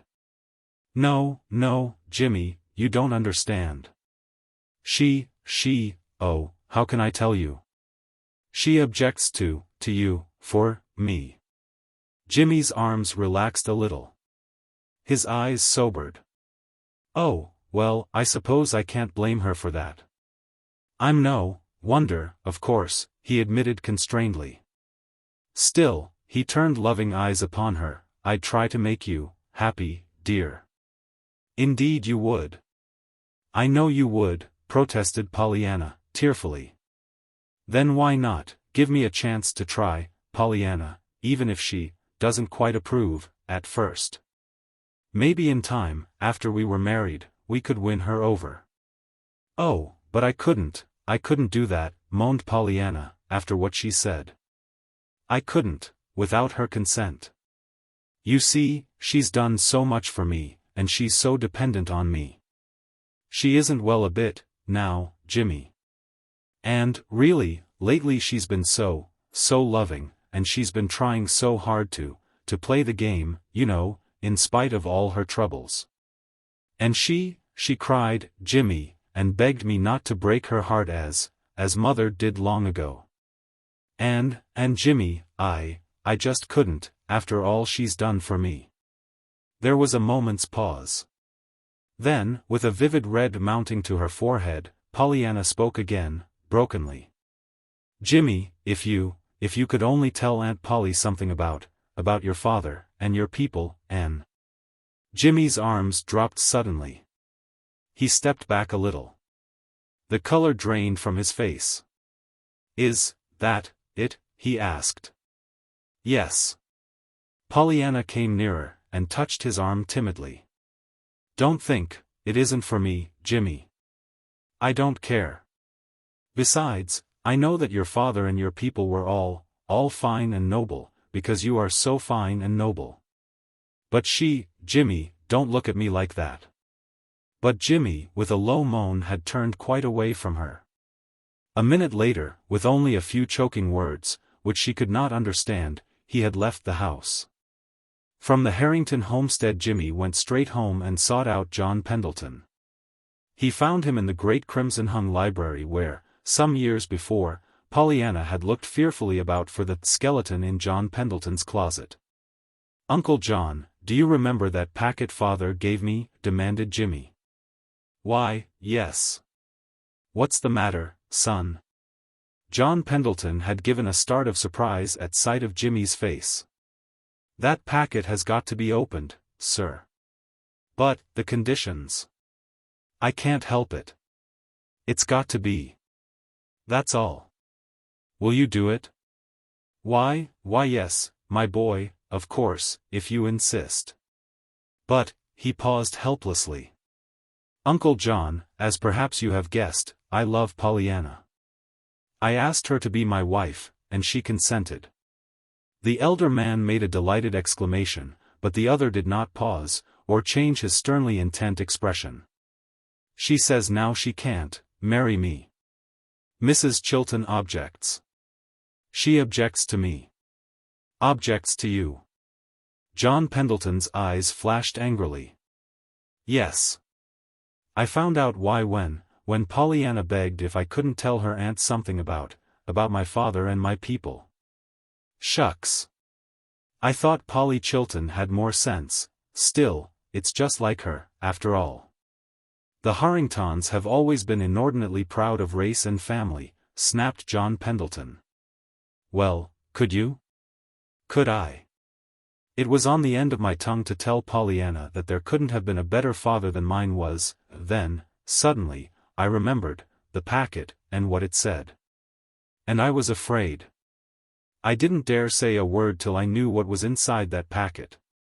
There's something Dad didn't want me to know till I was 30 years old, when I would be a man grown, and could stand anything. See, There's a secret somewhere in our lives.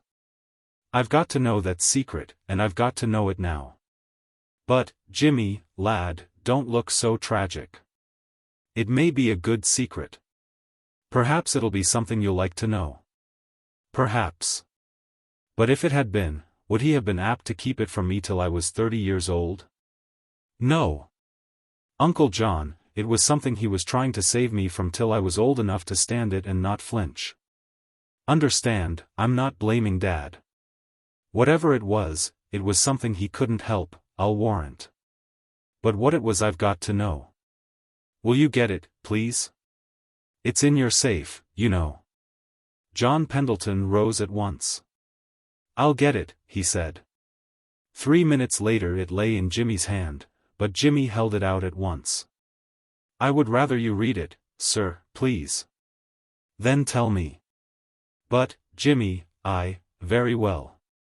With a decisive gesture John Pendleton picked up a paper cutter, opened the envelope, and pulled out the contents.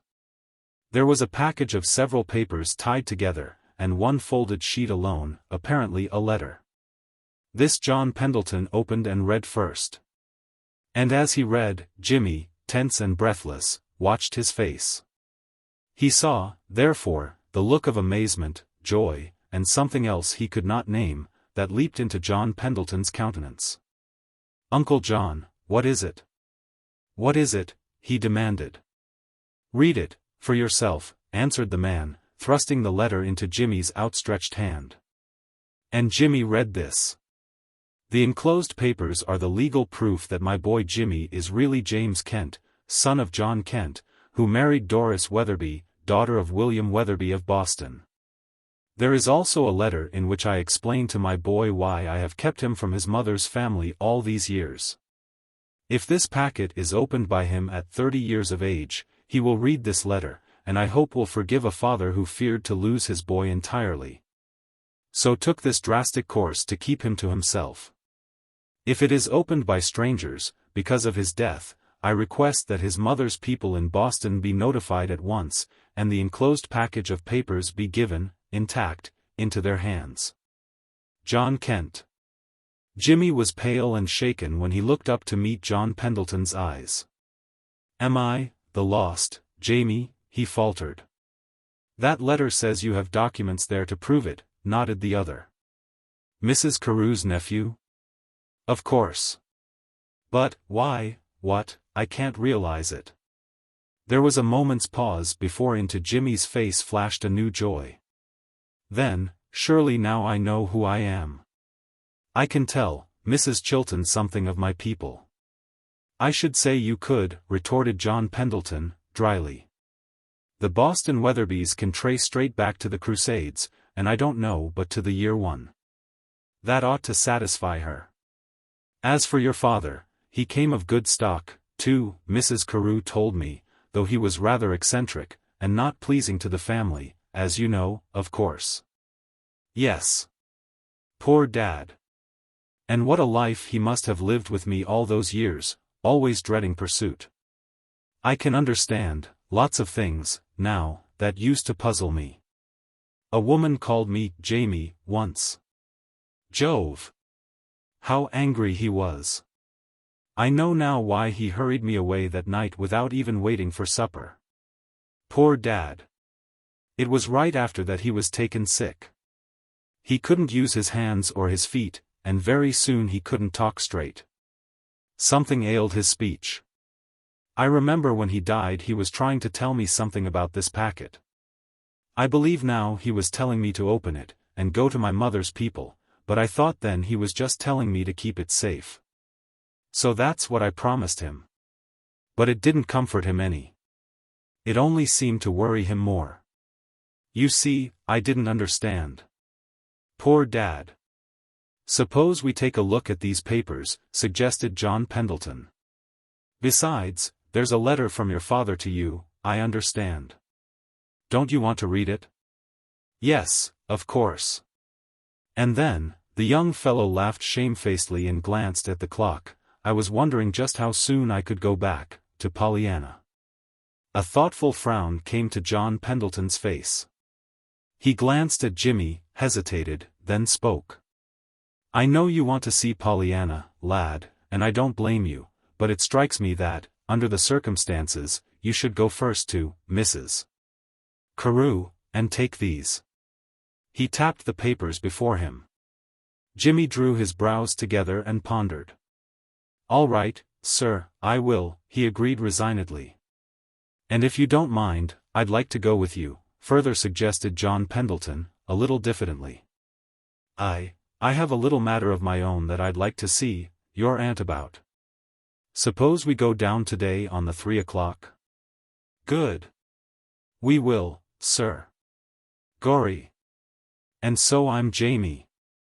I can't grasp it yet," exclaimed the young man, springing to his feet, and restlessly moving about the room. "I wonder, now," he stopped, and colored boyishly, "do you think, Aunt Ruth, will mind, very much?" John Pendleton shook his head. A hint of the old somberness came into his eyes. "Hardly, my boy. But, I'm thinking of myself. How about it? When you're her boy, where am I coming in? You. Do you think anything could put you one side?" scoffed Jimmy, fervently.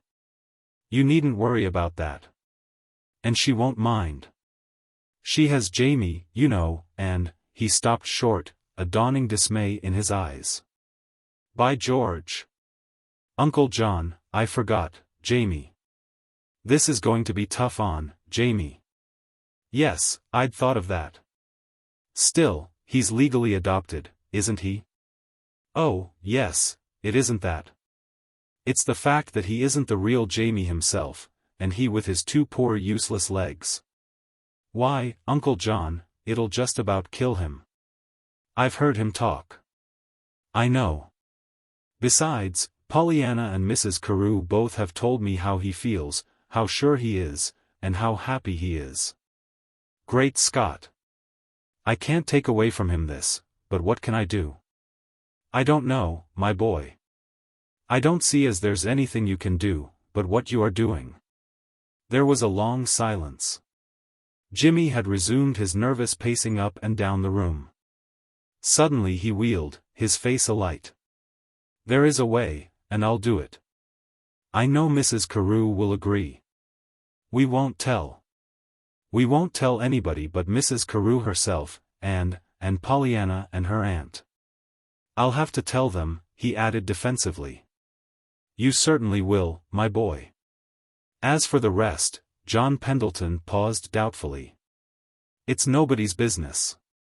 But, remember, you are making quite a sacrifice, in several ways. I want you to weigh it well." "Weigh it? I have weighed it, and there's nothing in it, with Jamie on the other side of the scales, sir. I just couldn't do it. That's all." "I don't blame you, and I think you're right," declared John Pendleton heartily. "Furthermore, I believe Mrs. Carew will agree with you, particularly as she'll know now that the real Jamie is found at last. You know she's always said she'd seen me somewhere," chuckled Jimmy. "Now how soon does that train go?" "I'm ready." "Well, I'm not," laughed John Pendleton. "Luckily for me it doesn't go for some hours yet, anyhow," he finished, as he got to his feet and left the room. Chapter 32. A New Aladdin. Whatever were John Pendleton's preparations for departure, and they were both varied and hurried, they were done in the open, with 2 exceptions. The exceptions were 2 letters, one addressed to Pollyanna, and one to Mrs. Polly Chilton. These letters, together with careful and minute instructions, were given into the hands of Susan, his housekeeper, to be delivered after they should be gone. But of all this Jimmy knew nothing.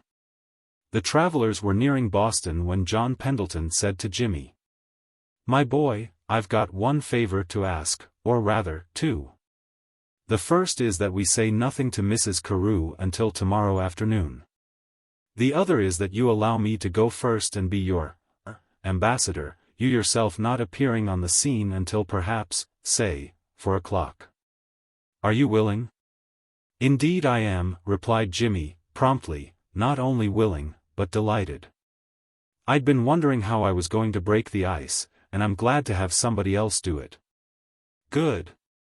Then I'll try to get your aunt on the telephone tomorrow morning and make my appointment. True to his promise, Jimmy did not appear at the Carew mansion until 4 o'clock the next afternoon. Even then he felt suddenly so embarrassed that he walked twice by the house before he summoned sufficient courage to go up the steps and ring the bell. Once in Mrs. Carew's presence, however, he was soon his natural self, so quickly did she set him at his ease, and so tactfully did she handle the situation. To be sure, at the very first, there were a few tears, and a few incoherent exclamations. Even John Pendleton had to reach a hasty hand for his handkerchief. But before very long a semblance of normal tranquility was restored, and only the tender glow in Mrs. Carew's eyes, and the ecstatic happiness in Jimmy's and John Pendleton's was left to mark the occasion as something out of the ordinary. "And I think it's so fine of you, about Jamie," exclaimed Mrs. Carew, after a little. "Indeed, Jimmy, I shall still call you Jimmy, for obvious reasons. Besides, I like it better, for you, indeed I think you're just right, if you're willing to do it. And I'm making some sacrifice myself, too," she went on tearfully, "for I should be so proud to introduce you to the world as my nephew. And, indeed, Aunt Ruth, at a half-stifled exclamation from John Pendleton, Jimmy stopped short. He saw then that Jamie and Sadie Dean stood just inside the door. Jamie's face was very white. "Aunt Ruth," he exclaimed, looking from one to the other with startled eyes. "Aunt Ruth! You don't mean—" All the blood receded from Mrs. Carew's face, and from Jimmy's, too. John Pendleton, however, advanced jauntily. "Yes, Jamie, why not? I was going to tell you soon, anyway, so I'll tell you now." Jimmy gasped and stepped hastily forward, but John Pendleton silenced him with a look. "Just a little while ago Mrs. Carew made me the happiest of men by saying yes to a certain question I asked. Now, as Jimmy calls me Uncle John, why shouldn't he begin right away to call Mrs. Carew Aunt Ruth?" "Oh! H!" exclaimed Jamie, in plain delight, while Jimmy, under John Pendleton's steady gaze, just managed to save the situation by not blurting out his surprise and pleasure. Naturally, too, just then, blushing Mrs. Carew became the center of everyone's interest, and the danger point was passed. Only Jimmy heard John Pendleton say low in his ear, a bit later. "So you see, you young rascal, I'm not going to lose you, after all. We shall both have you now." Exclamations and congratulations were still at their height, when Jamie, a new light in his eyes, turned without warning to Sadie Dean. "Sadie, I'm going to tell them now," he declared triumphantly. Then, with the bright color in Sadie's face telling the tender story even before Jamie's eager lips could frame the words, more congratulations and exclamations were in order. And everybody was laughing and shaking hands with everybody else. Jimmy, however, very soon began to eye them all aggrievedly, longingly. "This is all very well for you," he complained then. "You each have each other. But where do I come in? I can just tell you, though, that if only a certain young lady I know were here, should have something to tell you, perhaps." "Just a minute, Jimmy," interposed John Pendleton. "Let's play I was Aladdin, and let me rub the lamp. Mrs. Carew, have I your permission to ring for Mary?" Why yes, certainly," murmured that lady, in a puzzled surprise that found its duplicate on the faces of the others. A few moments later Mary stood in the doorway. "Did I hear Miss Pollyanna come in a short time ago?" asked John Pendleton. "Yes, sir. She is here. Won't you ask her to come down, please?" "Pollyanna here?" exclaimed an amazed chorus, as Mary disappeared. Jimmy turned very white, then very red. "Yes. I sent a note to her yesterday by my housekeeper. I took the liberty of asking her down for a few days to see you, Mrs. Carew. I thought the little girl needed a rest and a holiday, and my housekeeper has instructions to remain and care for Mrs. Chilton. I also wrote a note to Mrs. Chilton herself," he added, turning suddenly to Jimmy, with unmistakable meaning in his eyes. "And I thought after she read what I said, that she'd let Pollyanna come. It seems she did, for, here she is." And there she was in the doorway, blushing, starry-eyed, yet withal just a bit shy and questioning. "Pollyanna, dearest." It was Jimmy who sprang forward to meet her, and who, without 1 minute's hesitation, took her in his arms and kissed her. "Oh, Jimmy, before all these people," breathed Pollyanna in embarrassed protest. "Pooh! I should have kissed you then, Pollyanna, if you'd been straight in the middle of Washington Street itself," vowed Jimmy. "For that matter, look at all these people and see for yourself if you need to worry about them." And Pollyanna looked. And she saw. Over by one window, backs carefully turned, Jamie and Sadie Dean; over by another window, backs also carefully turned, Mrs. Carew and John Pendleton. Pollyanna smiled, so adorably that Jimmy kissed her again. "Oh, Jimmy, isn't it all beautiful and wonderful?" she murmured softly. "And Aunt Polly, she knows everything now, and it's all right. I think it would have been all right, anyway. She was beginning to feel so bad, for me. Now she's so glad. And I am, too. Why, Jimmy, I'm glad for everything, now." Jimmy caught his breath with a joy that hurt. "God grant, little girl, that always it may be so, with you," he choked unsteadily, his arms holding her close. "I'm sure it will," sighed Pollyanna, with shining eyes of confidence.